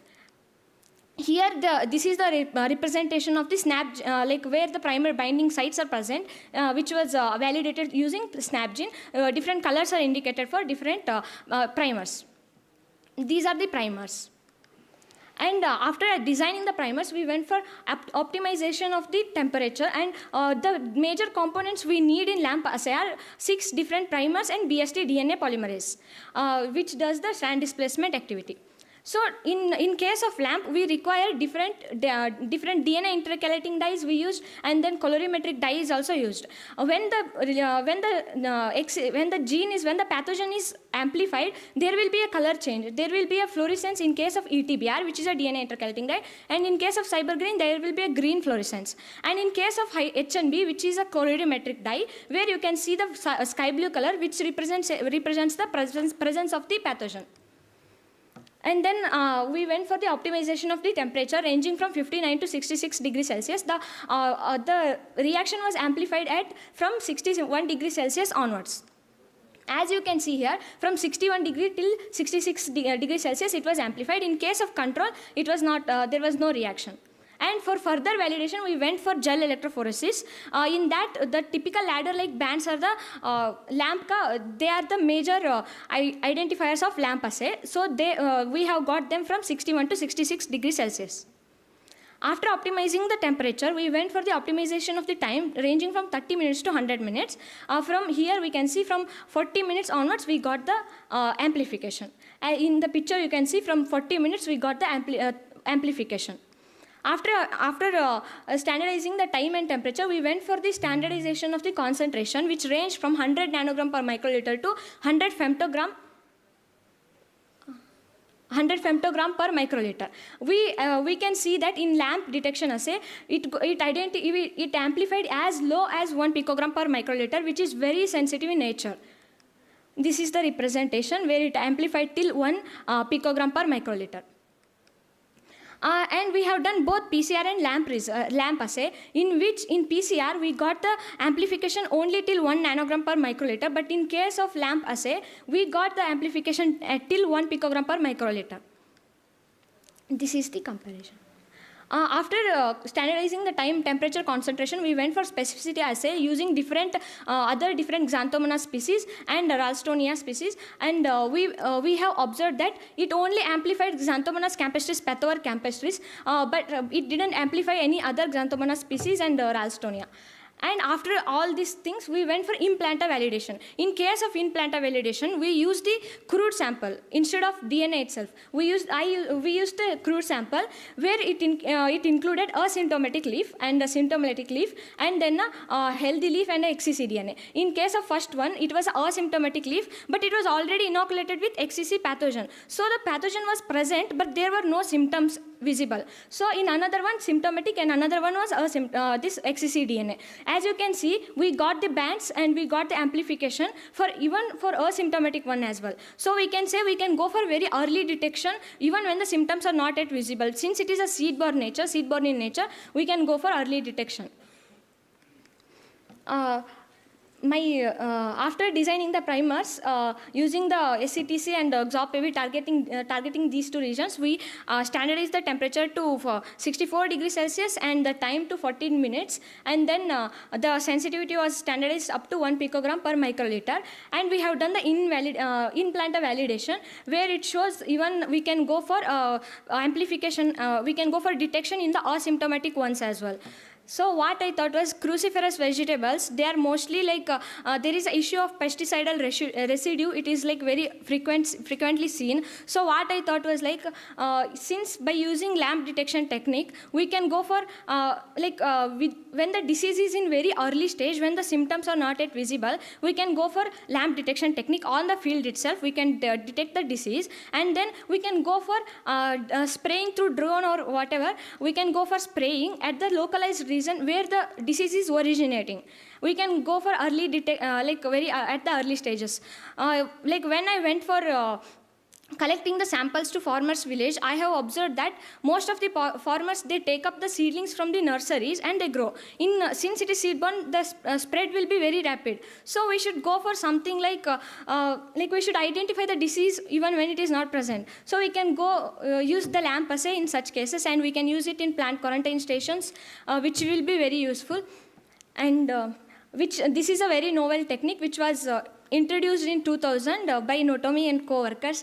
So while listening to you, you have told that innovation is innovation can be done in bar, and in our biotechnology course there our ma'am had made us present about different scientists so that we can know how they got that innovative ideas. In that I also got to know that Karimulis, he got to know he got to develop the PCR assay, which is very important, a molecular technique. While he was going on a long night drive with his girlfriend at Friday night in moonlight. So we should think innovative, and we should integrate the different biotechnology, pathology, and all the aspects, and we should help the farmers. That's thank you, sir. So you have to quickly get a boyfriend now. Okay. Right. Open for discussions. Couple of questions.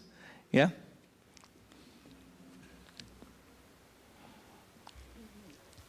Yeah. I thought you got up to ask a question. Okay. Okay. Anybody else? Yeah, please. I'll kodapak. Mic kodapak. Was the technique earlier not used for detection of or for diagnosis purpose? One more thing I wanted to say, that one thing, this is the first report, this is the first LAMP assay which is developed specifically for XCC. For that, even in India, even globally, there is no LAMP assay has been done on XCC, so which is very novel. Okay. That's what my question is, the same thing. Was it not used for earlier diagnosis purpose? It can be used for any, it is used already. It is used for viruses and pests and insect pests, and even in during the COVID time, it was used there also. It can detect any pathogen which is present. It is used, but for specific Xanthomonas campestris, Pathovar campestris. For this pathogen, you mean you have done it for the first time? I have done it for the first time. Okay. Thank you. Yeah. Anybody else? Yeah, here. There's a question. Hey, Tadipa. Please wait. We can't hear. So mic is coming.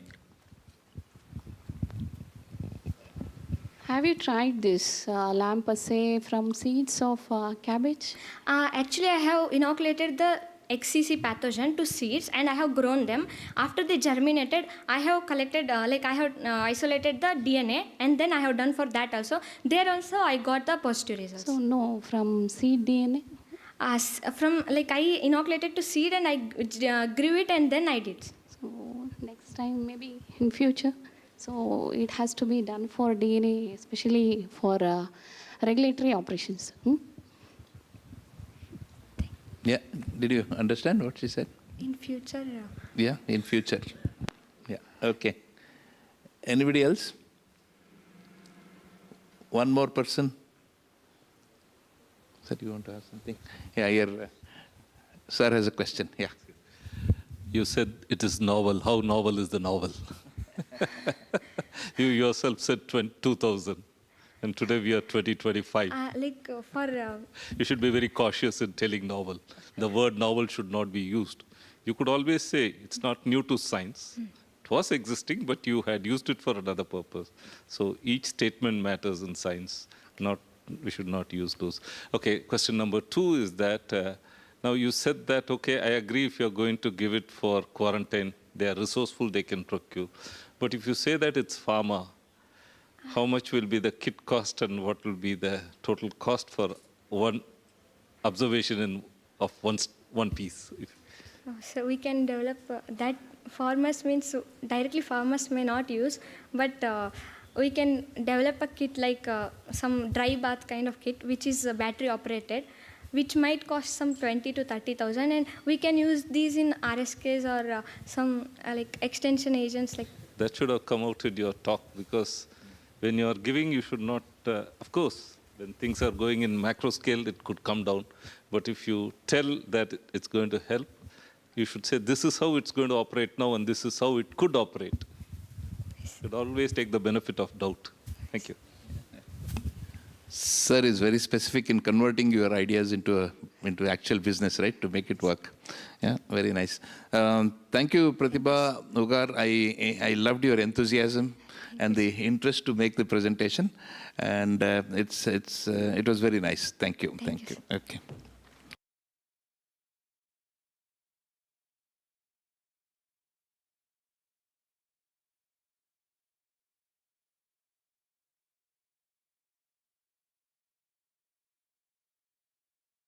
Right name? Yeah, Mutt. Sneha P. Mutt. And I think, okay, this I can read, I think. She'll be speaking on influence of nanourea on growth, productivity, and economic performance of potato. I can't read the chemical names. Okay.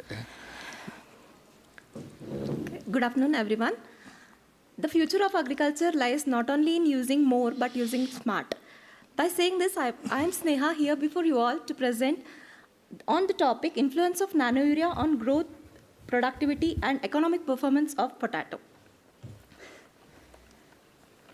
Potato, which is one of the most important food crop, which is one of the most important staple food after rice, wheat, and maize, which is important because of its nutritious value in mainly rich in carbohydrates, vitamins, and minerals.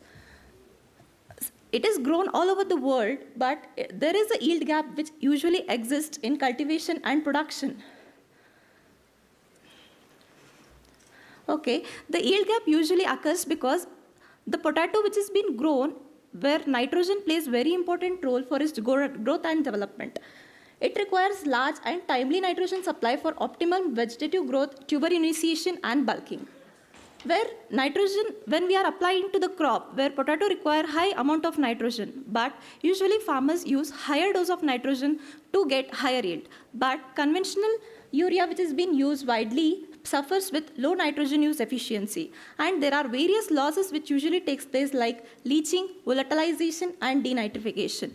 To overcome all these challenges, a nanotechnology has been implemented, a nanofertilizer called nanourea, which was given by IFCO, which consists of 4% nitrogen, which has important properties like higher surface area, enhanced foliar absorption, and minimizes nitrogen losses, which is very important to get good yield.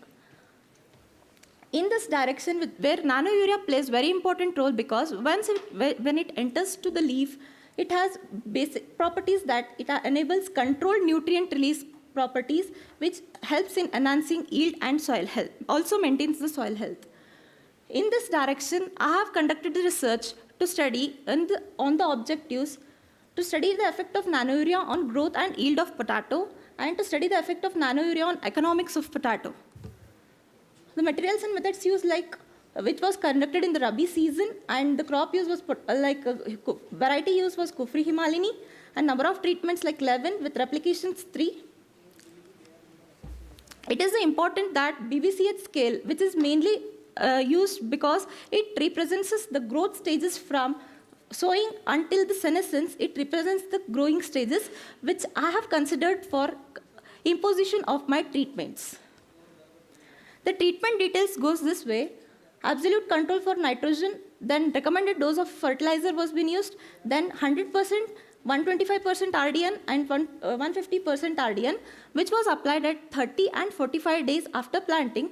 The 30 and 45 days after planting was mainly constructed based on the BBCH scale, which are the important stages for growing potato.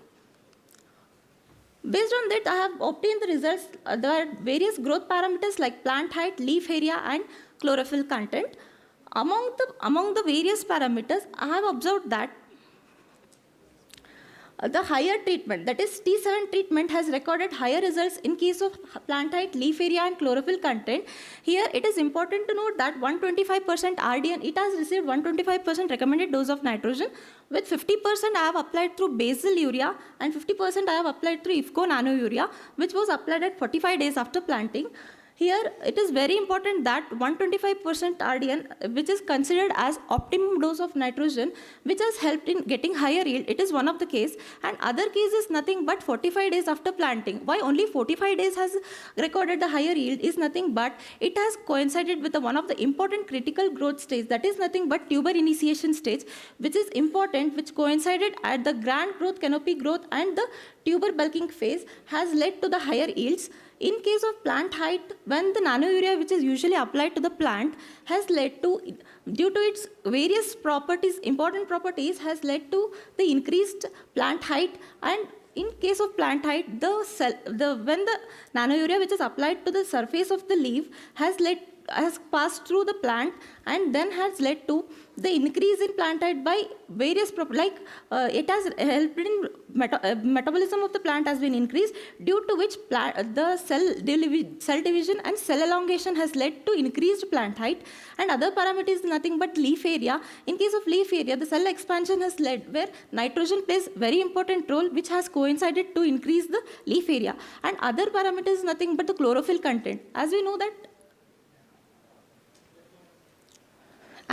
the chlorophyll content, when the leaf area is higher in this case, has the light interception. The light interception has led to increase in the light interception has led to the increased food production in this treatment, and has led to increased chlorophyll content about 49.65 SPAD units. It is the representation of plant height in the best treatment and compared to the absolute control for nitrogen. And other parameters like yield and yield attributes, where the optimum dose has helped in getting the higher yields. Usually when the nanourea, when applied to the leaf surface, has translocated to other parts where it has led to increase in food production. Food production in these have been translocated to the tubers. Tubers has led to the yield attributes have increased, like equilateral diameter of tuber, polar diameter of the tuber, number of tubers, and total yield. Here we can observe that the total yield in case of T7 treatment is 23.72 tons per hectare, wherein absolute control for nitrogen is only 12.35 tons. Because the treatment one has received lower nitrogen, led to the nitrogen deficiency, has led to decreased yield. Here comes the question that when compared higher yield, that is T7 treatment, and compared to the RDF, that is recommended dose of nitrogen, we can see that there is about, from this graph, it is easily to understand that T7 treatment when compared to the T2 treatment has led to increase of 24.57%. Here comes the question that the main important thing is here that 125% RDN, that is the optimum dose, and application of 125% RDN completely to conventional urea may lead to losses. But when we applied it as a split form, that is basal urea, basal is nothing but application through urea. But other 50% we can go with IFCO nano urea has led to increased yield. When we come to the economics point of view, where they were being graded into different grades like grade A, grade B and grade C, where greater than 75 grams was considered as grade A, then 50 to 75 grams was considered grade B, and grade C, that is 25 to 50 grams. It has also obtained higher marketable yield, about 22.9 tons per hectare, and lower was absolute control for nitrogen. As we have seen that the rates for these, like grade A 20 rupees per kg, grade B 15 rupees per kg, and grade C was 10 rupees per kg was being given as per the APMC market, and the cost of cultivation was also calculated for the same. Here we can see that the cost of cultivation was higher in case of the T11 treatment because 150% RDN, which is the wastage, because applying too much excess may not give higher yield, but applying only optimum dose of nitrogen has led to the increased yield. So the cross returns was also higher in case of the same treatment and this net returns, and the benefit cost ratio obtained for this is 2.5 rupees. Here we can easily observe that the benefit cost ratio, net returns and gross returns was higher in the same treatment because higher accumulation of high grade tubers. Grade A and grade B were more, due to which it has obtained greater profit. It is a pictorial representation where grade-wise tubers were being classified. From this, I would like to tell that application of, from this, can you finish it? Yes, sir. From this, I would like to tell that application of urea along with nano urea, where combined application is very important here to in order to get higher yields. Application that is 125% also, 125% RDN also matters, and application at its plant's critical growth period is most important for its improving growth, yield, and economic performance. By this, I would like to say that the superior performance in this treatment mainly due to application of timely nutrient supply, then better assimilates partitioning, and greater accumulation of graded tubers have fetched premium value in the market and also recommended for the farmers to grow. Thank you.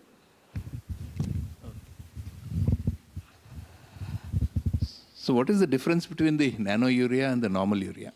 Sir, nano urea and normal urea, where normal urea consists of 46% nitrogen in it, but the nano urea consists of 4% nitrogen. And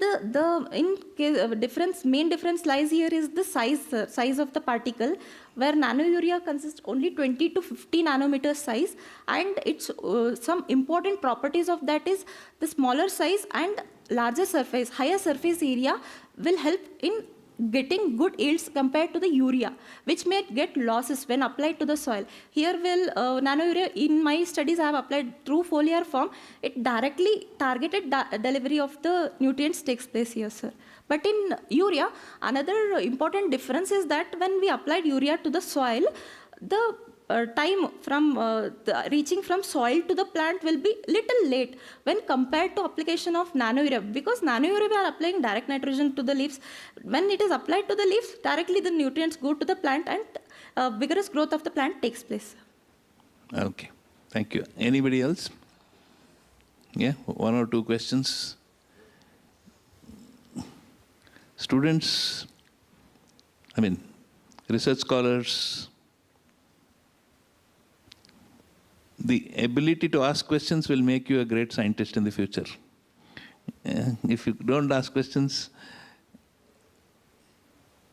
it can be a wrong question, useless question, it doesn't matter. Okay, by definition, there is no stupid question. All questions are good questions. Yeah, please try, one of you.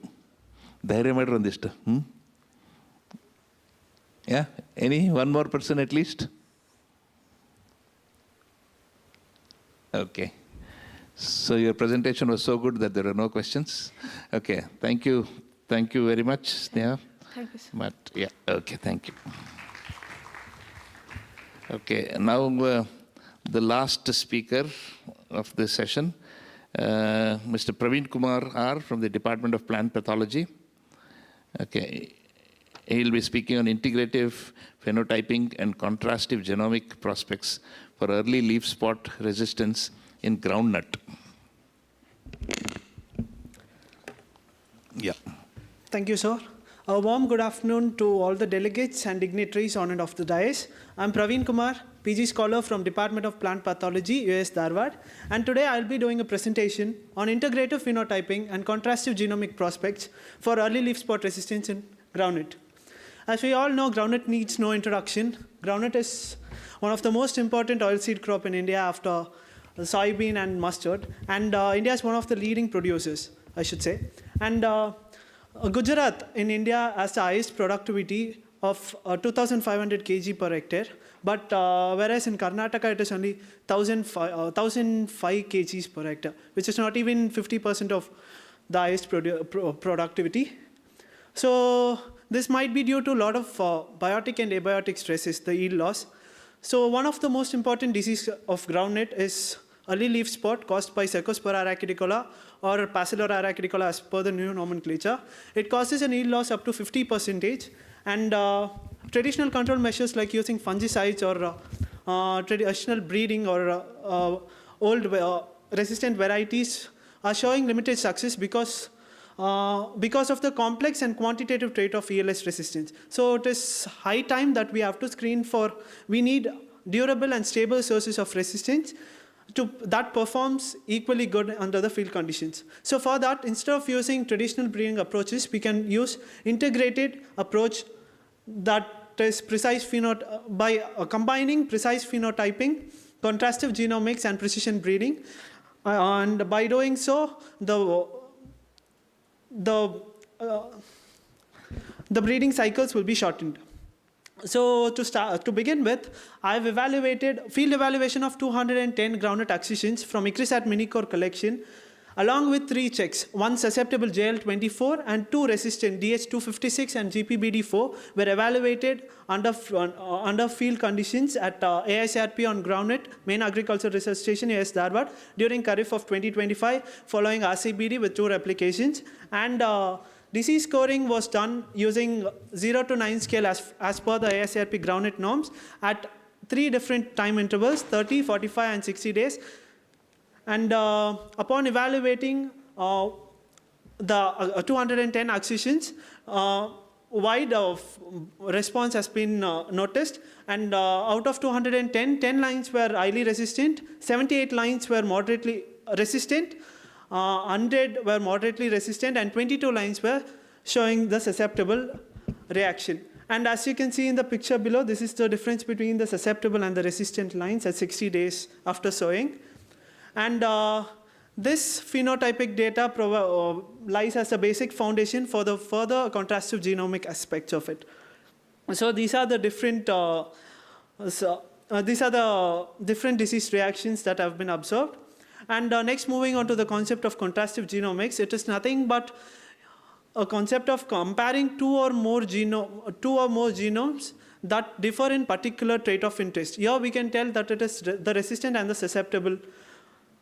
susceptibility, and this helps us in finding the genetic variants, the genes and the pathways responsible for that particular difference, and it also connects genomic variation with that of the phenotype. So for performing the contrastive genomic analysis, we need the phenotyping data, which I already have, and another file which we require will be the VCF file or the variant call format file. It is nothing but a text file which includes all the details on the variants. So next, moving on to the generation of VCF file. As we all know, we need, for the generation, we need the WGRS data. So this WGRS data will be, so that one will be in the FASTQ format, and this this file will be compared with that of the reference genome, which is the TIFF runner. And upon comparing, it will detect the variants, and it will be in the binary alignment file or the BAM file. And using this BAM file as the input, variant calling function will be done using different softwares. Like one such software is VCF R and deploy R packages in R program. and upon performing that, we'll have the VCF file. So in this study, I'll be using the previously developed VCF files by Butt and co-workers in the year 2021, using the software VCF, using the packages VCFR and deployR in R. So this is a very simple and a brief steps that is included in contrastive genomic analysis. Initially, here we have two different subsets. One will be the resistant and the susceptible. So we have to find the monomorphic SNPs from both the groups. And from both the groups, we have to find the monomorphic SNPs. And among these groups, we have to find the common SNPs. And after finding the common SNPs, we have to screen for the polymorphic SNPs present between the susceptible and the resistant groups. And further, it will be followed by the functional analysis of the SNPs or any other variants, as well as the candidate genes. That will also be done with suitable softwares.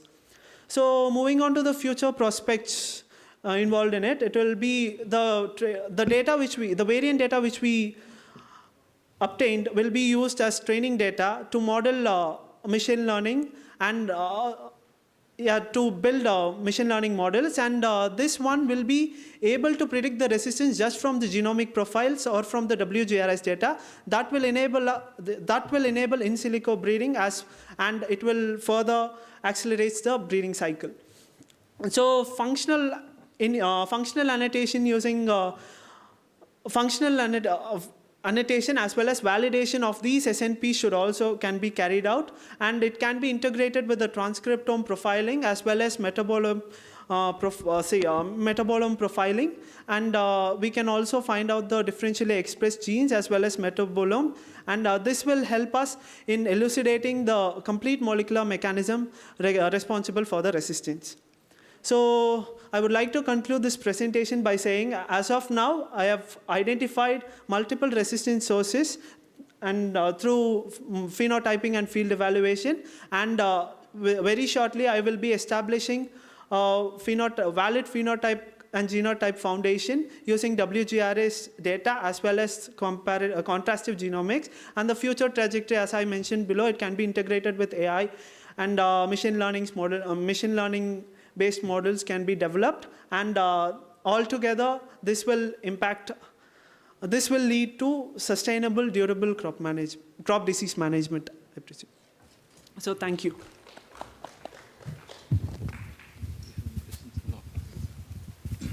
Okay. Yeah. Questions?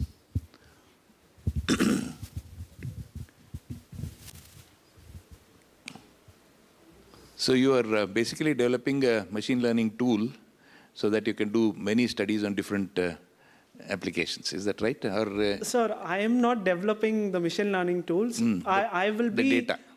No, sir. I will be finding out which SNPs or the variants is responsible for the resistance. So that data can be used in future for the development of the models. So developing data for that. Yes, sir. Yeah. I'm just in the preliminary step. I'll be doing the preliminary part of it. Yeah. What is your plan in the future?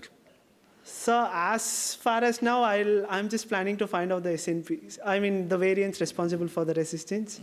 And what's your dream? In this work, how would you like to end up? So I do have some ideas, but I don't know whether it will be possible or what. Just tell me one. Maybe functionally validating the functional validation of part of it can do, I guess. Very good. Yeah, you should always dream big. Yeah? Don't hesitate to say it. You have something to say. Don't hesitate. Yeah, any other questions? Too late in the evening for questions? You should always trouble the speaker with one or two questions. Yeah? Okay.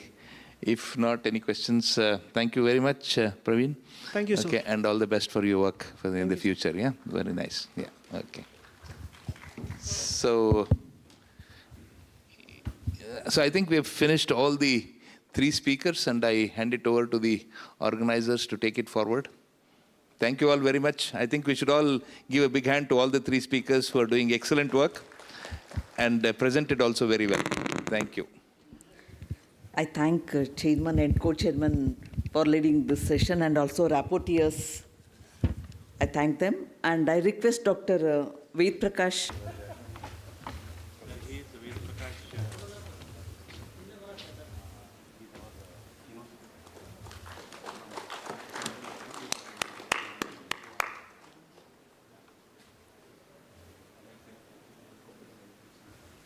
इसको बड़ा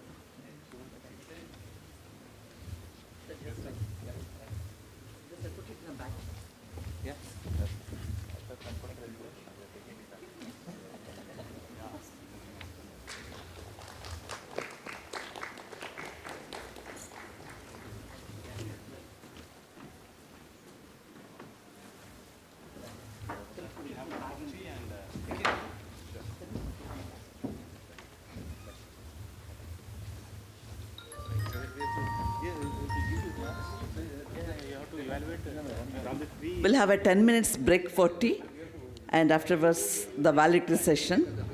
So please come back immediately after having tea. We'll start the valedictory session.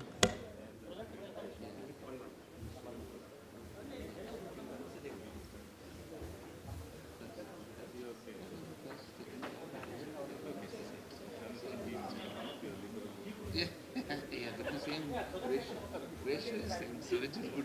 At least the order is almost same.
ಎಲ್ರಿಗೂ ಶರಣಾರ್ಥಿ.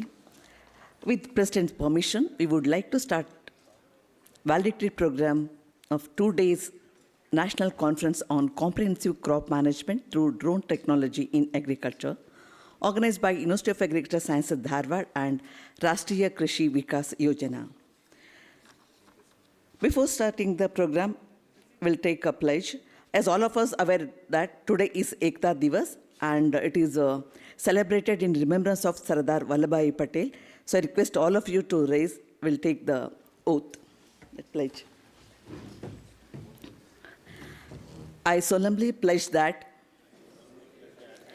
I dedicate myself to preserve the unity, integrity, and security of the nation, and also strive hard to spread this message among my fellow countrymen. I take this pledge in the spirit of unification of my country, which was made possible by the vision and actions of Sardar Vallabhbhai Patel. I also solemnly resolve to make my country own contribution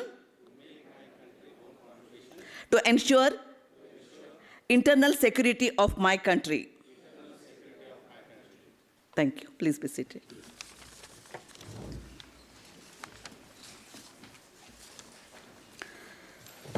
I request Dr. D.N. Kambrekar, Organizing Secretary of this conference, for the welcome address and to present a brief report of this conference. Please. Good evening to you all, ladies and gentlemen, respected and distinguished dignitaries on the dais and off the dais. After the 4 marathon sessions, now we are entering to this valedictory program, and I feel privileged to welcome you all to this program. And for this program, we have with us a very dynamic personality, Dr. Ashok Kalur, Vice Chancellor, Kodagu University, Kodagu, to act as a chief guest. And on behalf of the organizing committee, on behalf of the University of Agriculture Sciences, Dharwad, I wholeheartedly welcome Dr. Ashok Kalur, and I request Honorable Vice Chancellor Dr. P.L. Patil sir to present a floral bouquet to Dr. Ashok Kalur and welcome to this event.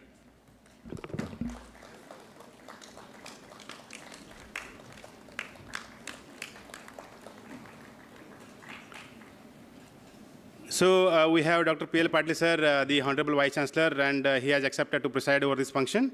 I welcome Dr. P.L. Patil sir to this valedictory program, and I request Dr. B.D. Biradar sir, the organizing chair of this conference, to welcome the president of today's function. Dr. B.D. Biradar, Director of Research and the organizing secretary and the man behind this event, I welcome Dr. B.D. Biradar sir to this program, and I request Dr. Salkinkop to present floral bouquet to Dr. B.D. Biradar sir.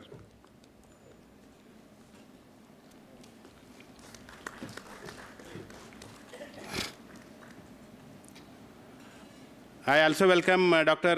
Salkinkop, the organizing secretary to this program, and I request Dr. Guru Prasad to welcome Dr. Salkinkop.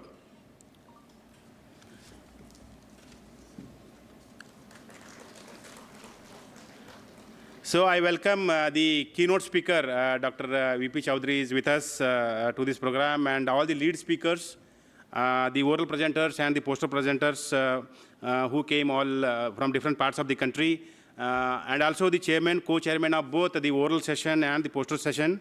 I welcome you all, sir, and I welcome all our university officers, those who are here for the last 2 days to this valedictory, even the heads of the department, and the participating scientists and the students to this valedictory function. I also welcome all the media persons, and very importantly, all the committee chairmen and co-chairmen, those who are involved in the organization of this event. So I welcome you all once again, and I will read a brief, very brief summary of the 2 days sessions. So the conference was inaugurated by none other than Dr. Ravi Guttal, aerospace scientist, and who is the Chief Technological Officer with ACUS Limited, Hubli, and was rightly presided by our Honorable Vice Chancellor, Dr. P.L. Patil. And the keynote speaker was Dr. V.P. Chowdhury from Central Institute for Agriculture Engineering, Bhopal, who is right now with us. And there were totally 150 abstracts spread over the 4 themes. And additionally, we invited very eminent scientists as lead speakers. In each session, there were 2 lead speakers, followed by that the oral presentations. And the inaugural speaker emphasized need for development of accessories for drone application in agriculture and standardization of protocols for effective crop husbandry. And keynote speaker, he emphasized on the development of suitable drones for various crops and cropping systems, and development of indigenous agriculture equipments for small and agriculture farmers for farm mechanization. And the first session that was on remote sensing and GIS.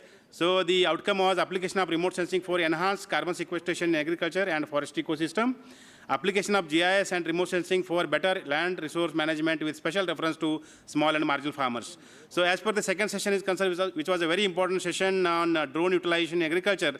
So there the output was development of effective and portable drones for pest and disease management, including the herbicides test management, and development of chemistries, very specific chemistries for drone application in crop health management. Coming to the third session, it was on IPM, IDM, IWM, and even the organic and natural farming system. It was a very marathon session. Again, there was outcome. We have the holistic plant and soil health management with special reference to development of microbial pesticides for intensive agriculture. And again, development of special formulations, particularly the microbial formulations for application with the drone, and again, customized drone for application of microbial pesticides for crop health and soil health management. And the fourth the session was on nanoformulations, nanotechnology, biotechnology, and AI in breeding. So there was the development of nanoformulations in various ecological systems for crop health management, soil health management, and very specifically the formulations for drone applications. So these are all the very important outcomes of these different sessions. And we have enlisted some 3-4 policy issues. So the first one is development of suitable drones along with SOPs for specific operations like drones for pesticide application, drones for herbicide application, and drones for nutrient application. And the second policy is development of customized drones for application of biopesticides and specialized formulation of biopesticide for application with drone. And the third policy is the establishment of Center of Studies in Drone Technology and its application in agriculture. These are the very important 3 policy issues we have marked. And again, as a part of this conference, we are hosting awards for both the oral presenters and the poster presenters. And theme-wise, we have distributed the awards based on the total number of posters or the oral presentations received. We have earmarked the awards. Say, for example, theme 1, we have 5 oral presentations and we have kept 1 award. And theme 2, 10 presentations, 2 awards. Theme 3, 11 presentations and 2 awards, and the last session only 4 presentations and 1 award. Similarly, there were so many posters.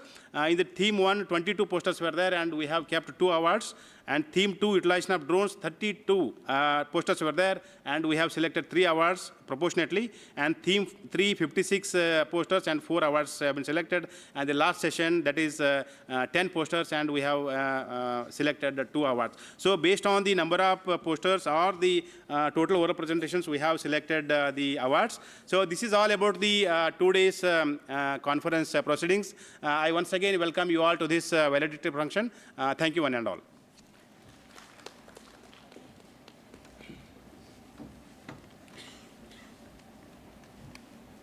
Thank you, sir. I welcome Dr. D.N. Kamrekar, Organizing Secretary of this conference.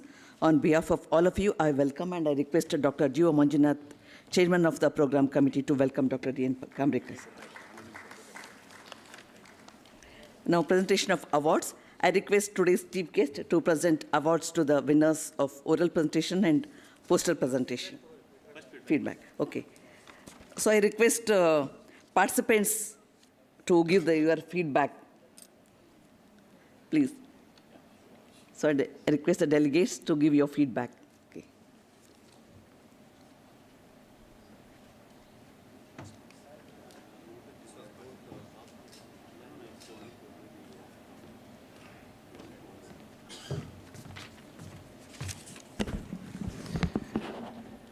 Very good evening to all. Respected, or rather the Honorable Vice Chancellor and the organizing team on the dais and off the dais. Very good evening to all. Today we are here in the concluding session, the 2 days conference on comprehensive crop management through the drone technology in agriculture. So, in this connection, first of all, I thank the Vice Chancellor, Honorable Vice Chancellor of this university, for selecting such a very specific topic. Usually, you can find the conferences in the broad spectrum way in order to attract many participants. I feel some uniqueness, so that made me to participate in this this 2 days conference, because specifically to address, and is a newly emerging area. I think the last 2 days, there are a lot of queries also. There are still many things need to be done. So it's a very specific area where scientific community is not clear, and everybody is working in isolated way. And I hope that this 2 days conference made some understanding to the scientific community and the delegates who came from across the country. And second, I thank the organizing team led by Dr. B.D. Brother, sir, is a Director of Research, and the organizing secretary, Dr. D.N. Kambrekar, sir, and all is an entire the organizing team. I congratulate them for organizing this 2 days conference in the befitting manner. And with respect to this, the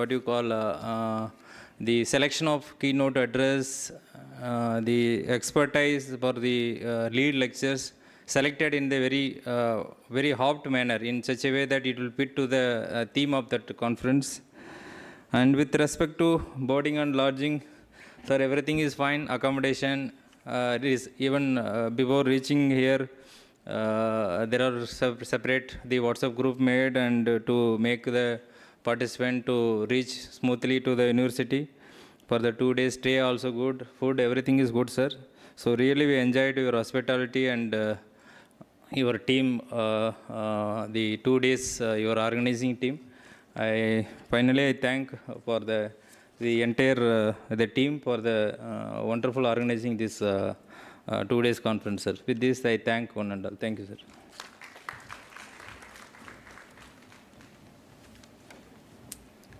Thank you, Dr. Selvaraj Ki, for your feedback.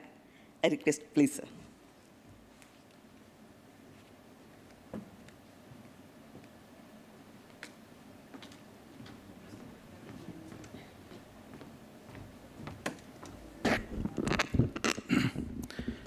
Very good evening to one and all. So on the dais, the Vice Chancellors and the organizing entire committee team, and off the dais, all the participants and the university officers. Always will be the best moment for me is to my first home is Dharwad. So even though my native is from Shimoga, so I always love Dharwad because my graduation and all my contractual services are done here. So whatever it is, training is there, whatever it is there, first I opt for the Dharwad, because the teacher who taught during my undergraduation during 90s, still I remember that one, because we got the best teacher, definitely I will tell you. And the teachers what taught in the during our undergraduation, till it is in my mind. So to be frank. So with that, we have taken all the in advanced studies. Since from past 3 years, I am working on this drone technology. So I'm handling one in the drone technologies. So for example, many of the, so I was almost 80 to 90% I was in the session, all the sessions. All the works related are presented only with respect to the agriculture application part with only the sprayers. Crop monitoring aspects. There are a lot of opportunities. Crop monitoring is there, crop health monitoring, assessment of the nutrients through the drones. There are a lot of opportunities are there. So in this conference, more than 70 to 80% works are related to only the spraying applications. So with these basic principles, I think many of the students have attended this. I think this will be one of the best future, because in our university, we have started one entrepreneurship course for the remote pilot certificate. So with the public-private mode partnership. So I think in future we can also become one of the drone technological intervention because this is a one service where you can provide to the farming community through the directly. So I think in future this type of conferences will definitely enhance the knowledge of the students, farming community, and also to the scientific community groups. So I wholeheartedly congratulate the entire team. I will not individually, so wholeheartedly I will congratulate the entire team for the successful of this conference. Congratulations, sir. Thank you.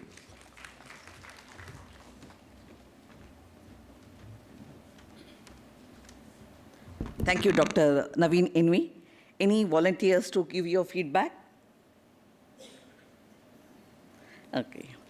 Now, presentation of awards. I request today's chief guest to present awards to the winners of oral presentation and poster presentation. For awards for the oral presentation, first theme, remote sensing and GIS in agriculture, sensor-based technologies for agriculture application. So, Manjunath SB. His topic of presentation is hydrological assessment and soil water conservation planning using remote sensing and GIS in Guddan Baveri sub-watershed Haveri districts. Guddan Haveri. Okay. For theme 2, utilization of drones for the field operations. So first prize goes to Yellappa D. His topic of presentation is UAV-based aerial centrifugal broadcaster for agriculture nutrient application. And second is Anita V. Impact of insecticide application by drone on soybean soil microbiota, a metagenomic approach. Okay. So theme 3, advances organic and eco-friendly. So first prize goes to Vikshita B.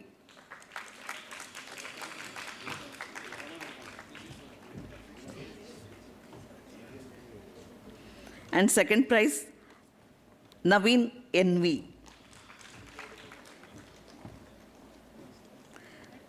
So please give us big applause for the winners.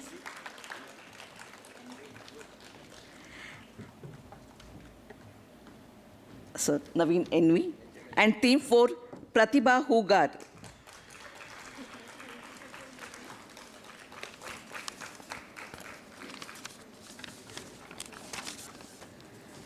Sir, for poster awards, theme 1, Charles Wellesley, JI.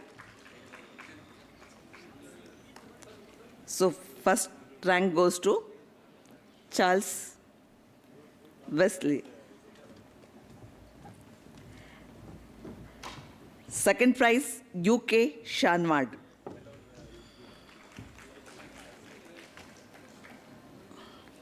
Under theme 2, utilization of the drones for the field operations, first prize goes to okay, sir. UK Shanward, sir. So under theme 2, first prize goes to Dr. B.S. Engi. Dr. B.S. Engi.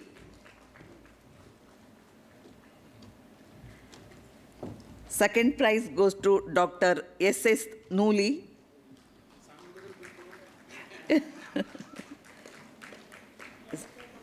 Nooli? Nooli. Third prize, Vinayak Niranjan. Happy Nooli of Villa. Illa, sir. Vinayak Niranjan.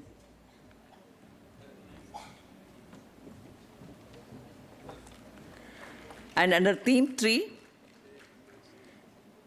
again first prize backed by Naveen NV. Yes, poster session, theme 3, Naveen NV.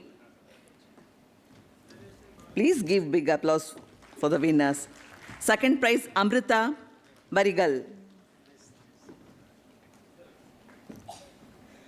Amrita Barigal. Third prize backed by Nanda K. Nanda K.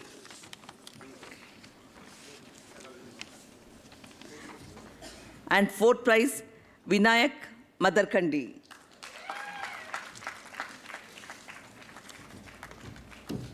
Third prize, Nanda K.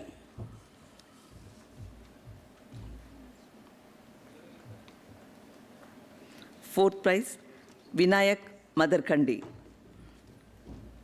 And under theme 4, Ratnakala, only one prize there.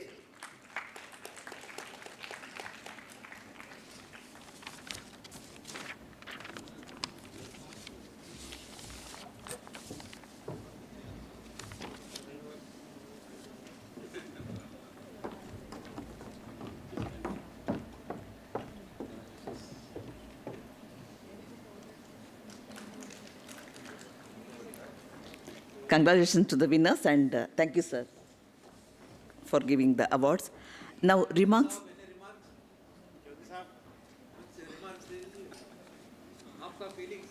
Yeah. Feedback. I request Chaudhary, sir, to give his feedback about this conference. Please, sir.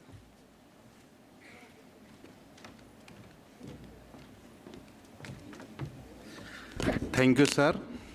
First, I would like to thank to organizer to giving this opportunity to be here at the 2 days and to give the keynotes of the mechanization of the different aspect, especially AI, robotics, and drones, what we are doing. Especially, we are also facing in the drone applications to develop the multiple use for the different kind of application of drones. Nowadays, we are government is promoting the drone is the very much, but we don't have the SOP, especially for the use of the different craft for the pesticide, nutrient use or insecticide, whatever it may be. So our institute is working for these area, and multiple use of the drone is essential to the extensive use at the farmer levels. Already we are working on those that how we can crop monitoring and other area can be done. And this conference, especially for the application of the drone technology in agriculture, which is one of the kind of the things which has been addressed, all the kind of the subject which can be used at the farmer fields. We have the drone almost all the agriculture university, all the institutions which is provided by the governments, but we don't have the much technology except the spraying. So this is the well-organized conference, all the theme as well, and about the more than the 70-80% of the application part of the spraying of the drones, so it will be the useful for the different kind of the users for this. Thank you, sir, for this organizing this seminars, and we'll be here for the 2 days. Thanks, sir.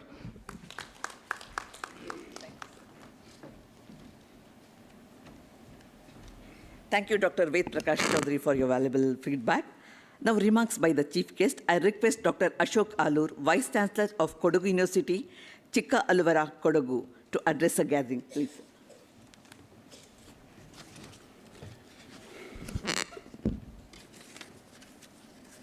A very good evening to all of you. My teacher, friend, philosopher, and a guide, Professor P.L. Patil, Honorable Vice Chancellor, University of Agricultural Sciences, Dharwad, Dr. B.D. Biradar, Director of Research, Dr. Salkin Kop, and Dr. Kambrekar on the dais, all the officers, professors of the University of Agricultural Sciences, Dharwad, the esteemed delegates of this one-day national conference on comprehensive crop management through drone technology in agriculture. Ladies and gentlemen, a very good evening to all of you. Friends, I deem it as a privilege and a pride to come back to this institution. This is my alma mater. And I also feel it as a privilege to talk to all of you on this valedictory evening of the national conference. I'm sure over the last 2 days, the deliberations, the technical sessions, and the discussions, they must have illuminated the immense potential of drones in redefining precision agriculture and revitalizing the very foundation of Indian farming systems. I'm also sure that this conference has brought together a rich confluence of ideas from the researchers across the country, exploring algorithms in multispectral imaging to field experts demonstrating real-time crop stress detection and policymakers envisioning a technology-enabled farm ecosystem which is inclusive, sustainable, and farmer-friendly.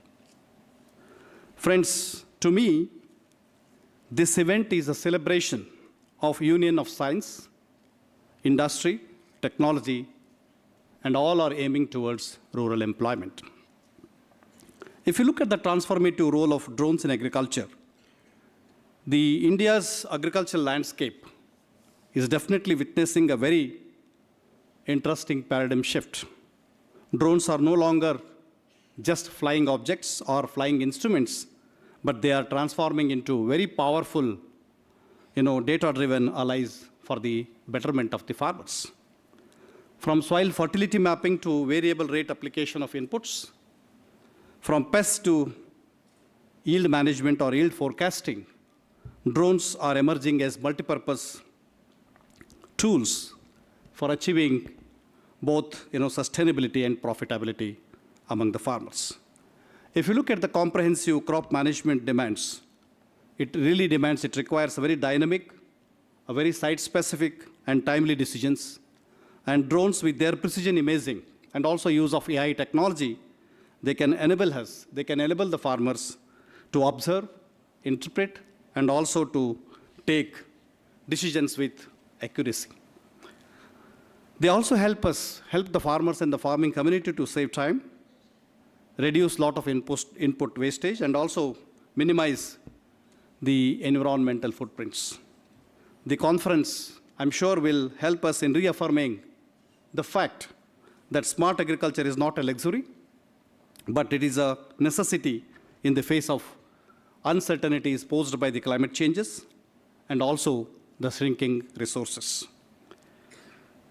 The universities, institutions like this should celebrate innovations pertaining to drones.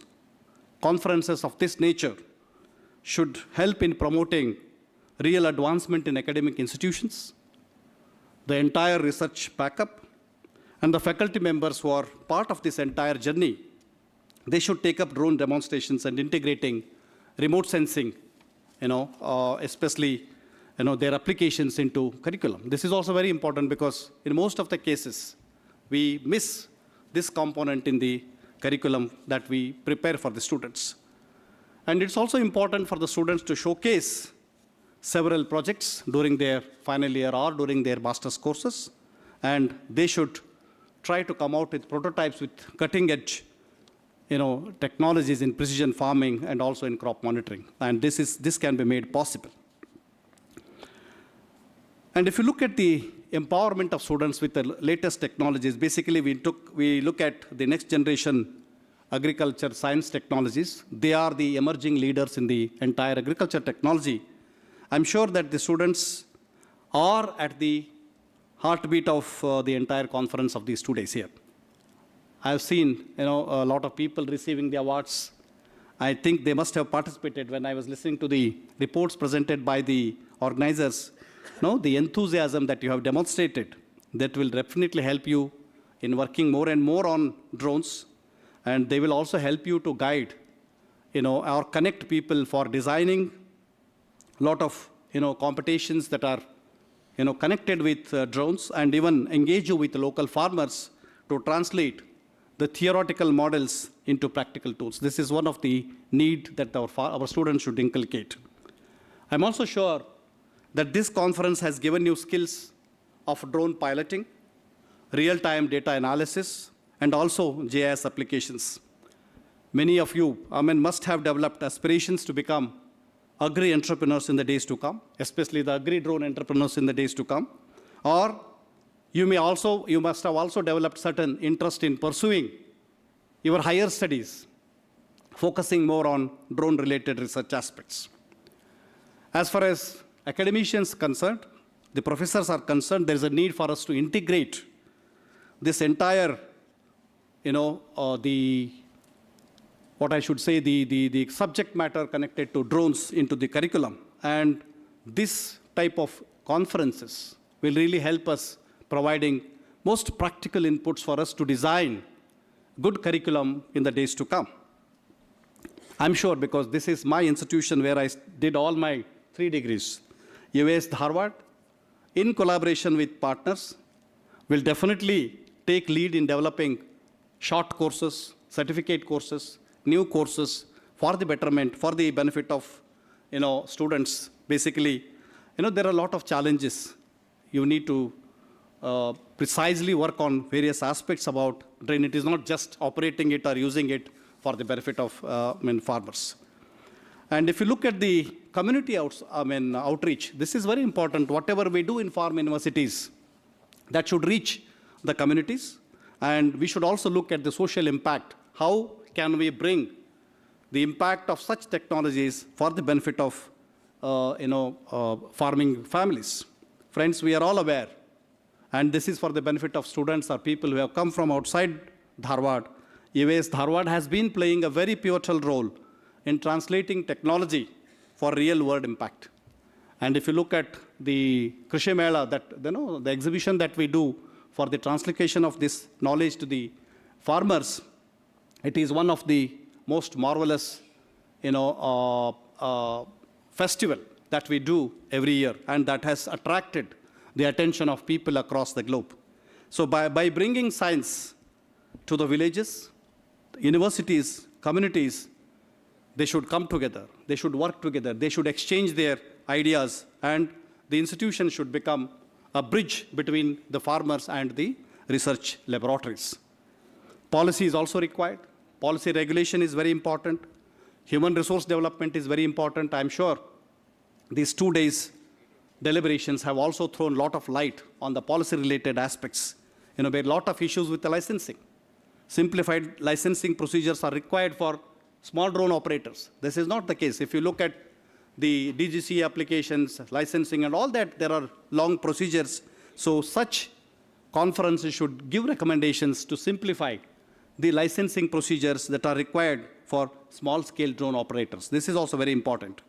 And drones definitely can be harmoniously aligned with natural farming, integrated pest management, and also precision nutrient application strategies. Friends, I would like to conclude by saying that we have reached the end of an enlightening 2 days event. We should carry forward the conviction that the technology, when this is guided by ethics and empathy, can transform lives of the farmers in the rural areas. This is what is required. And we should go with this, ethical thinking, that can connect farmers and the technological institutions like ours. Drones, they really symbolize, the visionary spirit of modern India. Our Prime Minister is talking a lot about this, and the nation is determined to feed its people sustainably without affecting the natural resources in the days to come.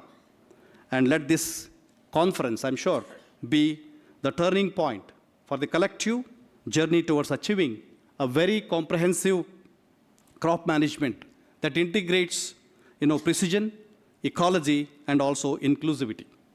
With these remarks, I would like to again congratulate the Honorable Vice Chancellor and all the people who are connected with the organization of this 2 days conference.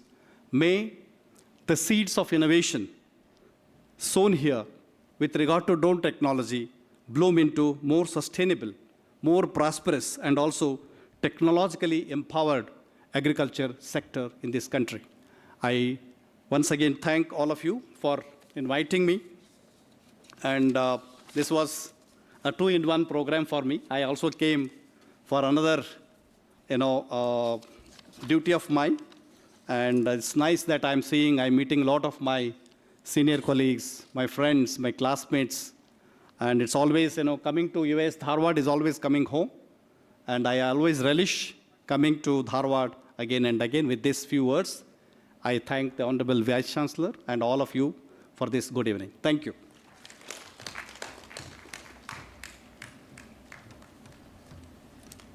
Thank you, sir, for appreciation and motivating words for the student participants. Now, felicitation to the chief guest. I request our Vice Chancellor, sir, to felicitate today's chief guest.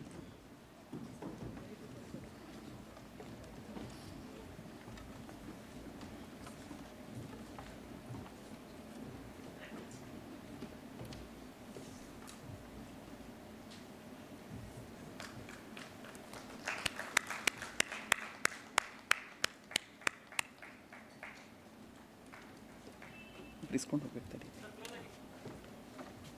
ఈ side పెట్టుకో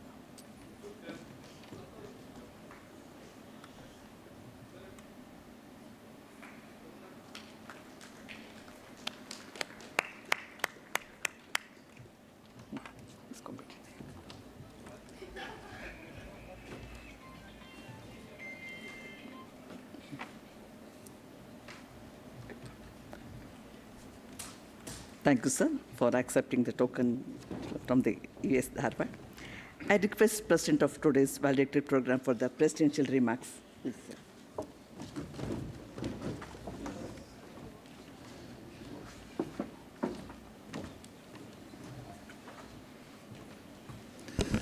Good evening to everyone. So it is indeed most happiest moment for me as one of our student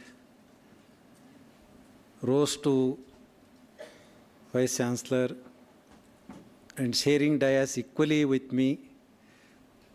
So what happiness as a teacher we sought.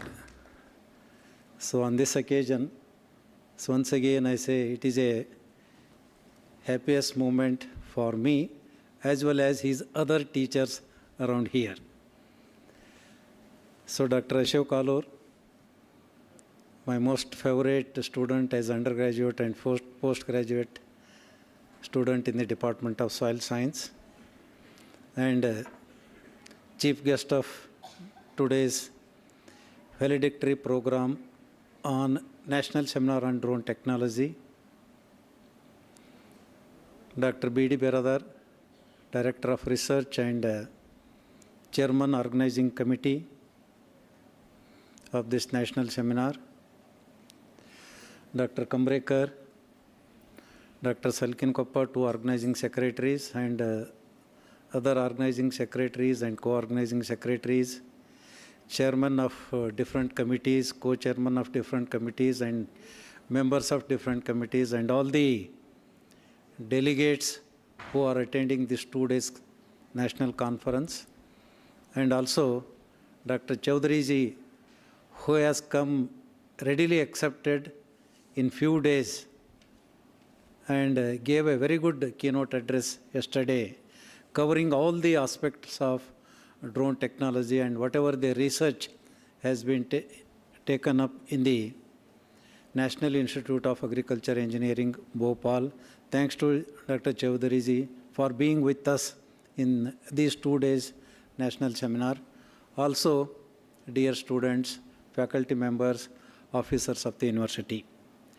The 2 days event coming to an end in this the valedictory program. So I congratulate all the prize-winning delegates, especially the students. Many students have got the awards. So I wholeheartedly congratulate all the student prize-winning the delegates.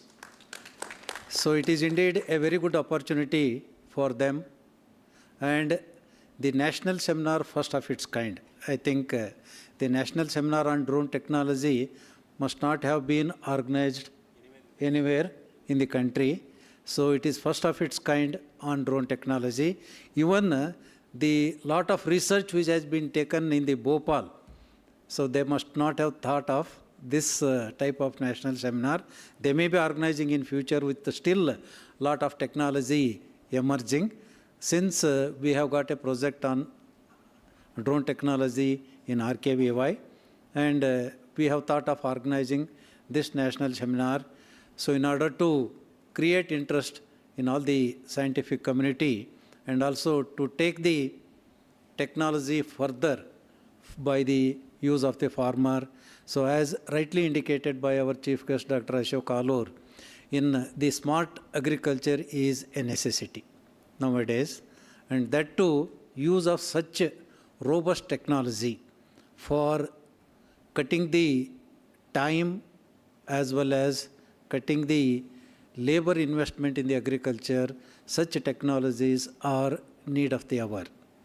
So in one go, we can cover a lot of area in all the operations, including the scanning of the natural resources, the crop health monitoring, identification of the weeds, identification of the pests and diseases, nutrient diagnosis, and also the remedial measures, spraying on the crop canopy, required concentration and required volume of the material, that is for improvement of the plant health.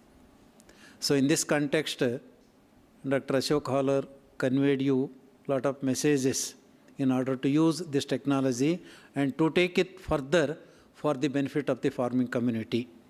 So through this platform, I request both directors, Director of Research and Director of Extension, to organize as many training programs as possible for the line department officials first, next for the farmers, progressive farmers, and also all the farmers, in order to make use of this technology effectively and efficiently, so that the farmers will be benefited by such modern technologies. And in view of this, I think almost all the KVKs, so they are well equipped with the drone. Each KVK must have purchased one drone, and if any KVK has not purchased, so please plan for that.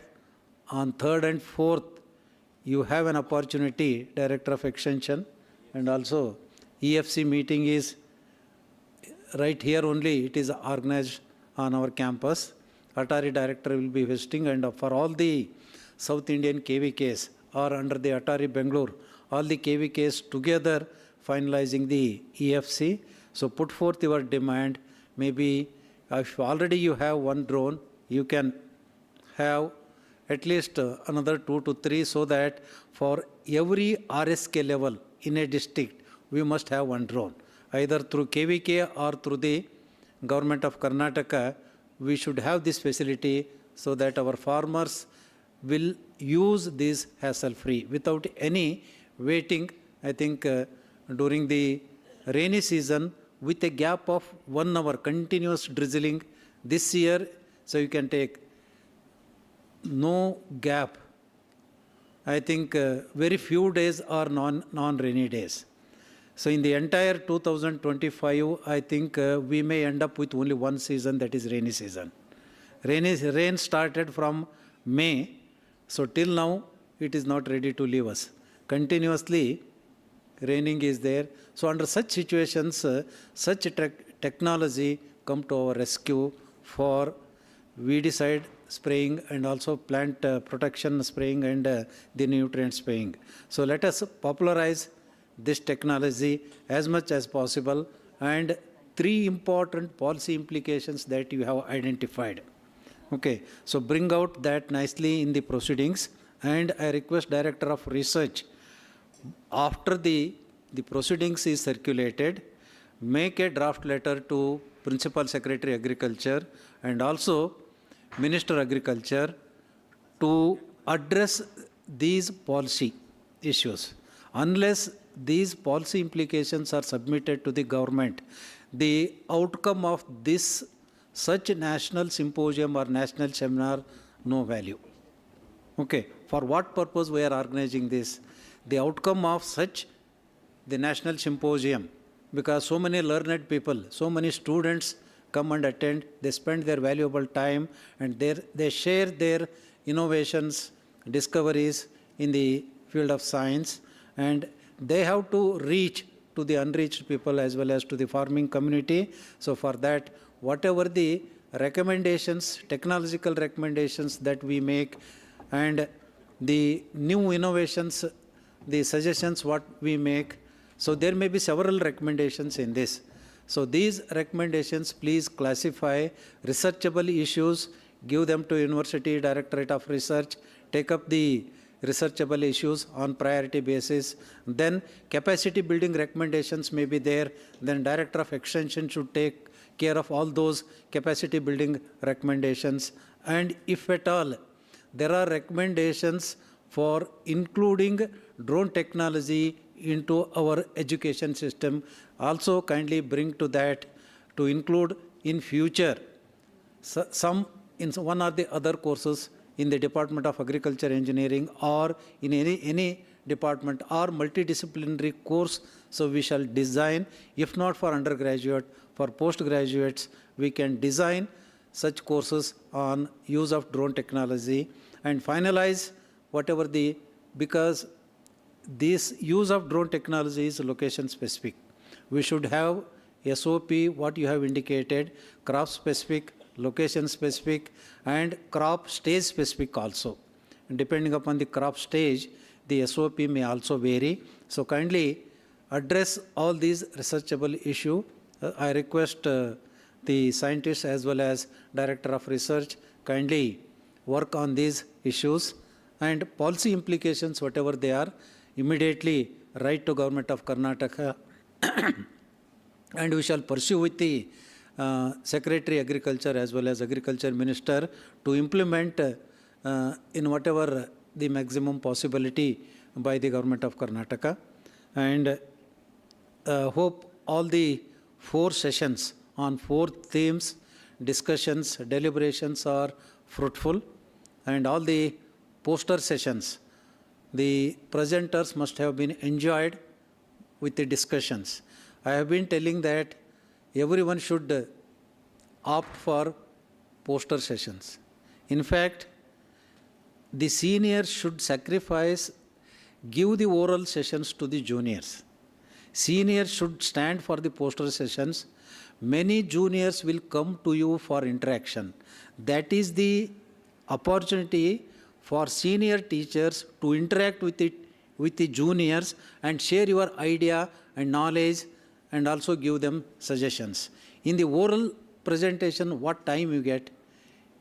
Half day is gone in the inaugural sessions, and the remaining the talks are lined up and they will make hurry. So my sincere request, so you should spend lot of time. Seniors should spend lot of time in the poster presentation. Don't undermine yourself. It is not an insult to stand before your poster and make presentation. There you get maximum time to convey what you want to convey to the youngsters and also to the delegates attending to the conference. So kindly make note of that and opt for oral poster presentation and give platform to the youngsters. You guide them how to make presentation, so they are our future scientists, future teachers. Give them scope, and hope you will understand my feelings and kindly implement these things if at all possible, if it doesn't hurt your feeling. And I thank all the organizers for giving me this opportunity. Thank you very much.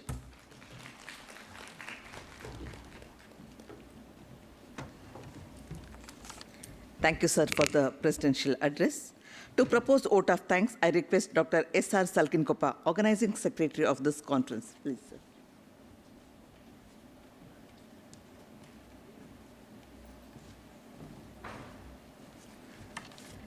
Good evening to all. This is a last event, and we should not, we need some time to remember those who have helped directly and indirectly to this 2 days conference to be successful. And To start with, we have inaugural session, and there our Vice Chancellor, Dr. P.L. Patil sir, presided over, and now also is presiding over. And there we have two deliberations to start with, and the last two deliberations. And we say this is knowledge balance. And at the inaugural session, we have a very eminent scientist, Ravi Guttal, who has given a talk on aerospace. And we learned that each of our aeroplane right now is having his material. And we are proud of that one. And we learned out of his deliberations.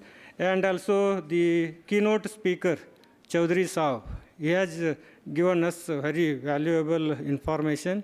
And we have to have some information. We have to learn out of his deliberations.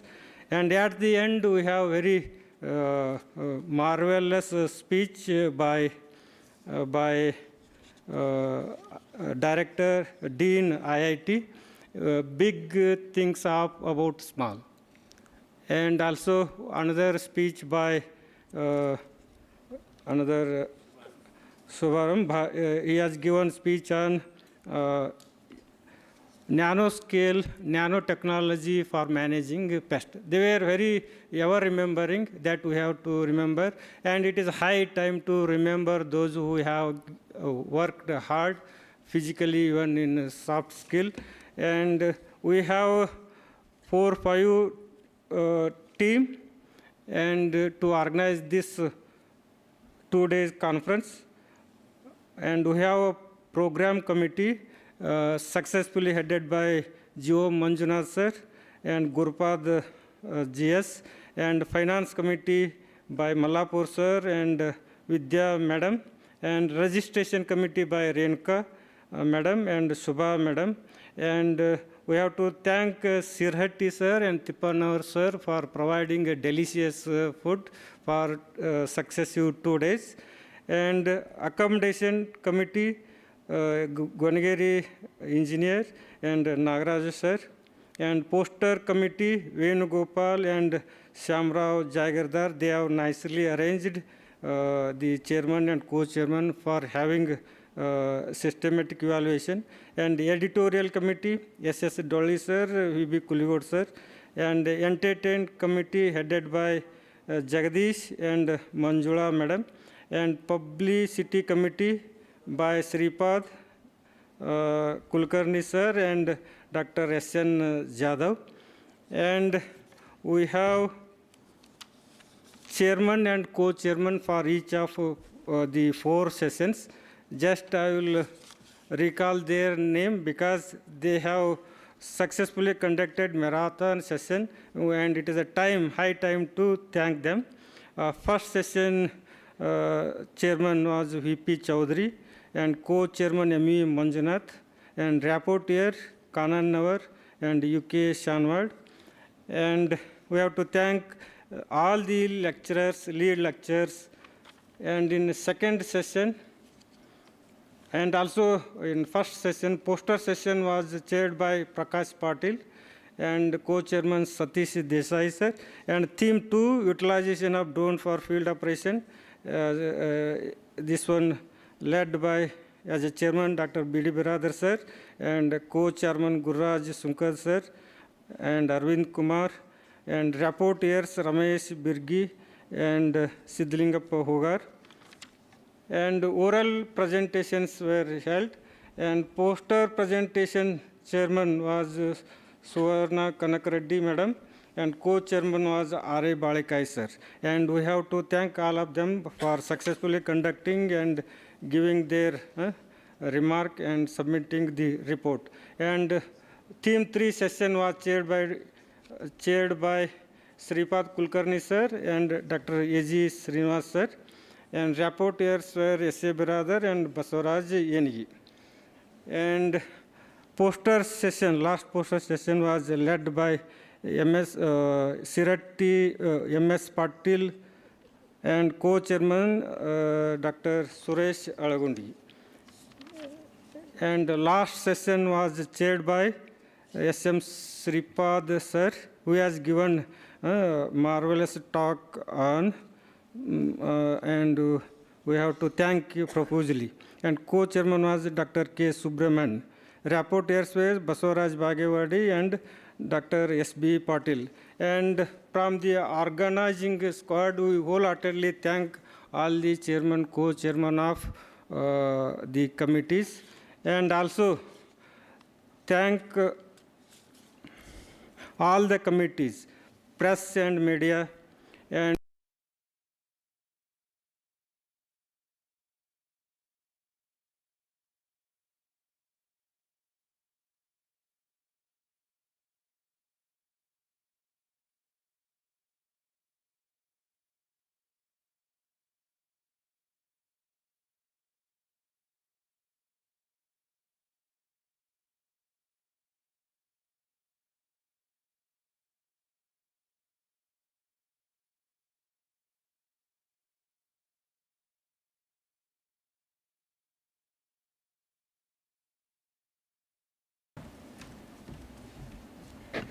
Program ends with national anthem. I request all of you to raise.